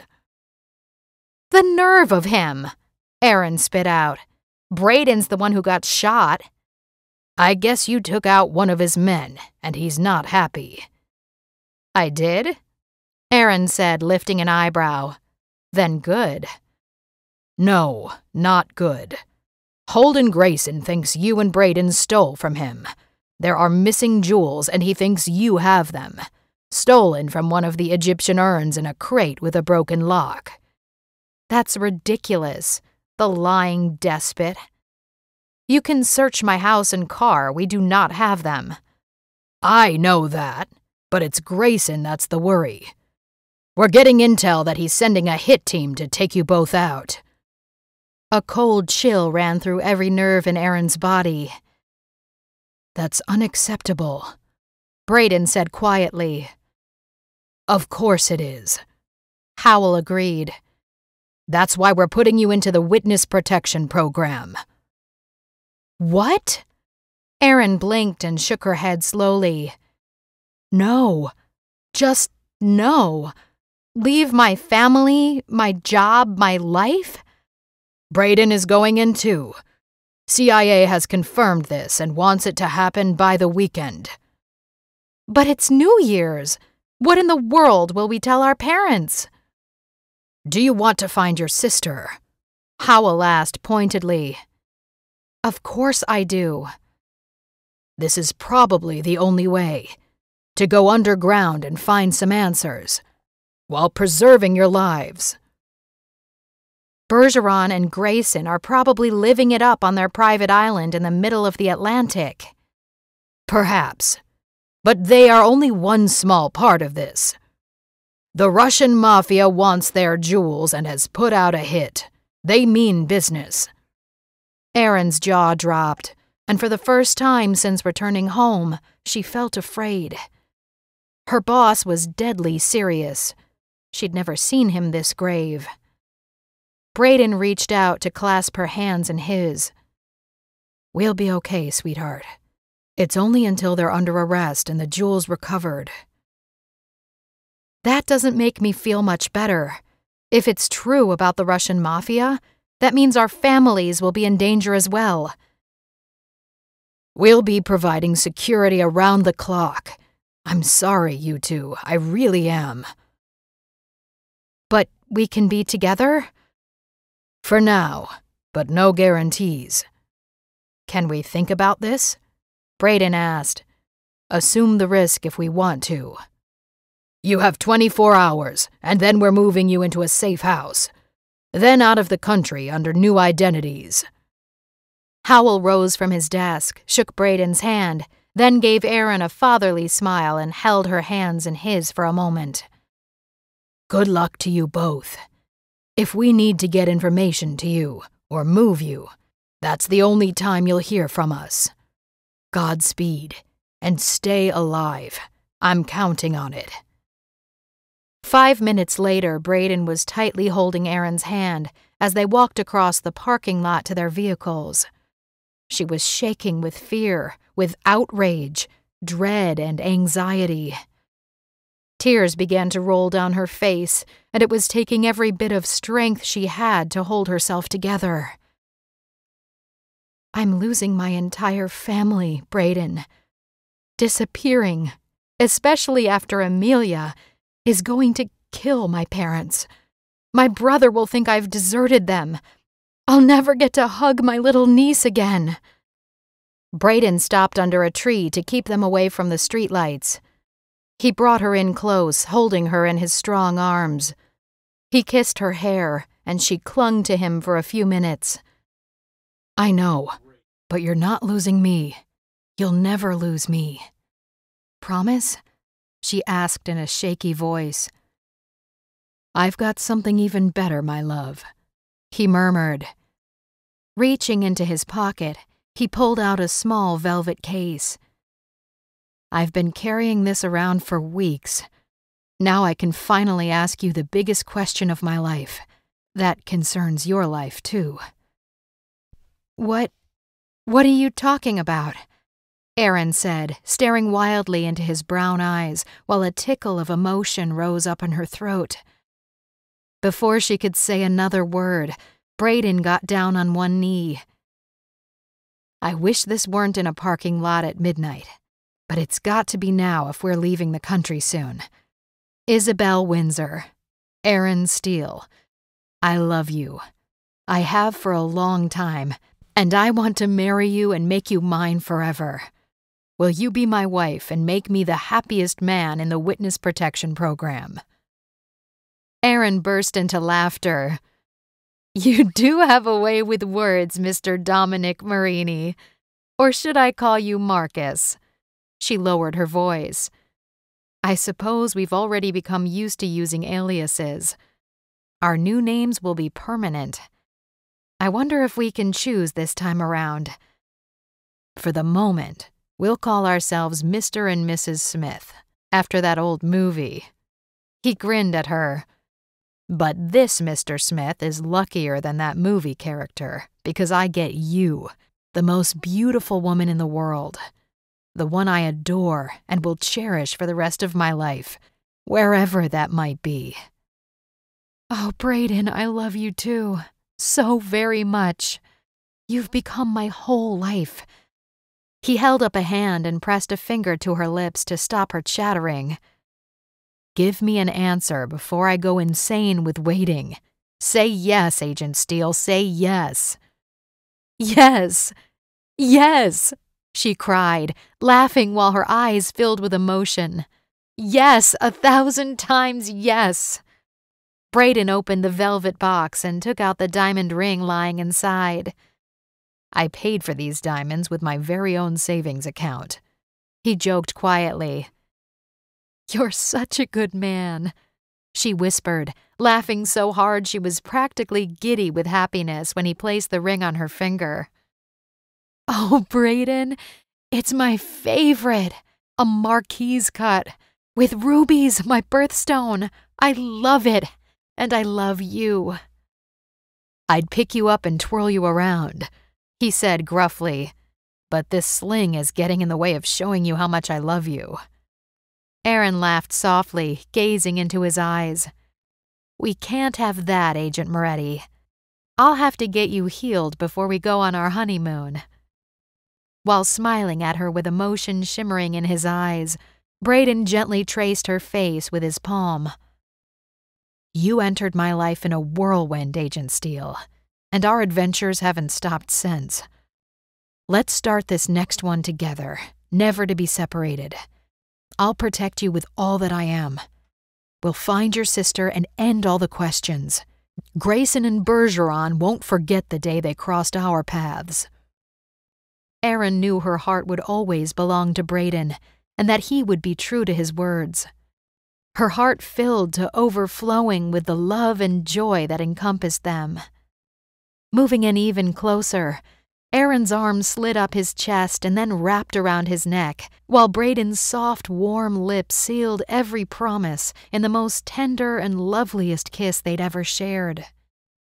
When the kiss ended, Aaron pulled back with a mischievous grin on her face. I'll let you call my parents and inform them that the wedding is this weekend. On second thought, maybe we need to get married tomorrow. Releasing a soft chuckle, Brayden touched his forehead to hers. Life will always be a joy with you, my soon-to-be Mrs. Moretti. I look forward to you always keeping me on my toes. Now that's a promise I can keep, Aaron told him in a whisper, before kissing him all over again. This has been Her Undercover Spy Fake Fiancé, written by Kimberly Montpetit, narrated by Elizabeth Walker. Copyright 2021 by Kimberly Montpetit. Production copyright by Kimberly Montpetit.